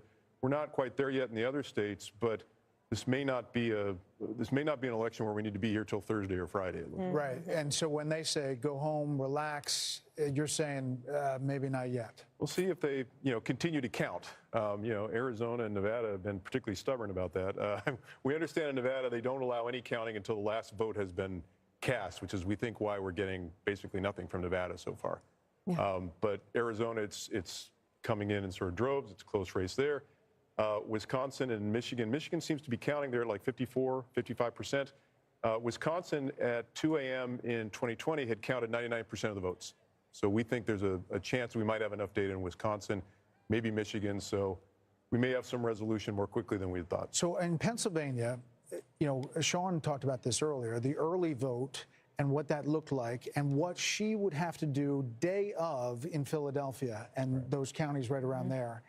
Is it possible that that's still out there and it's possible to do? Well, it seems to be a probability diminishing by the hour. I think this is something from the Georgia data, but we have also seen it in Pennsylvania. Young African-American men did not come home. Part of the African-American vote came home to her, but a lot of it didn't, and there's a gender gap there. And the Georgia, I think, I have to run the numbers, and I'm not going to lay this at the feet of any demographic group in particular, but she really did seem to underachieve amongst African-American males, especially young African-American males. I mean, it just makes me think about Michelle Obama and Barack Obama, the former president, and the very strong appeals that they made. Michelle Obama said, don't let your husband or boyfriend's rage dictate your vote. President Obama talked about bringing out the brothers and scolding them. That does not seem to have been a strategy that worked. Darren, did the Fox News voter analysis track with what you saw with raw vote as you went around the states? Yes. There were a couple. What we're doing early on is we get this early vote from Indiana and Kentucky. It allows us to kind of figure out, is the FNVA performing consistent with the data? There were a couple states where Trump overperformed a bit. Florida was one. We were a little concerned that we might be overestimating Trump's performance in rural areas, but the more data we got, the more that didn't seem to be the case. It seemed like he was basically hitting what we thought he would hit. I mean, we've got the brain here. Did anybody else have a question for Darren? I'm curious about immigration and what you've seen in terms of how much that played into the votes in some of these states. Well, I think the one thing we can say is that it didn't repel people. In particular, there was some talk about the Hispanic vote coming home over the issue of immigration. That did not seem to happen much at all. The FNVA suggested, I think it was 40% was Trump's performance amongst Latinos. That ended up being, I think, within 13 or 14 points of Harris's. I mean, if you showed me data before the election and said, that he's going to get 15% of the African-American vote, 40% of the Hispanic vote, I'd say that's an awfully tough night for a Democrat to win an election in. There's some reporting that Trump has won Erie County, Pennsylvania. Is that square with anything you understand? I think it was on sort of a knife's edge. I don't know if Bill's got the latest data, but it was a moment ago here. It's part of her hope, right? It went back to the Trump team, and right now, currently, just to keep you guys up to date, he leads it by a point in 1.4, which is a little less than 2,000 raw votes. And it's 99% left out. How much? Yeah. It's 99% in, or 90? What did you say? 90. Statewide, 90%. Darren, I got a question for you. When you think about the blue wall in the upper Midwest, when we were at the convention in Milwaukee in July, it ended on a Thursday. On a Friday, we had that national computer glitch, and all the airports were shut down. So all the delegates and all the journalists and all the campaign folks were stranded at the airport in Milwaukee. And I was still thinking at the time about, why did I just see Kid Rock? And why did I see Hulk Hogan? And why did I see Dana White? And I went to the campaign, and I said, what's going on there? Because it was men. It was white men. And they said, we notice in the upper Midwest, at the time they were thinking about Minnesota, Wisconsin, Michigan, Ohio to a lesser degree, and Pennsylvania. That's what they were thinking about. And they said, we noticed that there was a certain percentage of white men who voted in 2016. They sat out 2020, and we're trying to win them back. Is there evidence that those white males in those upper Midwest states did that tonight? There was sort of a rule of thumb we were adopting that, and we spoke about this a little bit earlier in conversation with y'all, but that, the gender gap is a double-edged sword. Gender gap can help or hurt depending upon, the absolute level of support. We were looking at 55%. In other words, if Trump was hitting 55% with men, that was a good sign. If Harris was hitting 55% with women, that was a good sign. And in the upper Midwest states, he was getting closer to that sort of magic number than she was. So what they call it the bro strategy or whatever, it seems to have paid some dividends up there. I mean, we're still waiting, but it's looking pretty good for him. So we can definitively say that the poll that we don't talk about in Iowa was kind of off. The Des Moines Register poll. I love Ann Seltzer. She's a giant and a pioneer in our field. I think what we were looking at, ironically, was not so much the top line in that race, but what Seltzer had said was that senior women were breaking away from Trump over the abortion issue. And I think our friend Sean Trende had a really good observation where he said that may be true, but it may not help Harris, because that's something that could occur in Iowa where abortion was a hot issue, but might not occur nationally in other states where abortion wasn't as salient. We have to let you go, but really quickly, what's happening in Minnesota? That's what I was going to ask, exact question. Minnesota, why is that still? They have done what sometimes they do in states. They've stopped counting votes. Really? And we're kind of close After all we've been through with that? After all we've been through? We're at a level where we're close to statistical significance, but it's not quite there yet, and there are Is still... Tim Walz in charge of that? Yeah, well, there you go. Rumor has it. We have to let you go because you have some more data crunching to do. I do. We appreciate you coming Thank you, by. Darren. Thanks, really Darren. does help a lot. For coming Good by. job. Great Very job. nice to see you guys. Thank you. Let's check in with Aisha Hosni at the Let's Trump do that. campaign headquarters. Aisha? Hey, you guys. Well, all signs here are pointing to perhaps imminent remarks from the former president shortly. The biggest debt giveaway was a short while ago. Somebody went onto the stage right behind me and put up the glass for the teleprompter, so perhaps somebody will be speaking to the crowd here shortly, and that might be the former president. We've got eyes outside, our security details outside watching to see if the motorcade arrives from Mar-a-Lago. I did get a video from someone at the Mar-a-Lago party a short while ago, and folks there were jubilant and cheering and clapping. They had Fox News on the screen. They were watching as we were calling states and more races for the former president. The excitement here is climbing every minute, and people here are anxiously awaiting to see if the former president shows up here tonight and perhaps gives a victory speech. Back to you. Well, Aisha, thanks. Thank you very Had a much. cough drop? We'll head back there if the former President Trump is about to take the stand and speak there. So we're going to keep a close eye on that. 1 a.m. in New York. Polls have just closed in Alaska. The Fox News decision desk says it is too early to call. Trump has a lead in our Fox News voter analysis, so we will get you back to Alaska when we have a little more data to report there. And there you see 248 to 216, the Electoral College map. We are waiting on the blue wall, which could be a red wall. You just heard from Darren Shaw, and I think that data and the way he laid it out there and their decision-making really kind of lifts the curtain to how these guys operate. Based on our Fox News voter analysis, which again was 120,000 voters, that a rolling poll, and then the raw vote total that they came in. Alex Hoff is in Pennsylvania. We'll check in on the ground there. Alexandria. Yeah. And there you see the 248. Hey, good to be with you. Yeah, the crowd here in Bucks County, they are excited by some trends they are seeing, not necessarily expecting to result tonight. Pennsylvania's results and the count is historically slow. It took 4 days in 2020, but the Commonwealth Secretary does believe that it's going to be faster this time. New technology, more training will come into all this. Now, looking at Philadelphia, both the Trump and the Harris campaigns, they are saying they're outperforming there, but Team Trump feels that this could be good news for them because their pockets of support inside of South Philadelphia, Northeast Philadelphia. And there is a saying that goes that Republicans can gauge how well they are doing in the state by how much they are losing Philadelphia by. Simply, it cuts into the margins that Democrats need. And here in Bucks County, they're seeing themselves on the screen right now. It means a lot. If he were to win this county, Bucks County, I mean, that would be the first time a Republican presidential candidate has taken this county since 1988. And these suburbs of Philadelphia, this is what pushed Biden over the edge in 2020. Harris needs to do well in these counties if she stands to have a chance of taking this state, guys. Brett, Martha? Alex, thank thanks. you. So let's go to Bill and see, what are you cooking up over there, Bill? You know, I was just looking at New York. You know, we heard so much about MSG and the insult comic about the Puerto Rican joke.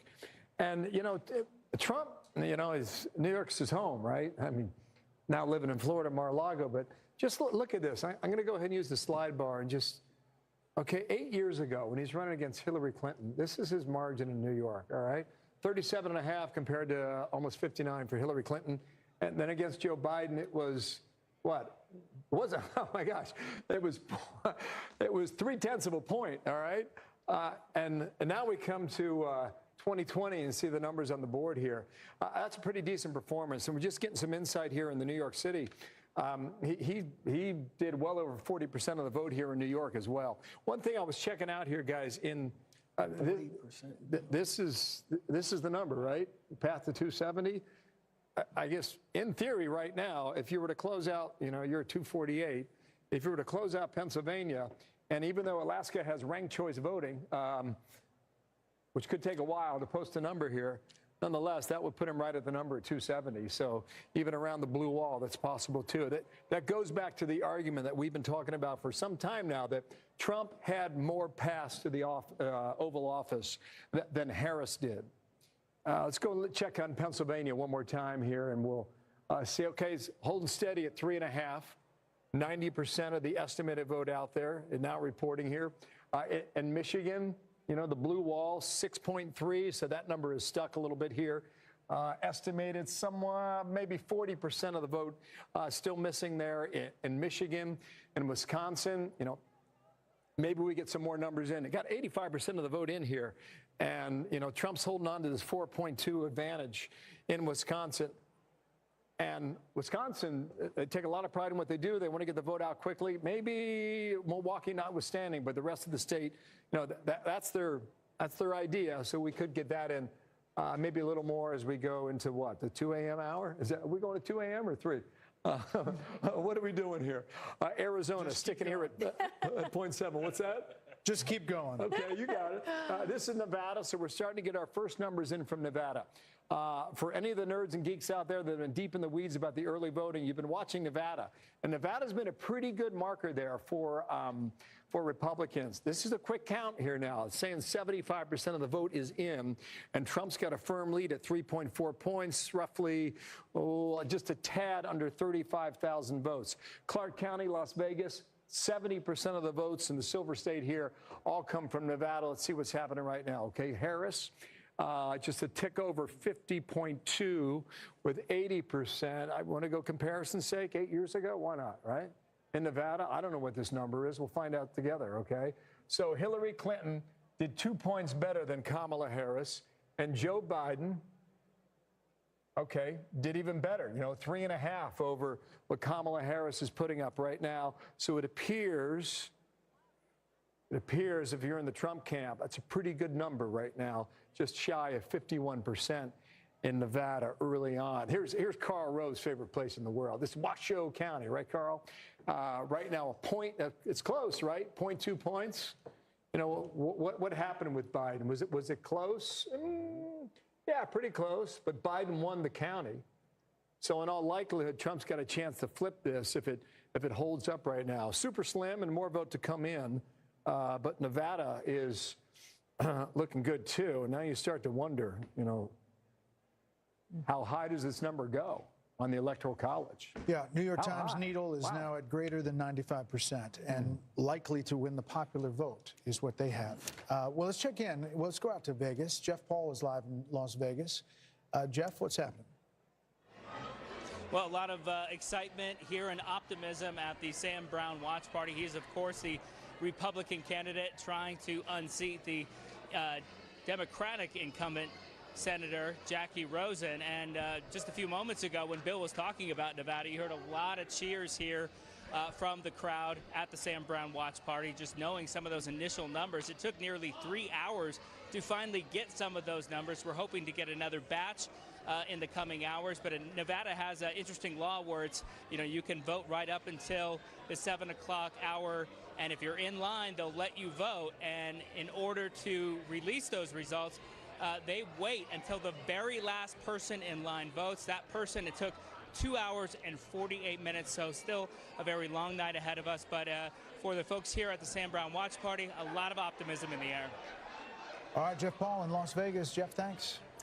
So our panel is still with us, and we have some new folks that are here as well. Kevin McCarthy is joining us. Karl Rove is back. Juan Williams is here. Great to have all of you with us. Kevin McCarthy, let me start with you. Give us an update on what your overall take on the night so far, and then maybe drill down on some of what you're seeing in these House situations as well. The Senate Republicans did an extraordinary job. They surpassed all expectations. President Trump is on his way. And I think President Trump is going to help the Republicans hold the House, but it's going to be very narrow, maybe even narrower than we have now. But you think they could do it? Maybe even narrower than you have now, you said. Yeah, it may be exactly the same or maybe smaller. Look at the 2 seats I said at the very beginning of the night. Watch Pennsylvania 7 and Pennsylvania 8. I think we're going to pick those both up. You said North Carolina 1. We're probably going to lose that by 1 point. She did an extraordinary job. Wow. Then you look at Maine. We're ahead there. But we have some incumbents that have fallen in New York. California's just in now, but don't read those numbers yet because it's just the first part coming in. We're going to have to wait some time to see where we're there. Arizona, we've got a couple incumbents in trouble. Bacon's coming back in Omaha, maybe there. If we hold the House, if this is a trifecta, the credit goes to President Trump. But it also fundamentally means something different. You can do reconciliation when it comes to tax reform. So you don't need 60 votes in the Senate. Having the Senate as large as he is, he's going to get the cabinet that he wants. The other thing that's going to happen is you're not going to have a Hakeem Jeffries that's going to try to impeach him every single week. So America's going to see ability to govern. And if Republicans take this moment in time to not play games and focus on the issues, they can grow it the next time. Otherwise, it's going to be very competitive in 2 years. But Juan Williams, if it's as big as we think it could be, we obviously haven't made these calls yet, but it's trending that way, and the pathway for her to win is getting narrower and narrower. Isn't it not a mandate? And Hakeem Jeffries and the thought of impeaching with what we're seeing tonight seems like wouldn't be the right move. Well, I think the Democrats are, dispirited at this moment, and I think that the likelihood, as we've pointed out, is that Trump will be the president. And I think that, for me, talking to people like Darren and political professionals around, no one anticipated the size of this mandate, as you call it. I think that there's even recriminations now among Democrats as to Biden and whether Biden should have dropped out earlier or Biden should have stayed. Would a white male have done better? Obviously, Trump has defeated 2 women and now a black woman. So there's all of these questions. But to my mind, it seems to me incredible that a guy who led an insurrection against the United States government is potentially now, like a phoenix going back into the Oval Office. It's unbelievable. Well, you have to. They thought it was a riot, but not an insurrection. And had they thought it was really an insurrection, I don't think he could have won. Well, I don't know. The exaggerations about that day. Well, I'm not exaggerating. About the alleged threat to democracy is a piece of what happened tonight. Well, I don't think so. I think, again, I'm giving you my perspective. And I'm giving you mine. Right, so I listened to you as my friend. But I'm going to tell you what I saw was not only a riot in terms of the violence, but a direct action intended to stop certification of a presidential election. Understood. And we've talked a lot about it. That's why I said that. And we've talked a lot about it. And the campaign, clearly. I'm not trying to hype anything. The campaign ran a lot of ads about it, talked a lot about it, and more, half the country now, Juan is going to say, that is not what I care about. I care about my economy. I care about immigration. No, I see, care that's where we differ. I'm not sold on this idea that, oh, it was the cost of eggs. I worry that it was, well, I'm not voting for this woman, or I'm not voting for this black woman. I don't know. That's not what we see in our data. Well, here's the thing. Where do you see that? Because a moment ago, Darren was out here and he said, in fact, not only did the bro strategy work, and the bro strategy largely worked along the lines of white men, but that the bro strategy also had some impact in terms of Latino and black men who came along and gave higher percentages. All right, Carl, weigh in. I just want to make one more point with one. I spoke to Jack Brewer this week, and here's what he said if Trump wins. He said he won because black men felt that Democrats and elites put immigrants before us. Mm-hmm. Your thoughts on that? I just think that that's possible. I don't know that for a fact. I think there are tensions between racial groups, and people might feel that. Obviously, you can exploit those tensions, and you can exacerbate them to the point where you can politically benefit from it. Do I think that's the reason he won? No. I think the reason he won is you look at that bro strategy and the white male turnout and white grievance politics that he has used to great success in this country. Carl. I think he's trailing trailing his prior 2020 numbers with whites. Mm-hmm. Well, you know what? I think that the increased Hispanics and black males. Yeah. It's not sufficient to make up. It's not sufficient to have this kind of night. Look, I just think it is extremely odd to suggest that black men are somehow prejudiced because they vote for a white candidate who says, I want to make certain that everybody has an opportunity to succeed in our great economy. I want you to be more prosperous, and I will do things that will make it possible for you to make a better life. That is an appeal to their best instincts. He did not go out and say, vote for me because I'm not a woman. Don't go vote for me because I'm a white man. That would not have attracted those votes. They got attracted to him because they thought he was a strong, effective leader, and they thought he would do something about the issues they cared the most about, which is an economy in which they think they get the short stick, inflation, which has decimated their purchasing power, and illegal immigration, which has affected their communities deeply. And to suggest that somehow black men are racist because they supported a white man is just too far, Juan. You're distorting my comments, but let me just say to you, I followed your comment to its logical conclusion. Carl, hold on.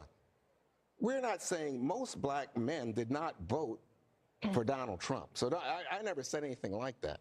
That's just not true. Oh, you suggested it's only a quarter of black men. I'm saying to you that in terms of this bro strategy for white males, the whole notion of I'm bad, I talk about women in the most disparaging way. There's some men who just said, you know what, I want to be in on that. I want to be a badass guy. And I think they like Trump's image and the caricature he portrays. Trump's image and the caricature he portrays. I think they supported him in spite of that, not because of it. Harold Ford Jr. Because we offered to agree with Juan about January 6th. I'm surprised by the fact that the country got over that as quickly as we seemingly did, which speaks to the political comeback. I've said here earlier, I think that the fact that some of these issues around the economy and the border were not addressed more forthrightly, I think had an impact. That being said, we're going to have some analysis around this and around whether or not the driving up support amongst men, what was behind that, how did it work, did the gender gap with women, did black women, white women, Hispanic women? We still don't know those numbers. We'll have an opportunity to dig into some of those things, but I don't interpret what Juan is saying any more than that. All right, more to talk about here. There's a lot more coming up as election night moves on at 1:15 on the East Coast. We continue to get more vote in. We will be able to make some calls when that vote is in full. Our coverage continues next. Stay with us.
watching the sun bake. All of those tourists covered with oil, strumming my six string on my front porch swing. Smell those shrimp, they're beginning to boil. Wasting away again in Margaritaville, searching for my lost shaker of salt. Some people claim that there's a woman to blame, but I know it's nobody's fault. Don't know the reason, stayed here all season.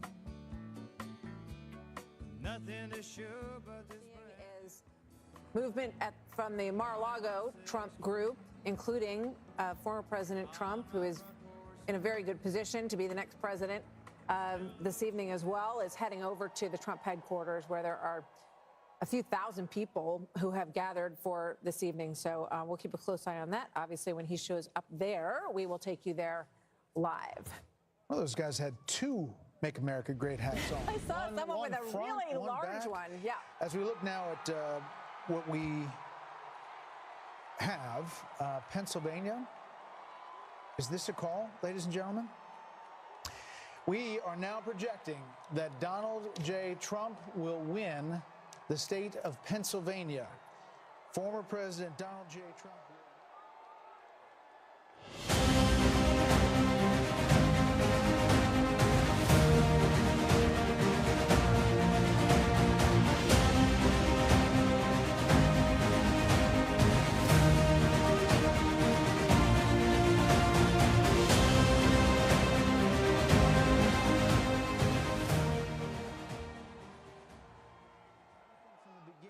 Pennsylvania. Now, former President Trump will win the state of Pennsylvania, and we can make that call, the 19 electoral votes. That puts him at 267, not officially over the 270, but the path that it takes to get to 270, he is well on his way to becoming the 47th president of the United States in what is going to be the biggest political phoenix from the ashes story that we have ever seen, ever. I mean, I'm going to say it's more than Grover Cleveland in 1892. Yeah, 1892. I don't think that Grover Cleveland was not the subject of a Russia investigation, 2 impeachments, 2 assassination attempts. Indictments. They have indictments, 91 indictments, convictions, and there is almost nothing that hasn't been thrown at this former president, and his tenacity in wanting to go back and run again, which he announced immediately after he lost in 2020. This is a huge historic moment in the United States of America, as the former President Trump is closing in with just a few electoral votes away now from clinching 270, as Pennsylvania is called for Donald Trump. We're looking live, 1:21 a.m. in the morning at Trump headquarters. The cheers coming up. We're told the former president is there, as well as J.D. Vance, Senator J.D. Vance. They are getting ready to hear from former President Donald Trump. Again, at 267, not there yet, but looking at where that vote is in Wisconsin, where the vote is in Michigan, where the vote is in Nevada and in Arizona. There is no path, Brit Hume, for Vice President Harris, and just 30,000 feet, what this means. Well, I'm old enough to remember when Richard Nixon was imagined after that failed race for governor, he could have come back in 1968 and become president. That was a hell of a comeback. This, to my eye, was a man who was facing many more slings and arrows than Nixon had there at that time, hated though he was by the Democrats. This surmounts that. This is an extraordinary comeback. Dan. He campaigned so energetically, ruthlessly, fiercely, and with more joy than Kamala Harris. And it was so clear that Joe Biden was not going to be able to go the distance. If Joe Biden were still on the ticket tonight, who knows what tonight might have even looked like.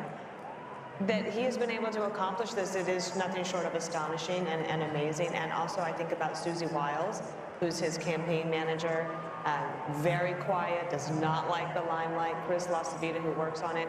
All of those people who worked so hard and stuck by Trump, no matter what was said about him, they were called every name in the book, including Hitler and Nazis, and they came through. The other thing that's on my mind is, last night at her closing rally, Oprah Winfrey said that if Donald Trump is elected again, basically you can just write America off, like America's just going to fall apart. That's obviously not true, although I'll be surprised tomorrow if there's a big line at JFK of Hollywood celebrities leaving the country, as I said they were going to. This is the greatest country, and there will be so many opportunities for lots of deal making. I think President Trump will be in the mood, but he also has a huge to-do list. Biden and Harris have left a mess. His closing argument was, she broke it, I will fix it. And she talked about having a to-do list.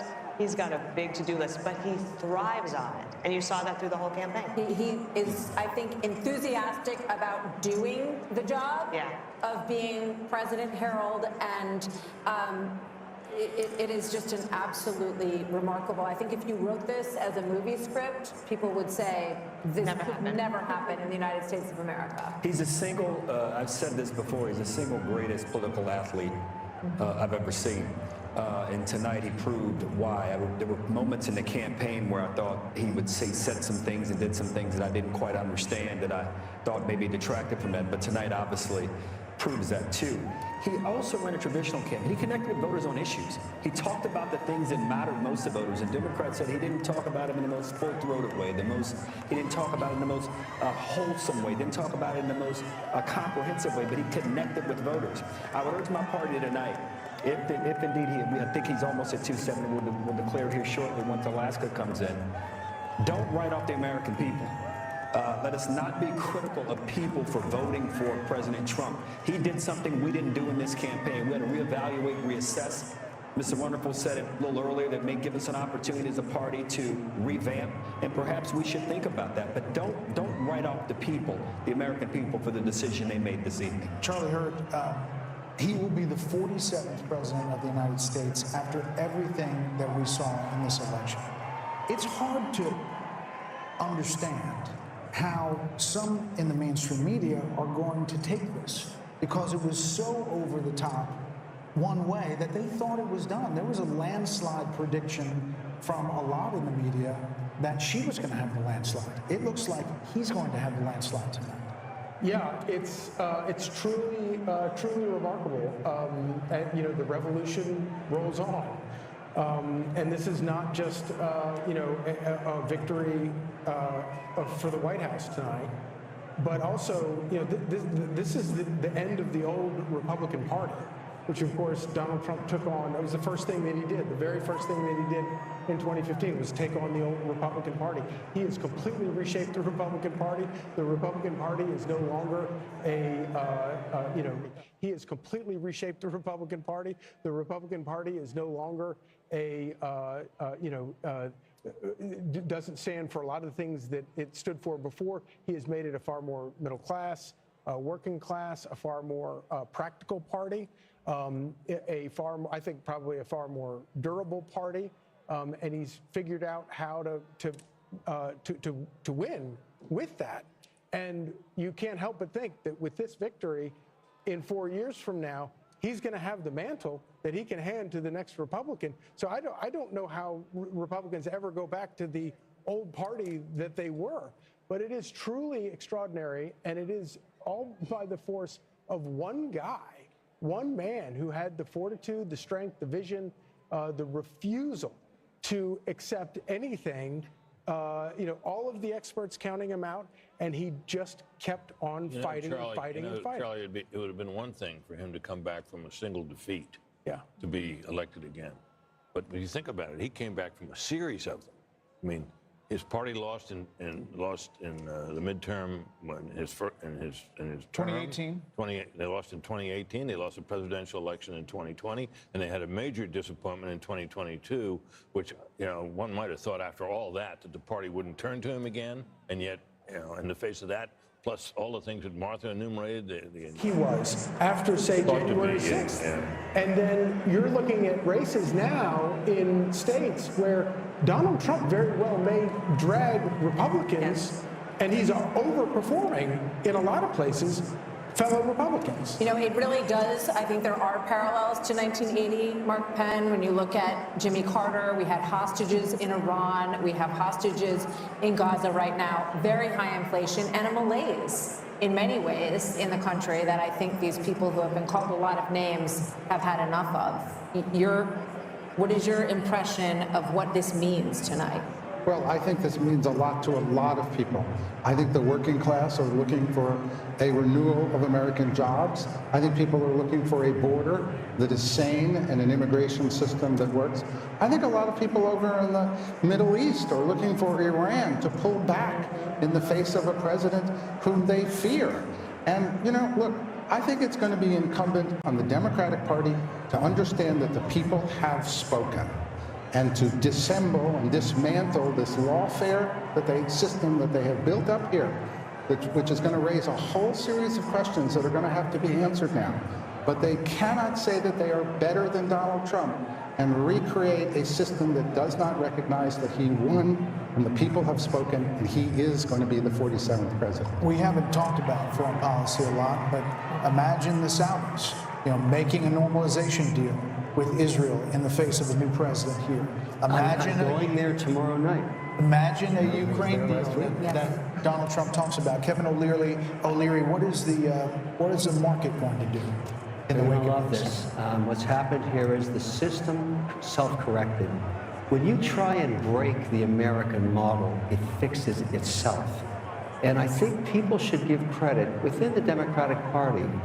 Donald Trump saved them tonight, too, because they're going to have to take a spatula to these policies and bring it back to the center over the next 4 years and, in a way, reset. And we talked about this earlier, but he saved entrepreneurship. He saved the entire model of the S&P 500 because taxing 20% higher was a really bad idea, and it self-corrected.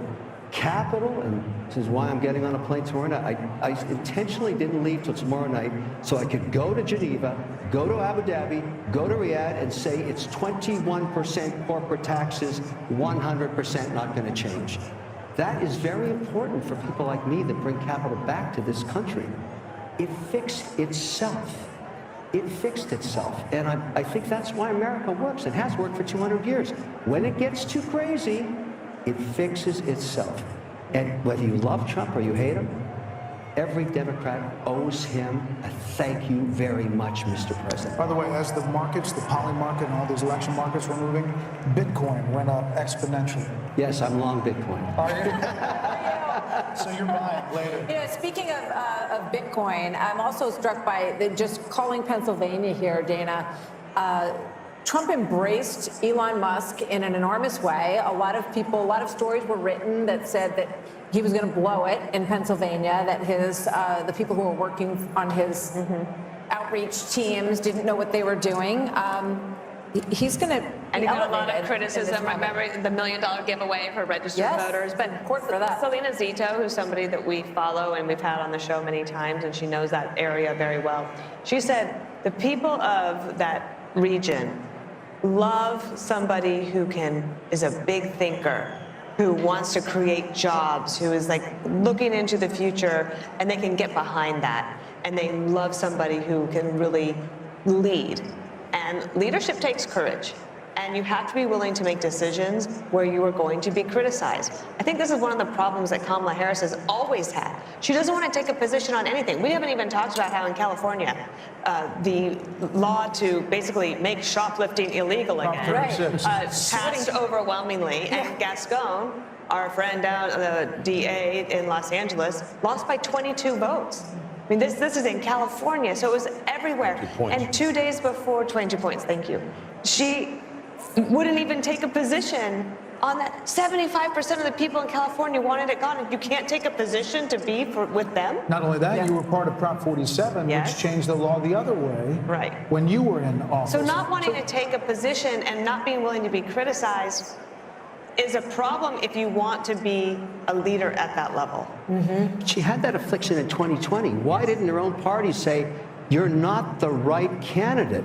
I mean, run a process. Well, they did. They ran her out of town right before any votes were cast in 2019. But the same and then she's affliction out of there. hit her here. The same problem she had in 2020 hit her in 2024.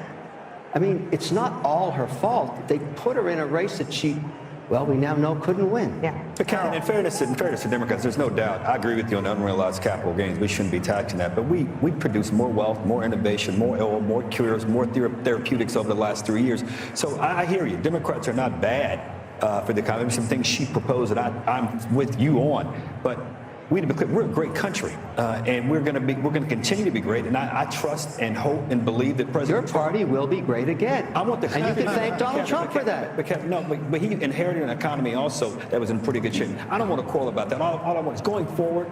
I agree with you. I want the country to be great, and I hope that both of the parties can work together to try and do that.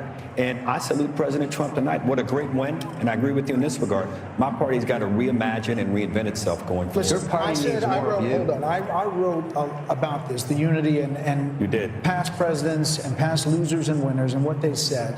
This is a big speech, Britt, for former President Trump. As he gets ready to deliver this in front of a crowd, he's obviously taken the slings and arrows and everything that's been said, the fascism, all of the things we talked about tonight.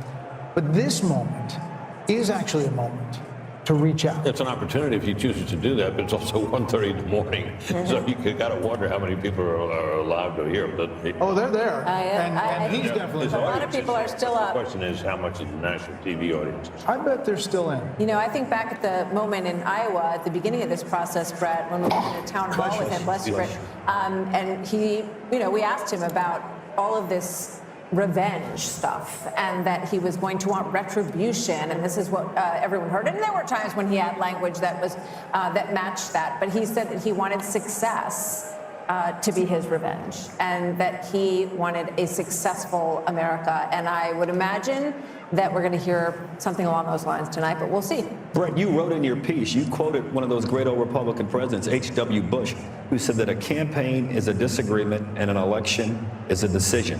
And decisions clear the way for harmony and peace. You know, so listen, there are a lot of Thanksgiving tables that people are still going to have hard feelings after this election, more than any other election. I have one of them. And if you know, passing the Brussels sprouts is not going to be as easy Thanksgiving Day. But this is a chance to move forward, Brett. Go ahead. Well, I was just going to say that one thing that can happen here, and it happened to Biden, in my view. Biden was elected. We had every reason to believe that he would be this sort of moderate deal-making guy that he'd been when he was in the Senate. Yes, he's always followed sort of the drift of his party, but he'd worked across the aisle with many senators, had Republican friends and so on. We thought that would probably be the kind of president he was. And then something happened. Trump went to Georgia and made a mess of that Senate, those two Senate races down there, and the Democrats ended up with control of the Senate, at which point old Biden started getting these historical sugar plums dancing in his head and went out for a very aggressive agenda. Sure, there were articles about FDR. Oh, he was going to be the next FDR. Next FDR. He was going to out-Obama. Remember that? Yep. Well, in my view, that was he would have been, if the Republicans had maintained control of the Senate, first thing that wouldn't have happened was all that wild spending that led to the inflation, or led to a big part of the inflation. And Biden and the country would have been better off because of it. There's always a danger in overreading your mandate. One wonders if Trump will be sober-minded about his. I think that happened to Biden. Early on, remember he said he's going to be returned to norms, and then the historians came in and said, no, you could be bigger than FDR. So he says, fine, okay, I'll spend all the money. Then they caused inflation, and now they end up with this result. Well, he has said that this looks like new President Trump, if he gets to 270, which we expect he will, fairly shortly, yes, exactly, has a moment to bring about the unity that people expected after the last election. Of course, we would be kidding ourselves to think that there won't be a tremendous response to this, tremendous backlash in a lot of corners of the country. So listen, he's going to get there because Alaska's going to be Republican, but we're not done as far as calling states. There could be even more states that go Trump's way. This could be a massive landslide just by what we're looking at in the polls. Fox News Decision Desk count now project, though, Vice President Harris will win Minnesota, and her running mate Tim Walz serves as the state's governor there. That takes it up to 267 to 226. But again, Donald J. Trump will be the 47th president of the United States. More Democracy 24 special coverage next.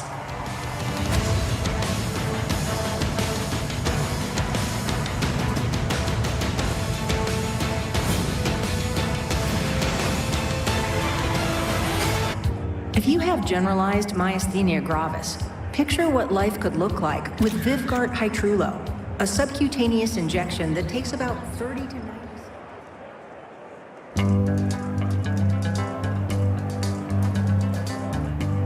We're caught in a trap. I can't walk out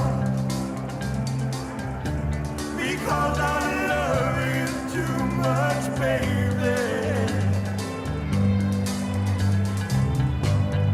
Why can't you see what you're doing to me? When you don't believe a word I say.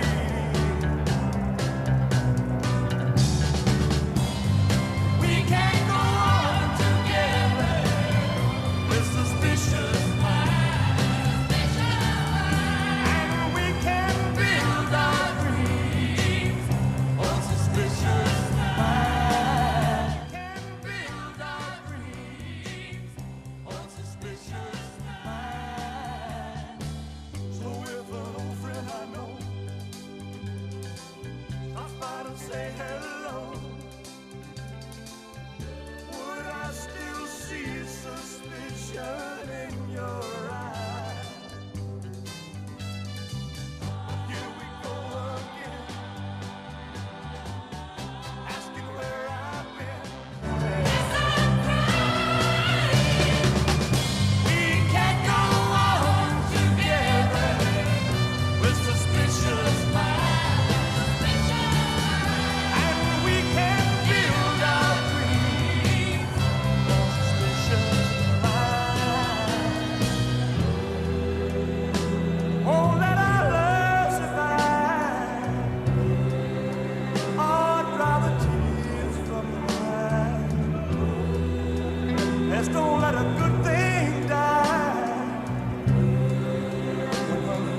You know I'll never lie to you.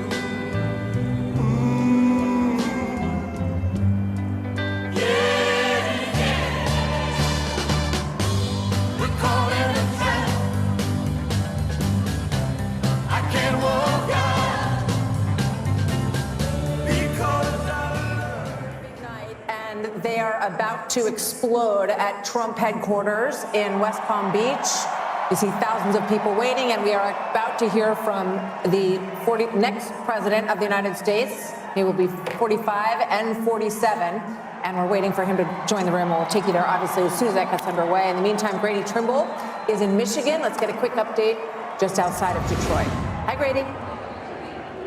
Hey, Martha. Yeah, people were getting a little bit tired here, but then the call for Pennsylvania was like a jolt of electricity through this room at the Michigan GOP watch party, and the crowd started chanting USA. They started chanting Trump, Trump, Trump, as it now appears he will be the 47th president of the United States. Now, in addition to Trump and the call for him in Pennsylvania, they're also excited about the possibility that Michigan could be the state that tips him over that magic 270 number. We're also following a very close Senate race here in Michigan, and they're feeling very confident about that as well. Republican candidate Mike Rogers looks like he could cruise to victory with the help of former President Trump. Democratic candidate Alyssa Slotkin, she went out to her crowd at her watch party at around 12:30 tonight and told them to go home and go to sleep, where here they extended this ballroom venue all through the night if they had to, and now it looks like the crowd is fired up as they await former President Trump taking the stage. Okay, Grady, thank you. It is really important to point out how big the coattails could be tonight. Think about Bernie Moreno in Ohio. Was thought dead in the water against Sherrod Brown. He wins. We have right now at this hour, as Grady mentioned, Mike Rogers in Michigan is up. Looks like he is getting closer. We haven't made a call there yet. Havdi in Wisconsin, leading right now. Sam Brown in Nevada is closing in on Jackie Rosen. Wow. We're talking about historic numbers here. If all of these dominoes fall, you're talking about a Senate that could be 54-46, 55-45. That wasn't in the cards. That wasn't on anybody's bingo card when you came into election night. But these candidates have all fought really strong races, and they have all closed in a very strong way. And in fact, many of them were sort of pulling into +5, +6 in just over the last 3 weeks. So it's a fascinating part of the story. Hopefully we'll be able to call some more of those soon. Former House Speaker Kevin McCarthy says with these coattails, you could see the House going Republican as well, and that would be a part of this story as well. Let's go back out to Trace Gallagher on the West Coast with his panel. Hey, Trace. Brett, thank you. Martha, thank you as well. We've got our panel, Steve Hilton, Jody Armour, Kaylee McGee-White, and Jono Caldwell. You're talking to your panel, Brett and Martha, and we were talking to ours, and Kaylee McGee-White was struck by the whole concept that, again, Trump was undercounted. Kaylee. This is the third consecutive polling miss in a presidential cycle for Donald Trump, and we really need to be asking ourselves, why do they keep getting it wrong? And at this point, it is a choice. Back in 2016, you could argue that you were blindsided. You didn't expect it. You cannot say that anymore. This was predictable from the very start. And I think the reason they keep getting it wrong is because they still don't understand the average Trump voter. They cannot wrap their heads around why so many people support him. And it's because for a long time, actually for the past decade or so, Democrats in power didn't think they needed to. And even worse, they didn't want to. They didn't want to have to stoop down to understand the concerns over immigration, over the economy. And guess what? The American people sent a very clear message tonight that you better start paying attention, and you better start paying attention soon. We heard a lot of words, demographic. I don't know how many times we heard it, Steve Hilton, but Gianna, you talk about black voters, black male voters especially. We heard it again and again tonight, and you think it's worth talking about. I think this is a historic night. Black men will now, those who voted for Trump, will be counted as those who helped save America from further decline. I mean, Kamala Harris has tried her best to create these accents like, you better thank a union member, all of these things that she's done to try to appeal to this community, even going on Oprah Winfrey's talk show or whatever that was to say, oh, I'll pull out my gun and shoot someone that tries to come into my house. I mean, this has become nonsensical to the point that I don't know if we're looking at Medea runs for president or not. I mean, this is outstanding what has happened from the black male perspective, and I hope the Republican Party takes note. Yeah, and you talk about young males and younger voters, Jody Armour. You're a law professor at the University of Southern California. You know what young people are geared into. Are you surprised when you see these voter analysis numbers that young voters came out heavy for Donald Trump? Yeah, well, young voters can sniff out a fraud. They can sniff out somebody who's chameleon-like. She changes her position according to the prevailing winds. They didn't like that. Many across the country, young students said, for me, a red line also is mass atrocities, is collective punishment, is what I see going on in the Middle East, and I see us as complicit in. So they, were saying, I'm not just that enthusiastic. Yeah, and I'm not going to get out. I got 15 seconds for you, Steve. I just think when I see this unfold, Trace, it is just a massive victory. Oh, we got to jump back. Sorry, guys, back to you. We got Trump coming out. Trace, thank you. The Fox News decision desk can now officially project that Donald Trump will become the 47th president of the United States. The former president's comeback will be complete with a win in Wisconsin, a state that he narrowly lost 4 years ago. He is now the second president in U.S. history to win non-consecutive terms. The first was Grover Cleveland in the late 1800s. Senator J.D. Vance will become the 50th vice president. of the United States. Voters expressed deep frustration with the Biden administration, and former President Trump and the future President Trump overperformed in urban areas, particularly with men, proving that the strategy that they've doubled and tripled down on over the course of the last few months absolutely succeeded and brought him back to the White House. 47th President of the United States, former President Trump now defeats Vice President Kamala Harris, who entered this race just over 100 days ago. And for Democrats, they were projecting the possibility of running the table with battleground states. David Plouffe with the Democratic campaign of Harris campaign suggested that just yesterday. Now it is possible that Donald Trump runs the table with these states and builds on a big landslide electoral win. We don't know where the popular vote is going to finish out, but we do know that he will be going back to the White House, and with him, Brit Hume, will be a lot of changes because he will have been there once and will know what he wants to do. You know, he often accounts for the fact that he had so much turnover in his first term, in his term as president, by the fact that he really know Washington, and he was new to this realm that he had come to win the presidency, and he promises us that now he knows whom he wants to hire, now he knows the kind of people he wants to have around him. A lot of people are saying that means a lot of very experienced people around Washington will be ruled out, and maybe they will. But it's going to be very interesting to see the kind of people he reaches out to and reaches out for in the days and weeks ahead as he builds his administration. We're joined by Kayleigh McEnany, Trey Gowdy, and Katie Pavlich. Kayleigh, you've been part of the last administration. You've seen you can see the joy in all these people's faces. Think about the angst and the, all that this campaign has been through. And now there is the prospect of creating what you want to create in a second administration. Your thoughts, 30,000 feet of this win. Indictments, 2 assassination attempts, an unlikely come-from-behind victory, and history is made tonight. This is a huge moment, particularly because this is a tectonic shift of the Republican Party. If all of this exit polling is true, you now have Black voters, Latino voters, young voters coming in a way that we haven't seen the party bring in a very long time, and that's due to former President, now soon-to-be current President Trump. And I just want to say this as we wait for him to come out. I remember having a conversation with Ivanka Trump in 2016 about his remarks. And before he went out to give those remarks, he had speech A and speech B. Speech A was a more boisterous Trumpian speech. Speech B was a speech full of unity. And he looked up, Ivanka said, saw the faces of crying Hillary voters. He ripped up the boisterous speech and said he wanted to heal the nation. And the first words he said were an appreciation for Hillary Clinton, for her service to our country. And then he said, now it is time for America to bind the wounds of division. And he said, we are a party of all races, creeds, and religions. That is more true tonight than it was 8 years ago. And I fully expect President Trump right now is maybe ripping up that more boisterous speech and preparing to unite the country. It's an amazing message. I hope Kayleigh's right. I hope you're right. And we're going to get a chance to see here in a minute. Trey Gowdy said something on your show the other day about how one of the things that you hope also is they're a little more prepared this time. They've got a great transition team, and they're going to need it. And I hope that there are a lot of people who want to go in and be helpful. Trey?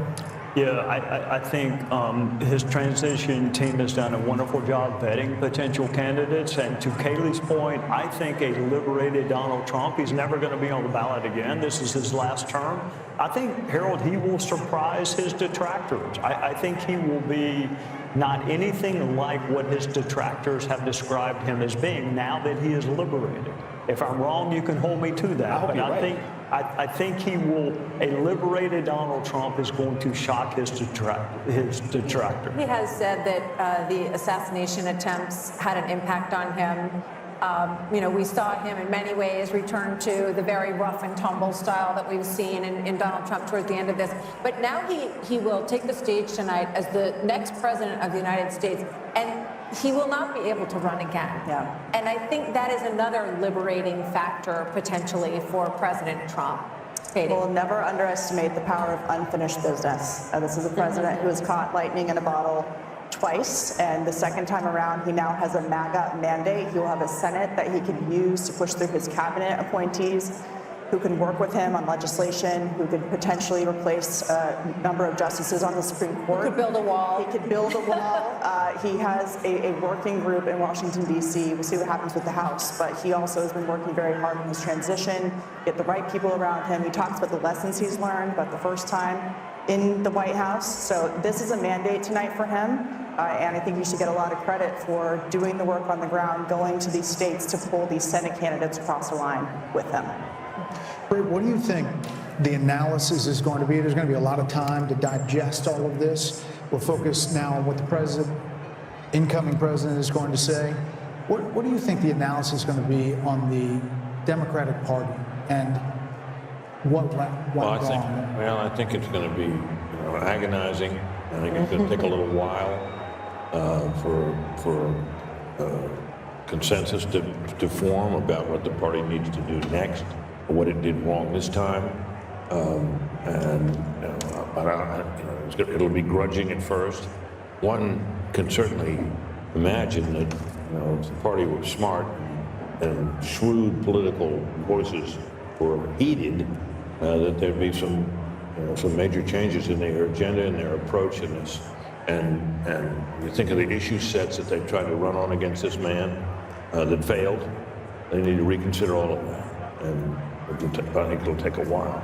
Now, our colleague and friend Mark Halperin, who's been very astute this particular cycle, he thinks there's going to be blood in the streets and people are going to be hysterical. I hope not, but it could happen. Dana? I am really looking forward to reading some of the stories, probably with a lot of anonymous sources amongst Democrats with the recriminations, and it's going to be fast and furious, and you will have people saying that Joe Biden should have dropped out the day after, not dropped out, but said he was not running for re-election on the day after that midterm in 2022, and either endorsed her or said, let there be a primary, and Dr. Jill Biden, there will be thoughts about her, and I wonder how chilly that White House is going to be for the next 90 days as they try to figure it out. And let me just say that as Vice President of the United States, Kamala Harris will certify the election results on January 6th. A lot of irony in that moment. Harold, your thoughts? This is how our country is organized, and it's a great education, I think, for people who had very high passions in this race. There are Democrats who were fervently for Joe Biden. He performed poorly during a debate, and the party switched to Kamala Harris, and there was genuine excitement, I think, built over a period of time. And some of that excitement was an aversion and almost a dislike and a disdain for Donald Trump.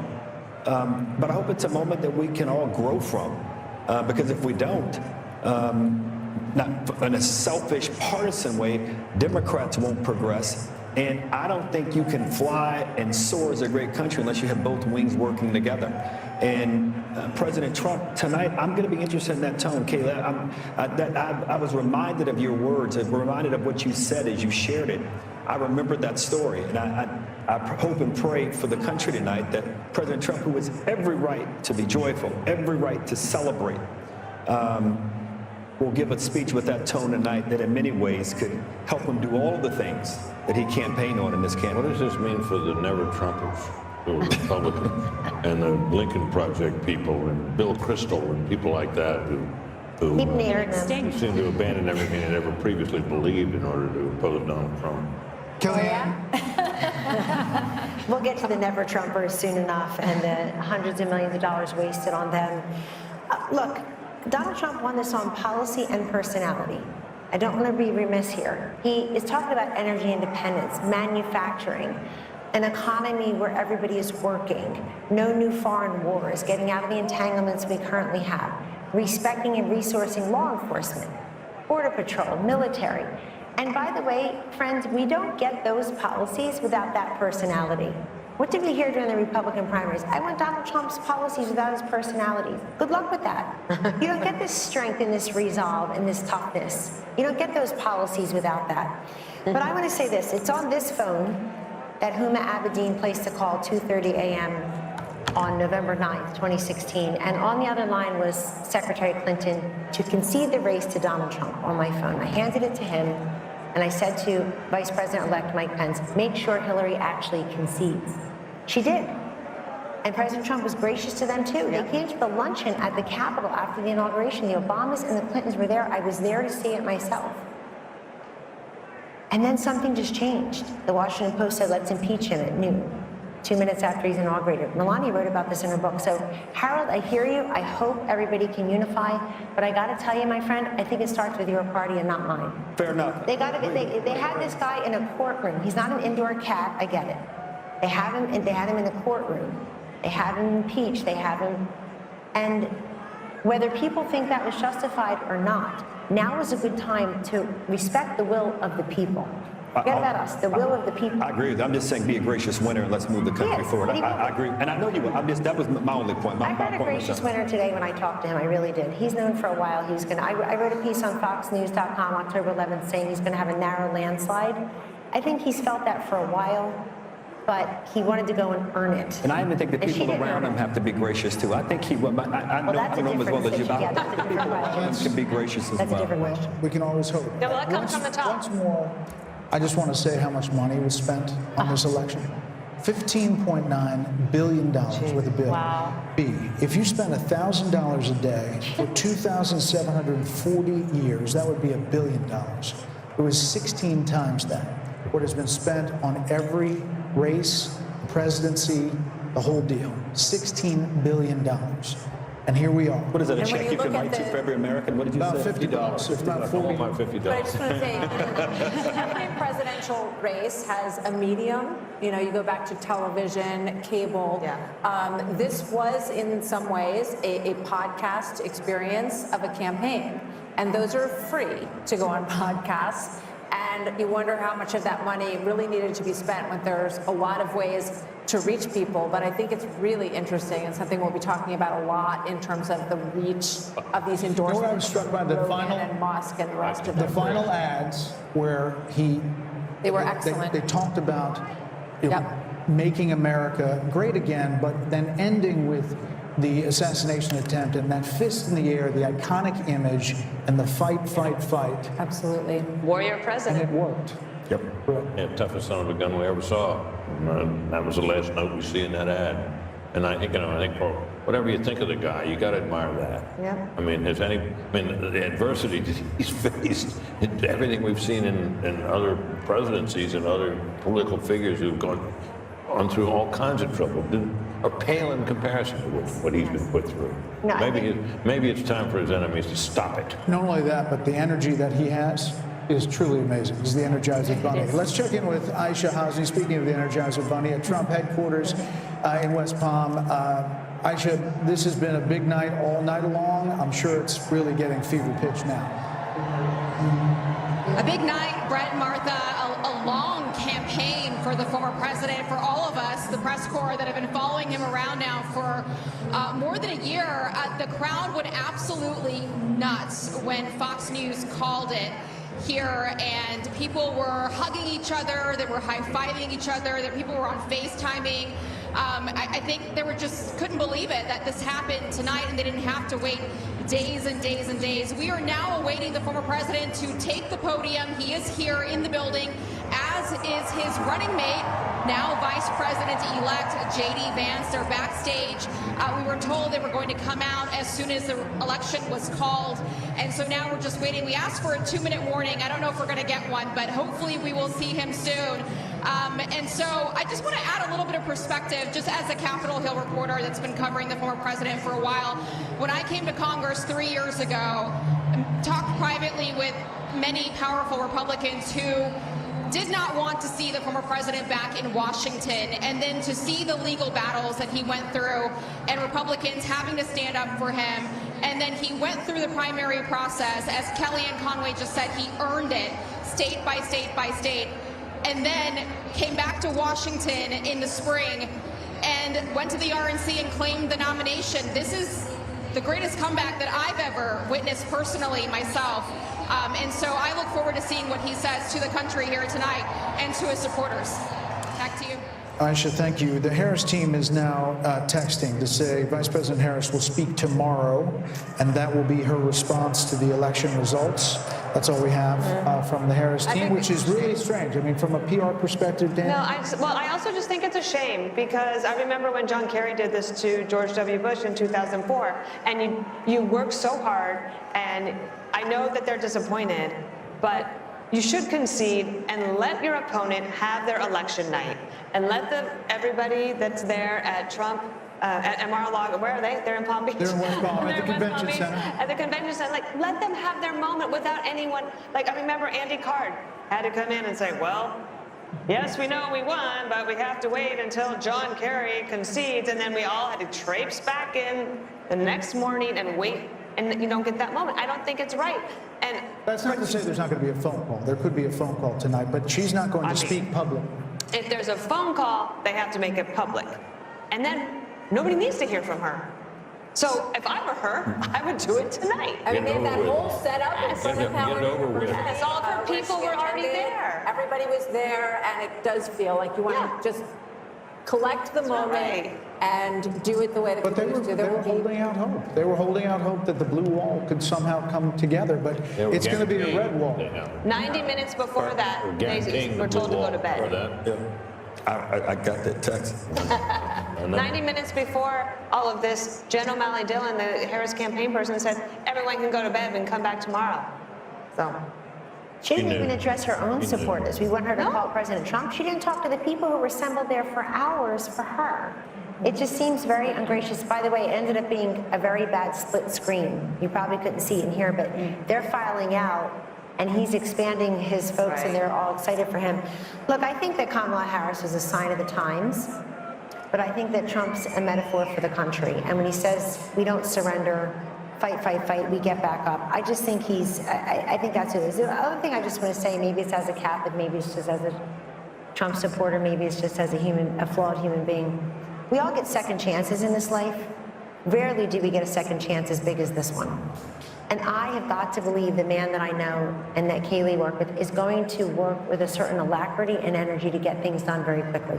What he can do through executive order, what he could do with the Congress, bringing in the governors. Nobody gets a second chance this big in their lives and just puts it on the shelf like it's a trophy or a gold star. He's going to use that as a platform for good and undo some of these bad policies, and I think do even better.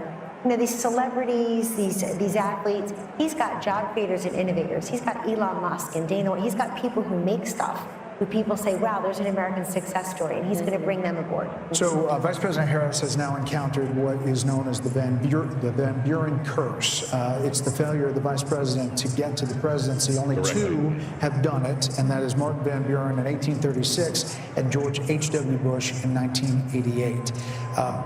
You know, the question is what the Republican Party looks like now. And Kayleigh, it's a multiracial party, to your point. It's working class, and maybe it's the future. I mean, it's Elon Musk. It is Joe Rogan and podcasts. It is, you know, there's an opportunity here on both parties to realign and change.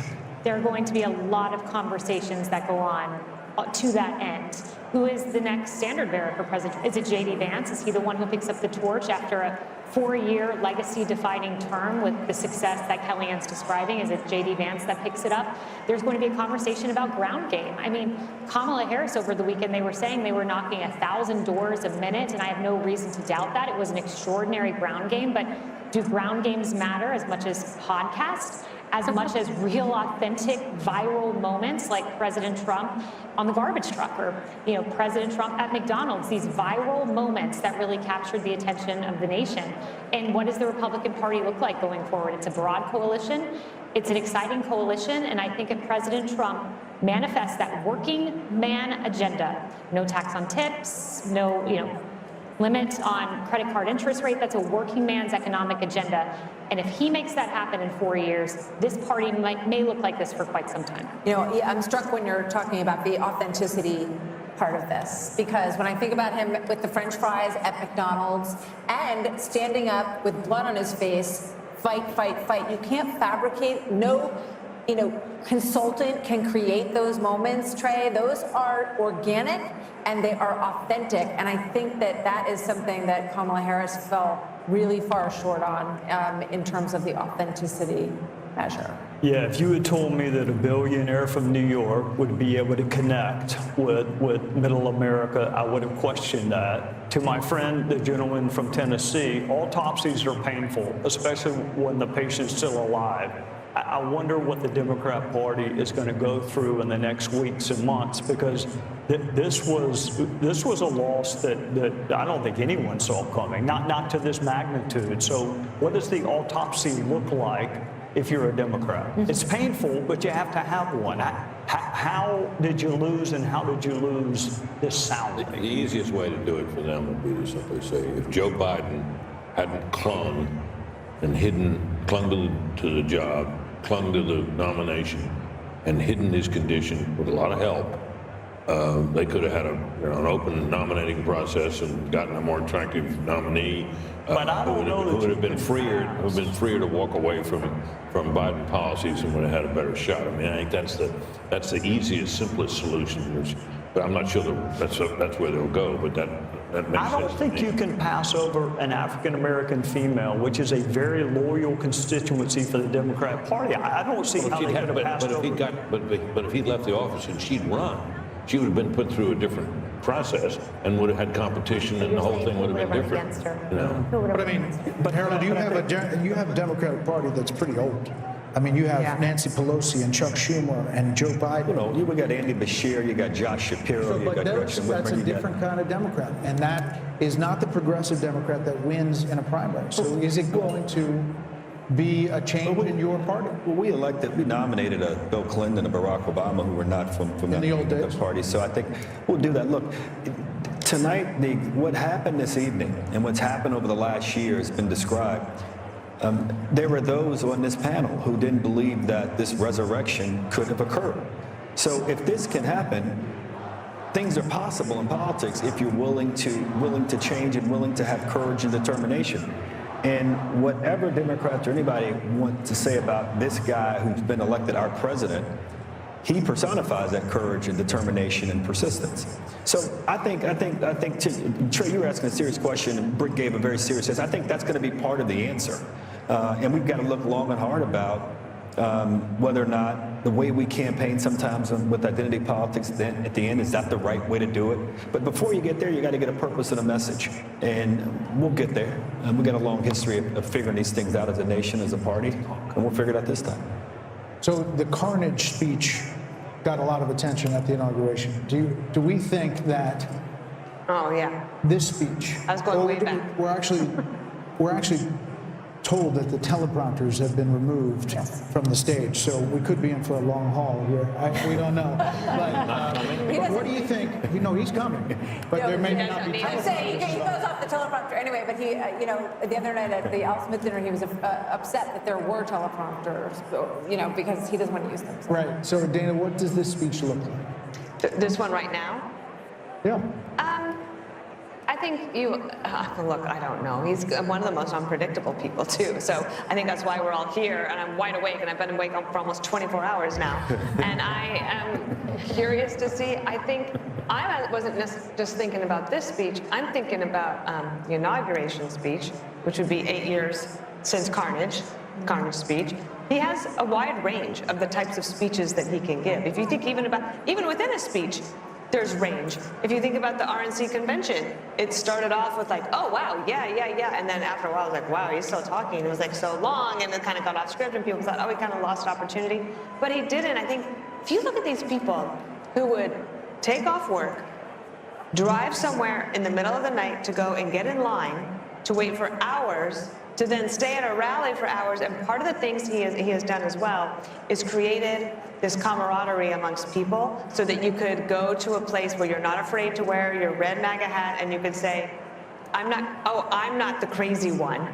I'm not the only one who thinks the way that I do. I can actually have friends. And that doesn't mean that there shouldn't be outreach to the other side. I believe in love thy neighbor. I love all of that. But he has created something special here. So I kind of want him to take a victory lap tonight. I don't think this is necessarily the moment for unity, especially when she won't even concede and give him the night to celebrate. Yeah. Kellyanne, you were looking at the popular vote. He's still up, and could finish up. And part of it is because he did run up the totals in places. I was looking at even the rural counties in Pennsylvania. He was going to win them by significant double digits, but he won them that much more. I think running up the totals in Florida, which was a swing state not that long ago, over 1.1 million votes or so. Haley, right, your home state. And this is, look, I think that when the Democrats take a look at this candidacy, it's not going to be that she had too much time, not enough time. She's just a flawed candidate. She doesn't speak well. She doesn't work hard. I'm not being mean or partisan. I don't know why the country would have rewarded this candidate with the big job when she couldn't make the case what she does as vice president that affects our lives in a positive way. She was given that opportunity. I personally like to thank the women of The View tonight for asking this question, for having her on. Oprah, we see you, and so on and so forth. People who thought they were doing her a favor because they made her something she's not. It's the opposite for Trump. They make him something he's not. Take that one word, take that one line, take that cherry pick this, that, the other. You never get the essence. I go back, does everybody remember 5 years ago, so Laurel and Yanny, or what color dress? You hear Laurel, I hear Yanny. You see the blue dress, I see yellow dress. We were all looking at the same thing. That's the way Donald Trump is in this country. There are people who look exactly the same person, and they see two different vistas. I think it's time that we try to see one. Look, I don't know who said it earlier. I'm a little worried about the reaction of the Democrats and the common people here. I'm very worried. I think that there are a lot of unhinged people across the political spectrum, and we gave very little quarter to how many anti-Kamala voters are out there. I don't want to hear the words racism and sexism. It's eyesight and hearing. We were listening and watching her. And I'm very worried that we've not talked a lot about how violent people may be and angry because she lost. Right. I'm afraid of that. Right. I mean, I can just imagine thinking about The View, and a week or so ago, they were saying, what is wrong with someone who would vote for him? Michelle Obama. And Joe Scarborough saying, we weren't raised like this. Who raised these people? So I can only imagine what tomorrow is going to look like. I will say when we talk about The View, what comes to mind is we mentioned the carnage speech that President Trump gave at his inauguration. And my mind automatically went to the unity speech that Biden gave, and he mentioned unity a half dozen times. But when you think about what we got over 4 years, there was the garbage comment that didn't come in isolation. There were all kinds of comments. Neanderthal was one of the first words he used to describe those who opposed his COVID edicts. The Mark Cuban comment, he was an official surrogate of the Kamala campaign. And for, as mean as some of President Donald Trump's tweets have been, and people have problems with it, one thing I've challenged Democrats to find is one example of him disparaging the country, half of the country, and that's something he has not done. And so I expect you'll hear a unifying tone, and I expect you're going to see a very successful presidency, and one untethered maybe from some of the things that were holding him back. What comes to mind is an Oval Office meeting that we had where Dr. Fauci was urging him not to open the country. And I watched President Trump fight vociferously, saying people are losing their jobs. We must open the country. He wanted to do it sooner than he did. I think that Donald Trump, who goes with his instincts, is going to be a Trump that ultimately leads a very successful country in second term. Martha, Joe Biden mentioned the word unity more in his inaugural address than any president, I think, except one. If he's serious about that, he'll pardon Donald Trump. He'll also pardon his son. And then he'll put pressure on Georgia and New York to end this lawfare. If there is any silver lining tonight, it is that lawfare actually helps the person that you are trying to go after. We need a justice system. The lady needs to wear a blindfold for a reason. We got to stop this prosecution of our political enemies. I mean, literally, his polls will be the Attorney General. Absolutely. We need a really solid Attorney General. John Ratcliffe. Can do it. Sorry, John. Sorry, John. I apologize. Sorry. There will be a lot of talk about cabinet members, Treasury Secretary, Secretary of State, Secretary of Defense. You've got Tom Cotton, Mike Pompeo. You have. Well, you also have a Republican bench. And sometimes, like you were saying, that the Democratic Party is quite old right now. There's not a great bench, although there are some, and especially, but when you take governors out of states, then you leave a hole, and then you have to build up that bench back up. But the Republican bench is pretty strong right now. There you see Doug Burgum and Vivek Ramaswamy, Steve Wynn, his lovely wife Andrea. So people are are there waiting for the former president. Britt would like to know where he is. He's watching us. Can we say tonight, though, Harold, that the melting pot still works? That Hispanics, Black Americans, working class Americans, standing up, asking what their government is going to do, asking their government to see them and their concerns, that it works, that this is American democracy in our republic. The process works. I think as we get a final account of the numbers and the coalition that President Trump won with this time, I think it'll be one that will be for the history books. President Bush, I think, got 40+% of the Hispanic vote. George Bush, W. Bush, and it looks like President, at least the preliminary numbers suggest that. But as much as we talk about the unconventional aspect of this was conventional also. People believed him. He resonated with voters. He resonated with communities, rural communities, urban communities, suburban communities across the country. And I congratulate him tonight. I didn't want him to win, but I congratulate him on his victory and wish him the best for my country. And I can only hope that the concerns that are articulated by my dear friend Kellyanne, that they're not realized. I hope that my party and my friends, and for that matter, Republicans alike, that we're all able, once we get past the moment here, the 24 hours of excitement and joy and celebration, to understand that what we're really celebrating is the greatest experiment to have ever come to existence. It will celebrate 250 years of its own existence in 2026. So those are my thoughts, Brett. I'm struck by the issue of abortion, because it was talked about so much, and it was presented as if, you're a woman and you are not going to support her, then you hate all women. They said that husbands, were hateful towards their wives and the women in their lives if they didn't support this candidate. And I think it just goes to show that kind of, manipulating, it doesn't win. And narrow casting us based on our gender. I think Kamala Harris was talking to us from the waist down, and I think Donald Trump was talking to us from the waist up as well. That's where my eyes, my ears, my heart, my brain, and my big mouth are. So, you got to talk to the woman in full. It's as if she doesn't know anything about the economy, or she doesn't care about what's going on in Ukraine or Israel or with Iran, or can't do the math on her grocery bill. It's an insult. Of course people care, but we care about many things. Just as we are not monolithic in life, we're not monolithic thinkers politically. But Martha, something else happened. They put these ballot initiatives on to try to gin up turnout for the Democrat. And they did that, and it kind of backfired. Look at this popular vote. And it backfired. The other thing is, if you've got 10 abortion ballot initiatives, you can vote your conscience on abortion, and you can vote separately or similarly for president. The presidential race was not a proxy for your position on abortion.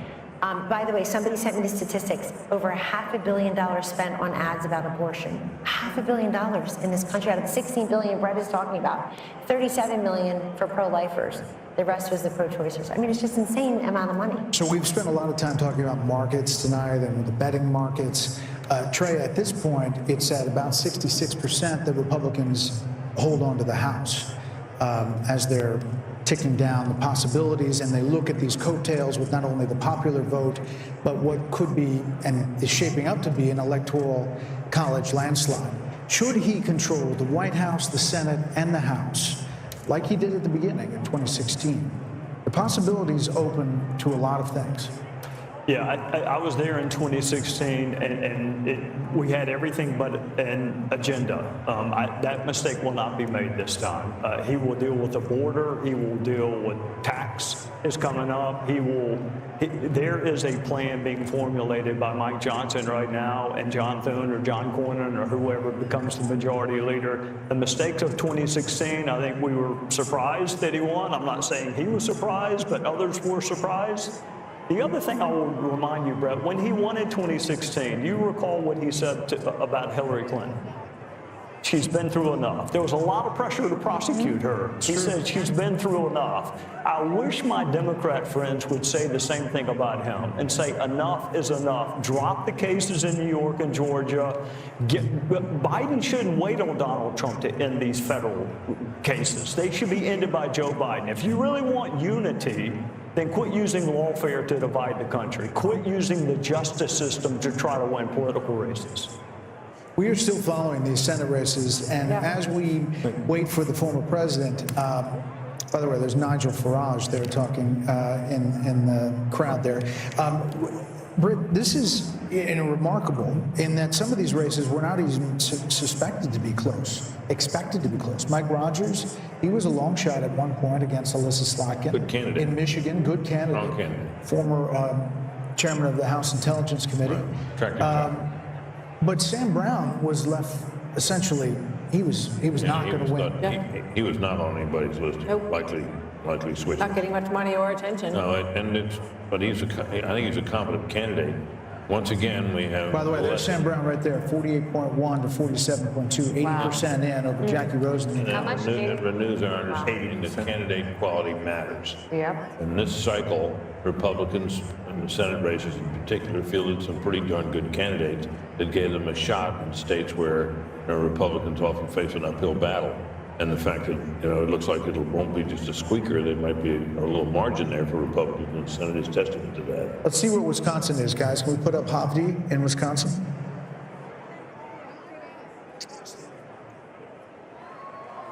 Ladies and gentlemen, please welcome President-elect Donald J. Trump, First Lady Melania Trump, and the Trump family, accompanied by Vice President-elect J.D. Vance, Second Lady Usha Vance, along with friends and campaign staff. And I'm proud to be an American, where at least I know I'm free. And I won't forget the men who died, who gave that right to me. And I gladly stand up next to you and defend her still today. 'Cause there ain't no doubt I love this land.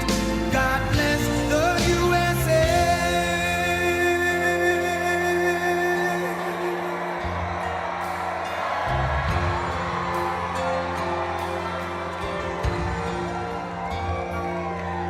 From the lakes of Minnesota to the hills of Tennessee, across the plains of Texas, from sea to shining sea, from Detroit down to Houston, and New York to LA, where there's pride in every American heart, and it's time we stand and say,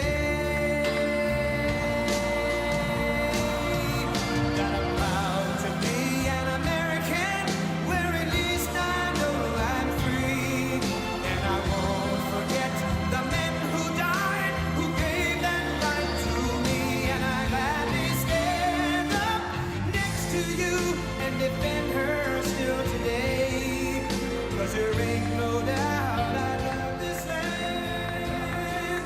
God bless the USA.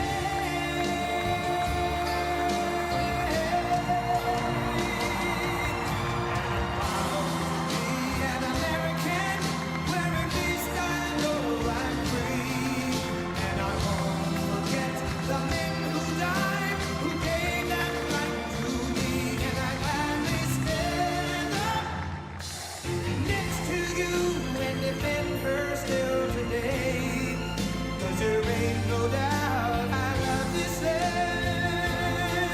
God bless the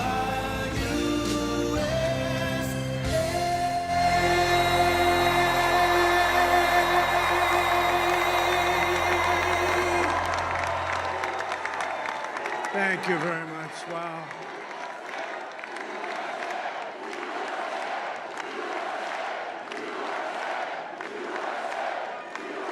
Well, I want to thank you all very much. This is great. These are our friends. We have thousands of friends in this incredible movement. This was a movement like nobody's ever seen before. And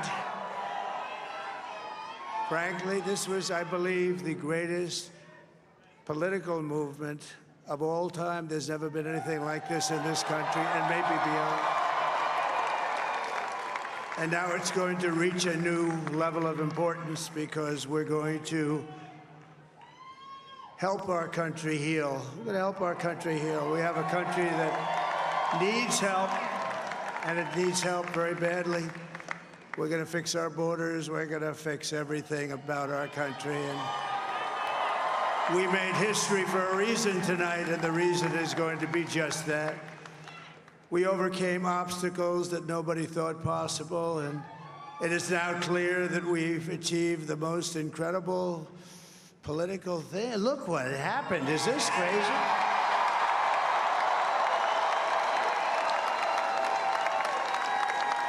But it's a political victory that our country has never seen before, nothing like this. I want to thank the American people for the extraordinary honor of being elected your 47th president and your 45th president.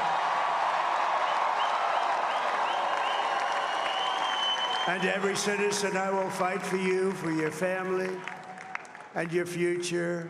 Every single day, I will be fighting for you, and with every breath in my body, I will not rest until we have delivered the strong, safe, and prosperous America that our children deserve and that you deserve. This will truly be the golden age of America. That's what we have to have. This is a magnificent victory for the American people that will allow us to make America great again.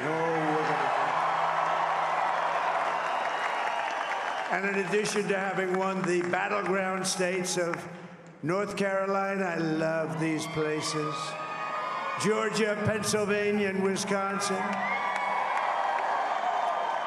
we are now winning in Michigan, Arizona, Nevada, and Alaska, which would result in us carrying at least 315 electoral votes, but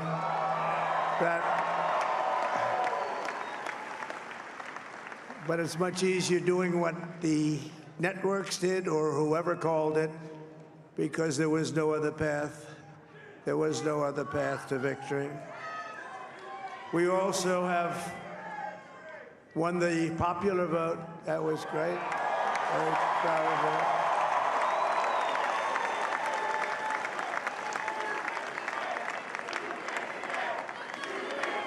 Thank you.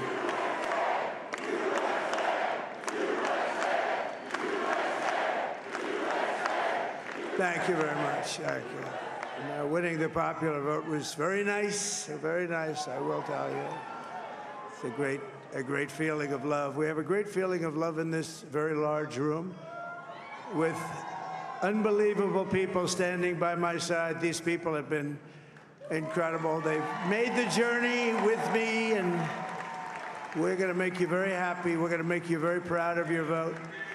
I hope that you're going to be looking back someday and say that was one of the truly important moments of my life when I voted for this group of people beyond the president, this group of great people.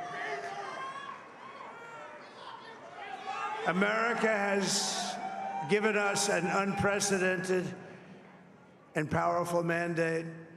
We have taken back control of the Senate. Wow, that's good. And the Senate races in Montana, Nevada, Texas, Ohio, Michigan, Wisconsin, the great Commonwealth of Pennsylvania, were all won by the MAGA movement. They helped so much. And in those cases, every one of them, we worked with the senators. They were tough races, and I mean, the number of victories in the Senate was absolutely incredible. And we did tele-rallies. We did tele-rallies with each one of them, and sometimes we did 2 or 3 and it was amazing to look at all of those victories. Nobody expected that, nobody.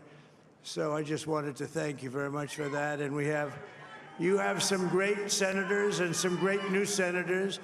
And it also looks like we'll be keeping control of the House of Representatives.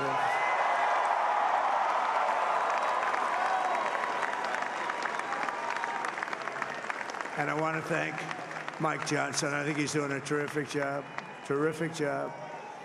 I want to also thank my beautiful wife, Melania, First Lady.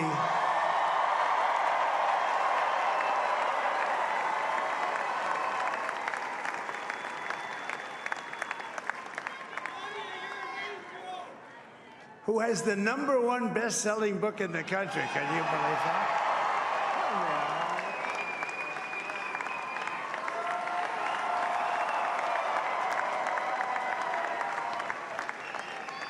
Oh, no, she's done a great job, works very hard to help people. So I just want to thank her. But I want to thank my whole family, my amazing children, and they are amazing children. Now, we all think our children are amazing. Everybody here thinks their children are amazing, but that's a good thing when you think they are. But Don, Eric, Ivanka, Tiffany, Barron, Laura, Jared, Kimberly, Michael, thank you all. What a help. What a great.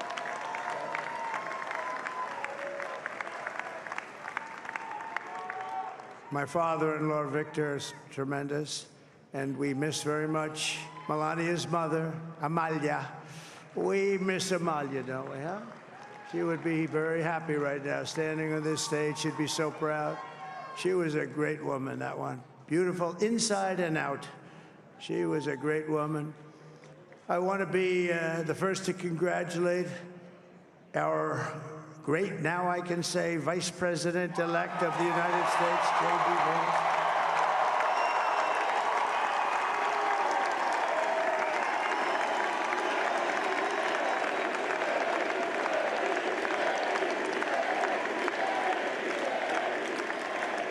And his absolutely remarkable and beautiful wife, Usha Vance. And he is a feisty guy, isn't he? You know, I've said, go into the enemy camp, and you know the enemy camp is certain networks, and a lot of people don't like to, sir, do I have to do that? He just goes, okay, which one, CNN, MSDNC? He'll say, all right, thank you very much. He actually looks fun. He's still like the only guy I've ever seen. He really looks forward to it, and then he just goes in and absolutely obliterates them. Say a couple of words.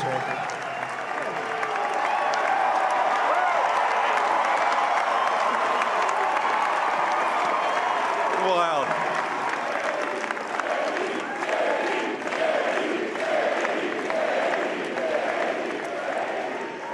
Well, Mr. President, I appreciate you allowing me to join you on this incredible journey. I thank you for the trust that you placed in me. And I think that we just witnessed the greatest political comeback in the history of the United States of America.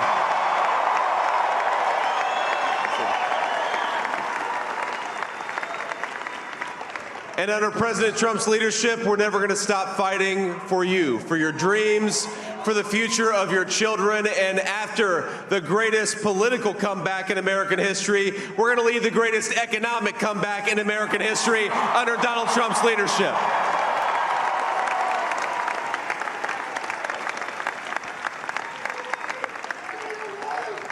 Thank you very much. He's turned out to be a good choice.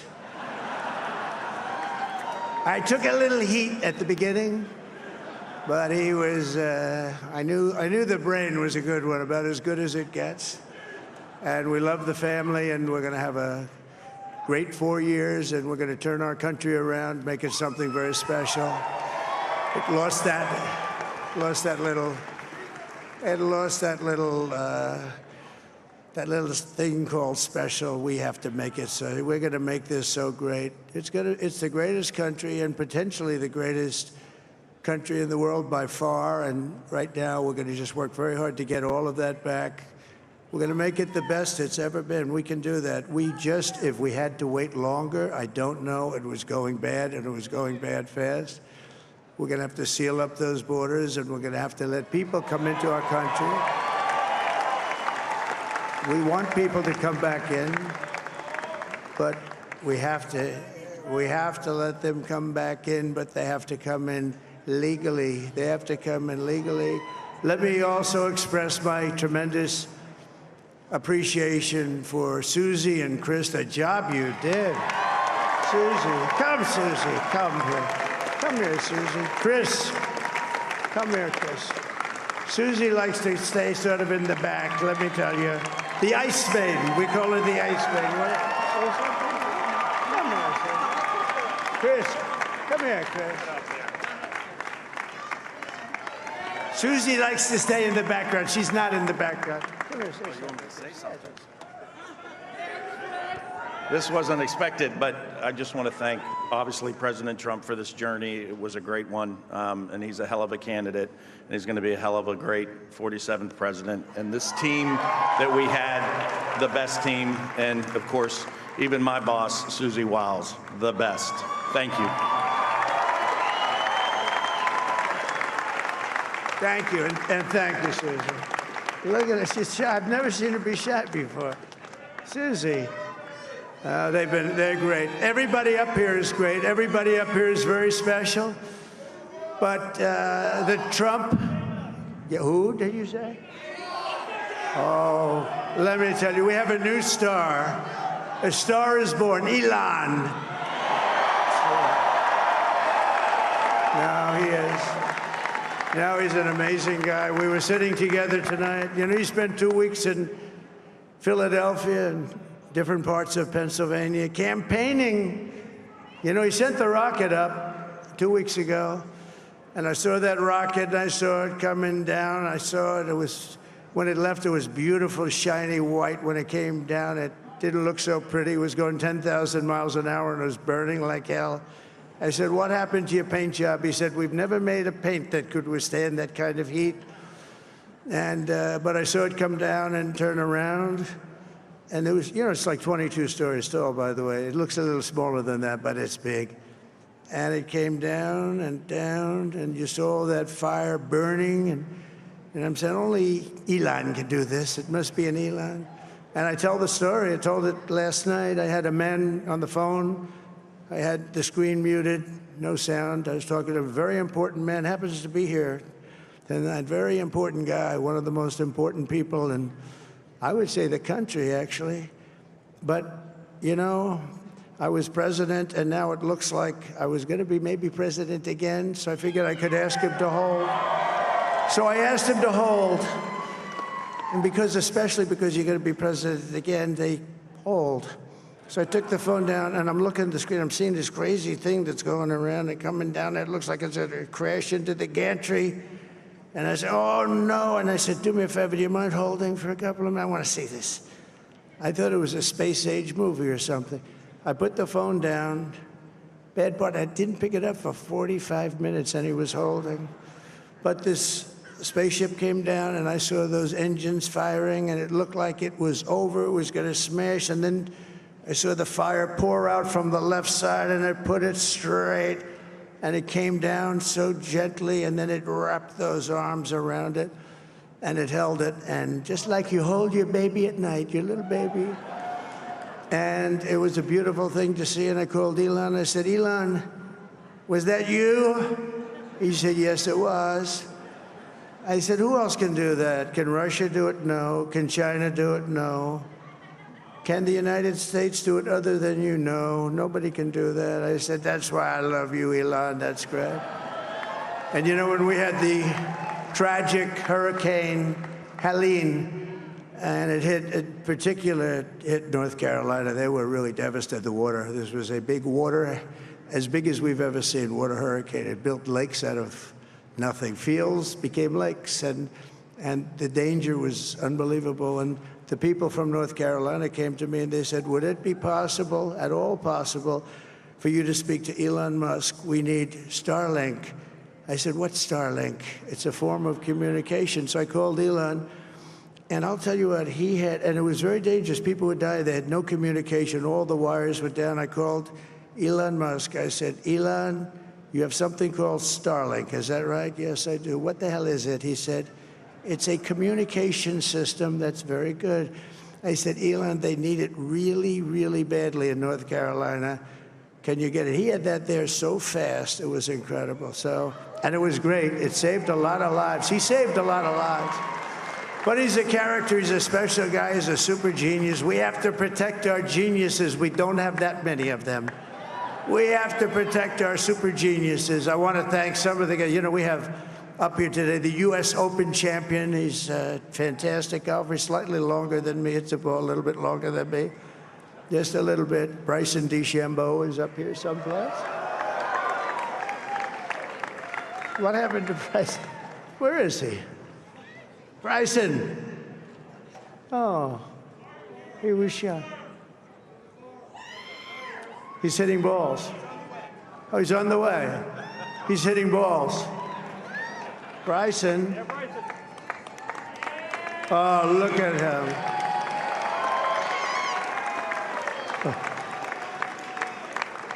He's got a great career going.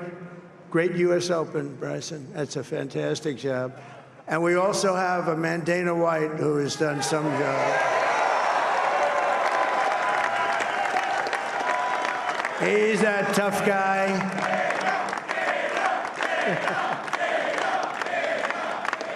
So Dana started UFC and came to me, do you mind if I use your, nobody wanted to give him Marines because they said it's a rough sport, a little rough. And I helped him out a little bit, and I went, and they said, this is the roughest sport I've ever seen, but I began to like it, and he loved it, and nobody's done a better job in sports. And you know, he's a very motivational kind of a guy, what he does. He gets these fighters, and they really go at it, and it's become one of the most successful sports enterprises anywhere at any time. It's doing so well. I'd like to ask Dana just to say a couple of words, because people love to hear from him. Dana,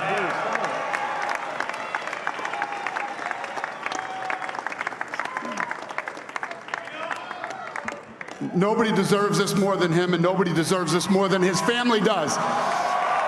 This is what happens when the machine comes after you. What you've seen over the last several years, this is what it looks like. Couldn't stop him. He keeps going forward. He doesn't quit. He's the most resilient, hard-working man I've ever met in my life. His family are incredible people. This is karma, ladies and gentlemen. He deserves this. They deserve it as a family. I want to thank some people real quick. I want to thank the Nelk boys, Aiden Ross, Theo Vaughn, Bustin' with the Boys, and last but not least, the mighty and powerful Joe Rogan. And thank you, America. Thank you. Have a good night.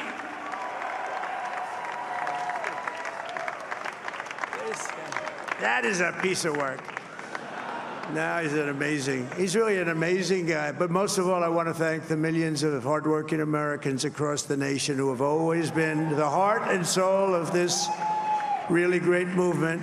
We've been through so much together, and today you showed up in record numbers to deliver a victory like probably like no other. This was something special, and we're gonna pay you back. We're gonna do the best job. We're gonna turn it around. It's got to be turned around. It's got to be turned around fast, and we're gonna turn it around. We're gonna do it in every way, with so many ways, but we're gonna do it in every way. This will forever be remembered as the day the American people regained control of their country.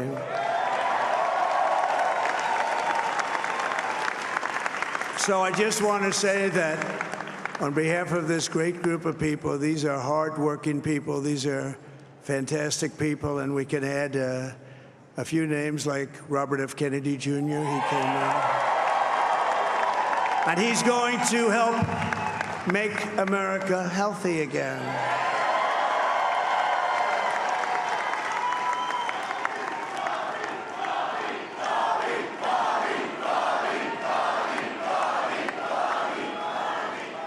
And now he's a great guy, and he really means it. He wants to do some things, and we're going to let him go to it. I just said, but Bobby, leave the oil to me. We have more liquid gold, oil and gas. We have more liquid gold than any country in the world, more than Saudi Arabia. We have more than Russia. Bobby, stay away from the liquid gold. Other than that, go have a good time, Bobby. We're going to be paying down debt. We're going to be reducing taxes. We can do things that nobody else can do. Nobody else is going to be able to do it. China doesn't have what we have. Nobody has what we have. but we have the greatest people also. Maybe that's the most important thing. This campaign has been so historic in so many ways. We've built the biggest, the broadest, the most unified coalition. They've never seen anything like it in all of American history. They've never seen it. Young and old, men and women, rural and urban. And we had them all helping us tonight. When you think, I mean, I was looking at it, I was watching it. They had some great analysis of the people that voted for us. Nobody's ever seen anything like that. They came from all corners, union, non-union, African American, Hispanic American, Asian American, Arab American, Muslim American. We had everybody, and it was beautiful. It was a historic realignment, uniting citizens of all backgrounds around a common core of common sense. You know, we're the party of common sense. We want to have borders. We want to have security. We want to have things be good, safe. We want great education. We want a strong and powerful military, and ideally, we don't have to use it. You know, we had no wars. 4 years, we had no wars, except we defeated ISIS. We defeated ISIS in record time. But we had no wars. They said, he will start a war. I'm not going to start a war. I'm going to stop wars. But this is also a massive victory for democracy and for freedom. Together, we're going to unlock America's glorious destiny. We're going to achieve the most incredible future for our people. Yesterday, as I stood at my last stop on the campaign trail, I'll never be doing a rally again. Can you believe it? I think we've done 900 rallies approximately from them. Can you imagine? 901, something, a lot of rallies. And it was sad. Everybody was sad. Many people, I said, this is our last rally. But now we're going on to something that's far more important, because the rallies were used for us to be put in this position where we can really help our country. That's what we're going to do. We're going to make our country better than it ever has been. And I said that many people have told me that God spared my life for a reason.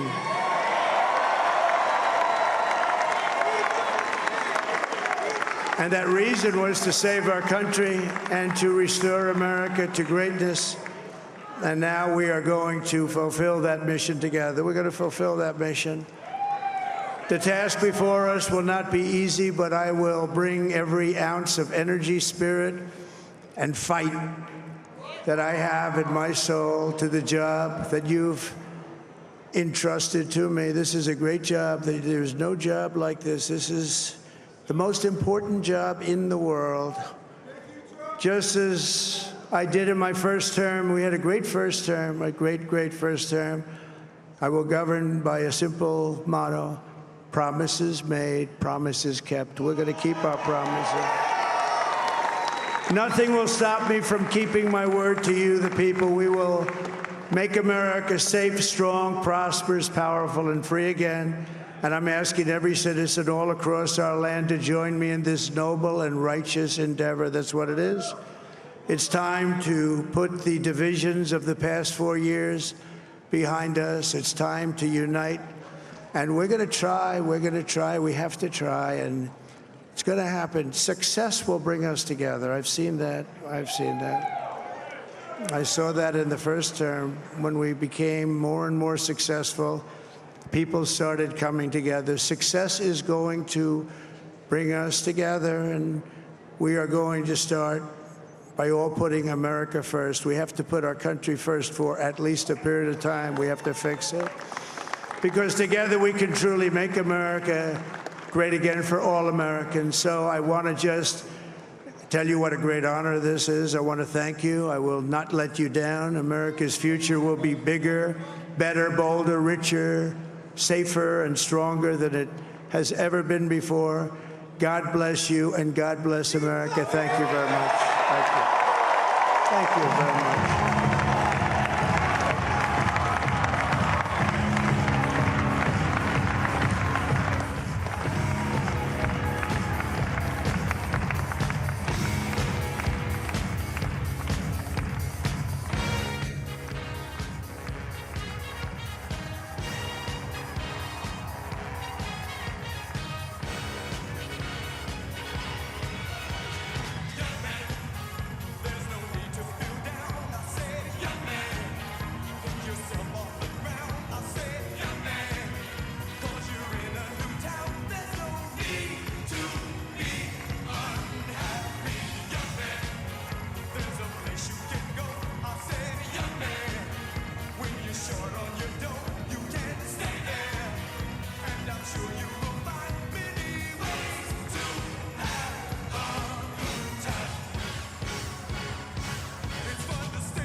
100万订阅大突破，台视新闻 TTVNews 感谢有你。重要直播随时掌握，时事新闻不漏接，一刀未剪，新闻看得更完整。国际重大事件 ，catch 时事最新脉动，按赞订阅，开启小铃铛。